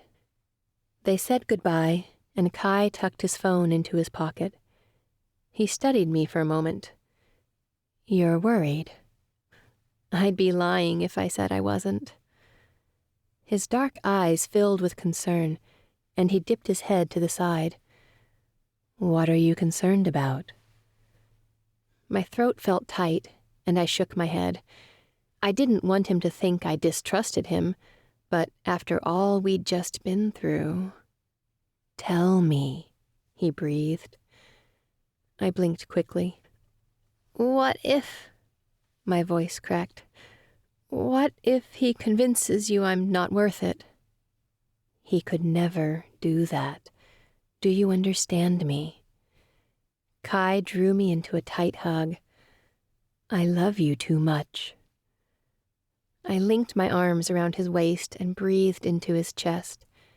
I believed him with every part of me. I feel the exact same way. 52. The next morning, my mom and I sat in Seton Bakery, eating a late breakfast of muffins and mochas. It was like our lives had returned to their normal pattern, only better, with less waking up at 4 a.m. Even though the check hadn't come in yet, and her views hadn't yet amounted to enough to fully support us, things were looking up. Mom's phone rang from its spot inside her massive purse, and she glanced at it before shaking her head and reaching for her muffin. Take it, I said. Are you sure? I nodded. She pulled it out, her eyes widening. Who is it? I asked, leaning forward to try and see the screen. Johnson Rush. My mouth fell open. Why would he be calling you? With a shrug, she said, Should I answer? Hurriedly, I nodded, moving across the table so I could sit next to her with my ear to the phone. Hello, she said, sounding composed but cold. Perfection. My mom was goals. Yes, Jacinda? He was clearly uncomfortable. She wasn't giving him any slack. Yes? I mean... He took a deep breath. I wanted to call and offer you your job back. Mom and I stared at each other, mirrored shocked expressions on our faces. I started whispering, The nerve of this She held her hand up and mouthed, I got it. You have some nerve. She winked at me. You humiliate my daughter, insult her, threaten her living situation by ruining my reputation, and you call to see if I want my job back? I suppose I should have started with an apology, he said, seemingly repentant. As a single parent, I'm sure you would go to the ends of the earth to protect your daughter. Of course I would protect her, but that rarely calls for cold-hearted revenge. I've already scheduled an email to send to everyone I called, apologizing for my actions and recommending your services. I have also given my son my full blessing to date who he chooses." Her eyebrows rose. "It seems you've had a change of heart." "If I'm being completely honest, I didn't have a choice." "What do you mean?" I leaned closer to hear his answer. "It was my son," he said. "He made it very clear no amount of money could buy his loyalty." Mom's shoulders seemed to relax. "You've raised a good young man." "If only in spite of me," he replied. "Have a nice day, Ms. Junko." She hung up the phone and turned to me. "So that means—" I asked. She shrugged, a slow smile on her lips. "You chose the right guy?" I laughed. I supposed I had. Kai had a busy morning, with a dress rehearsal for the winter orchestra performance the next evening, so I met the girls at Waldo's for lunch. I'd just eaten with Mom, but I was happy for the chance to spend time with them. Even though we'd only fought for a couple of weeks, it felt like we'd been apart forever. I pulled up next to Chester's pristine old car and got out. Inside the diner, I could see my friends sitting in our usual booth toward the back, but I had to stop and say hi to Chester on my way. He smiled at me, his eyes twinkling. "How are you, my girl?" "Good. And you?" He shook his head slowly.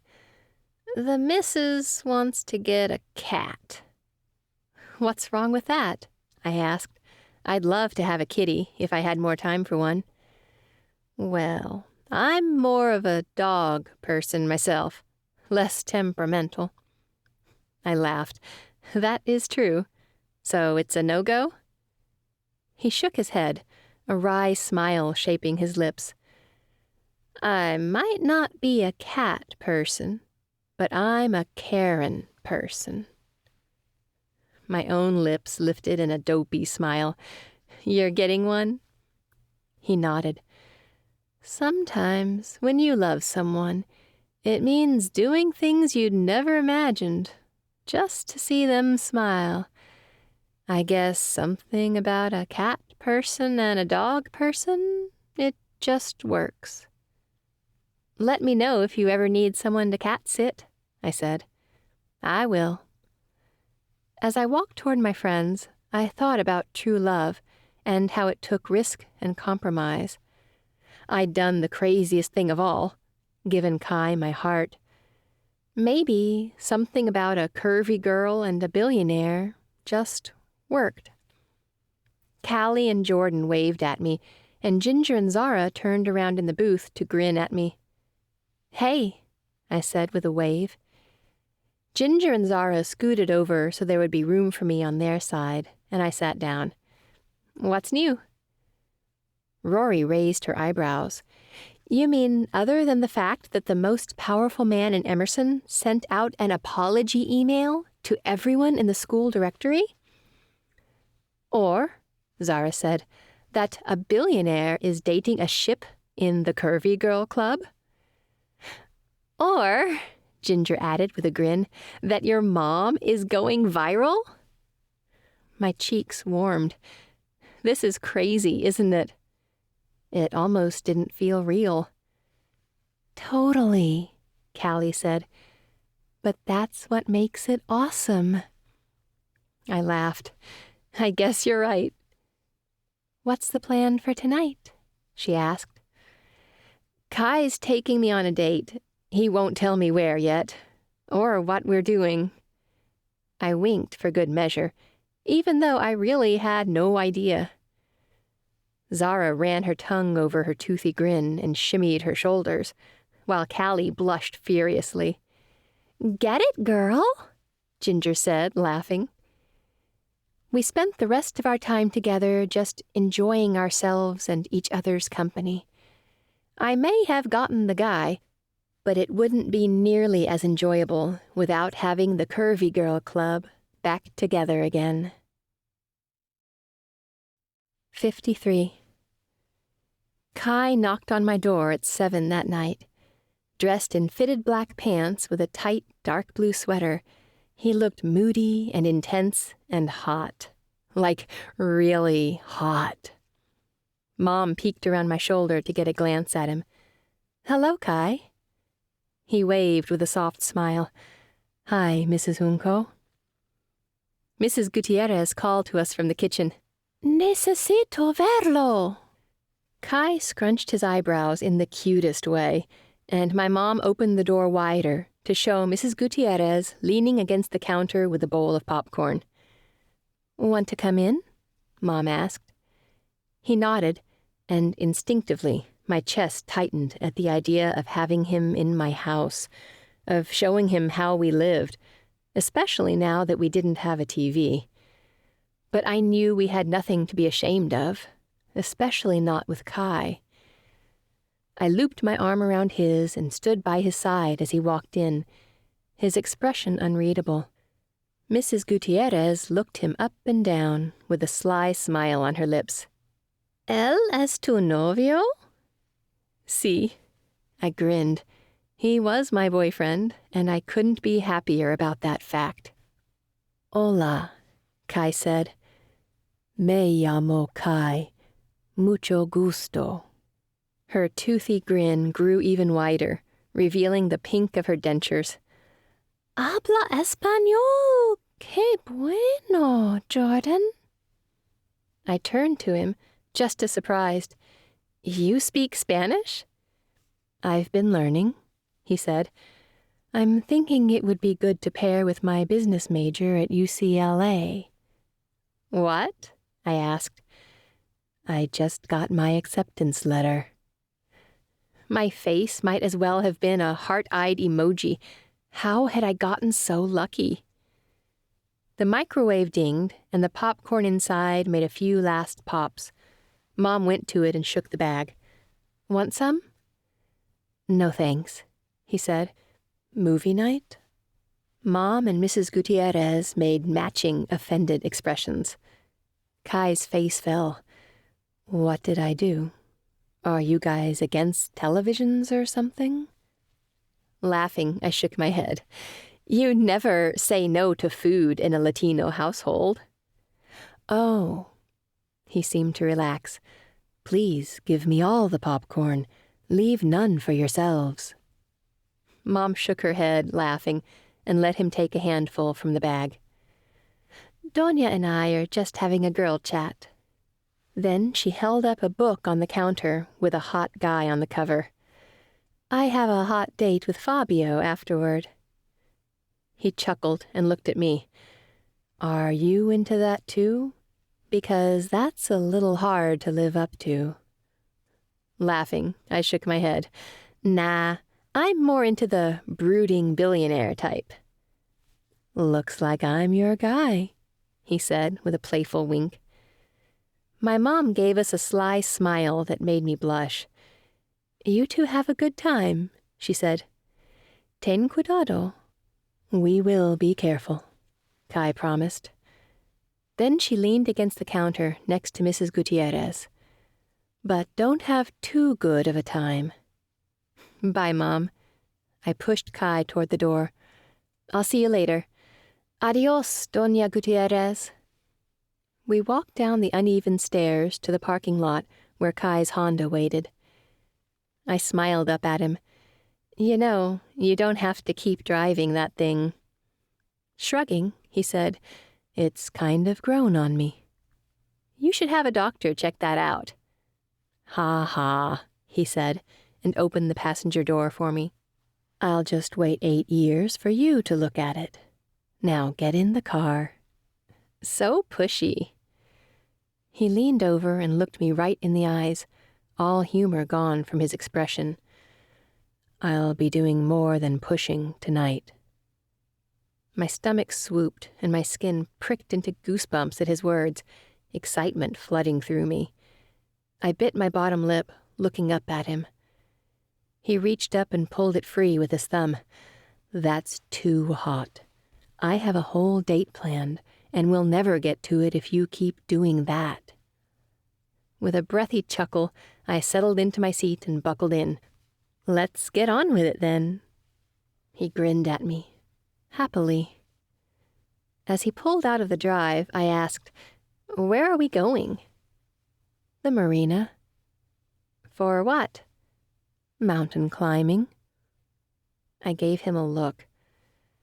"There may be a boat involved," he said slyly. "A boat?"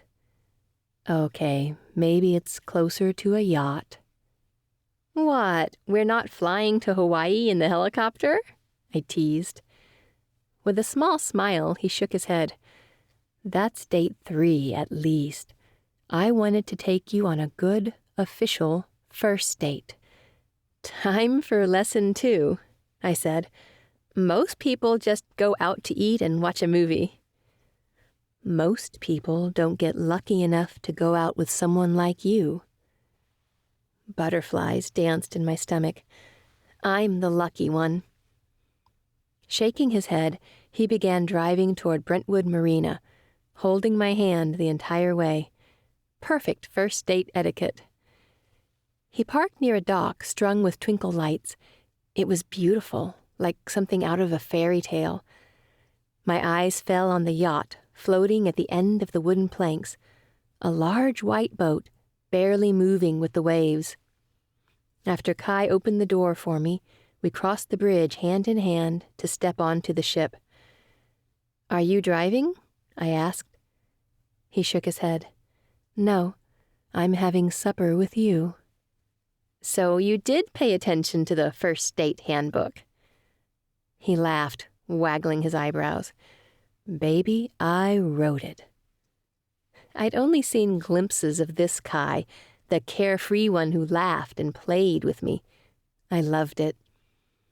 Taking my hand, he led me inside the ship's private dining room. A single table stood apart from the rest, covered in a white tablecloth with votive candles standing out in the dim lighting. "Do you like it?" he asked.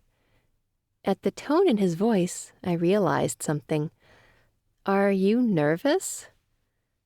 For a moment he was quiet, but he held out a chair for me and helped me sit at the table. "I want to be the boyfriend you deserve, and I want to make up for hiding you away when I should have been showing you off." My heart warmed, and I reached across the table for his hand. "You were about to throw away your entire inheritance for me, and you're talking about not being the man I deserve?" His lips turned up, and it struck me how much I wanted to kiss him. "Okay, I see what you're saying," he said. "And for the record, I'll never understand how I got so lucky to be with a girl like you." "We both got lucky," I said. "But it took a lot of hard work, too." He smiled. "Totally worth it." With a laugh, I looked out the window at the dark sky passing by and the city's lights getting smaller in the distance. We were getting farther from town, out by ourselves. A server came and brought course after course of delicious food, but only a fork, spoon, and knife sat on the table for me. Could he be any more perfect? I pushed my empty dessert plate away and said, "I so should not have gotten seconds on that cake." "Nonsense," Kai said. I smiled and shook my head. "So what now? A string quartet?" "Well, I did bring my violin if you wanted to hear me play, but I had another idea." The boat came to a stop, and Kai said, "Right on time." "What's going on?" I asked. His dark eyes, full of warmth I knew was love, found mine. "Ever since we spent that day together at the pier, your name's been written on my heart. Is it okay if we write it in stone?" My mouth fell open at his words, and I looked out the window and saw the ship's lights illuminating palm trees. Is this Walden Island? Yes, he answered simply, taking my hand in his. I stood and followed him off the boat. We walked across the sand to a trail and reached the caves. This time, my heart was beating so loudly I could have sworn he heard it. My parents wrote their names here, I said, for their honeymoon. Can we find it? With a smile, he got a flashlight out of his pocket and said, I think there's something you should see. Carefully, he crawled over the stones and helped me to a spot at the far end of the cave. Like he knew the spot exactly, he panned the beam over the rocks until we saw a crude carving. J plus J plus J plus J. My eyes stung, and I covered my mouth with my hands. All 4 of us? Your mom told me they came out each time after their daughters were born to add to their story. A tear slid down my cheek as I thought of them, a young couple promising love when they didn't know the heartache that would come. But it didn't end well. Kai set the flashlight down so it shined on the walls. The light reflected softly on his face as he took my hands. A love story doesn't have to last forever for it to change the world. Your parents' marriage wasn't perfect, and I hate that your dad left. But look what came out of it. They gave me you. I leaned into his arms and held him tight. It was easy to want to erase the past, the heartache those letters represented. But then we would have been erasing the love, too, the potential. He pulled back and wiped the tears from under my eyes. Happily ever after may have ended with them, but I want it to continue with us. My lips trembled in a smile. I'd love that. He reached into his pocket and retrieved a small chisel. After taking off the cover, he set to work, carefully forming the beginning of a new story. Ours. Epilogue. Ginger. My friends each looked stunning in their dress clothes for the winter orchestra recital. Jordan's eyes were wide as she took in the performance hall, decorated to the hilt for the event. Is it like this every year? She asked, still craning her neck back to take in the artwork on the ceiling. Yes, I said. It's like the Academy's last hurrah before Christmas. She shook her head in wonder. Our school just had the choir sing a few Christmas songs in the auditorium. Zara laughed. Welcome to Emerson. Should we find our seats? Jordan asked. It looks like they're filling up pretty fast. Plus, my mom ditched me for one of her clients. She jerked her thumb over her shoulder. I swiveled to look in the same direction to see Jordan's mom sitting with a junior's good-looking and totally single dad. Think there's something going on there? Jordan shrugged. I hope so. It's about time she dated someone. She's a total MILF, Zara said. She'll find someone. I laughed and shook my head. You two find your seats. I'm going to interview some people backstage before I start the live stream. I lifted the Wi-Fi-enabled camera around my neck as proof. Nerd, Rory teased from behind me.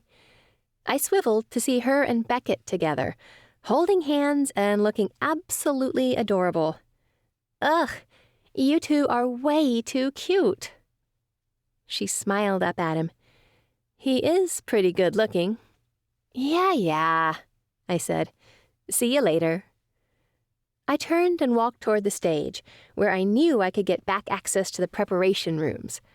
I did have to go take pictures, but part of me was happy to have a mission, to not have to sit surrounded by friends who had happy relationships and guys who liked them. Most of the time, I was fine without a relationship. There were videos to work on and homework to do, and I hardly had time for anything else between that and helping my parents out at the store. But I'd be lying if I said I never thought of having more, because I did. Every time I saw Ray Sadler in videography class, my cheeks got warm. He was good-looking, respectful, and I'd be lying if I said I hadn't checked out his muscles a time or two. But guys like that didn't date girls like me. I caught sight of the orchestra director, watching as the woodwinds tuned their instruments. "Care for a quick interview?" I asked. He nodded swiftly. "A quick one, yes." I held up the camera, started the live stream, and faced it my way. "Hi, drafters. This is Ginger Nash, EA reporter, here live from the winter recital." After introducing myself and him, I asked him a few questions, which he answered before turning back to his students. I paused the live recording and wandered toward the practice rooms, hoping to find Callie or Kai. Interviewing one of them would be easier than talking to an acquaintance. Through one of the doors, I heard soft violin notes fading to the end of a song. I knocked on the door and heard Kai's voice say, "Come in." Twisting the knob, I stepped inside. "I was hoping it would be you." He smiled at me and set his violin on the couch. Since he and Jordan went public, it seemed like he was a new person, warm and open and friendly. Or maybe we'd just never taken the time to see him for who he truly was. "Do you mind if I get a quick interview?" I asked. "Sure." He shrugged. "Anything specific?" "I'll ask a few questions and we'll roll with it." He chuckled. "Roll with it. Nice." My cheeks warmed. I tried not to make too lame of jokes in front of people who weren't my family, but sometimes it was hard to hold back. Instead of replying, I held up the camera, started my intro, and then asked him a few questions about his last winter recital and what he was looking forward to about the show. He did well, having had practice speaking for Rush Plus, and then we wrapped up. "That was great," I said. "Thanks, but I lied." He deadpanned. My eyebrows drew together.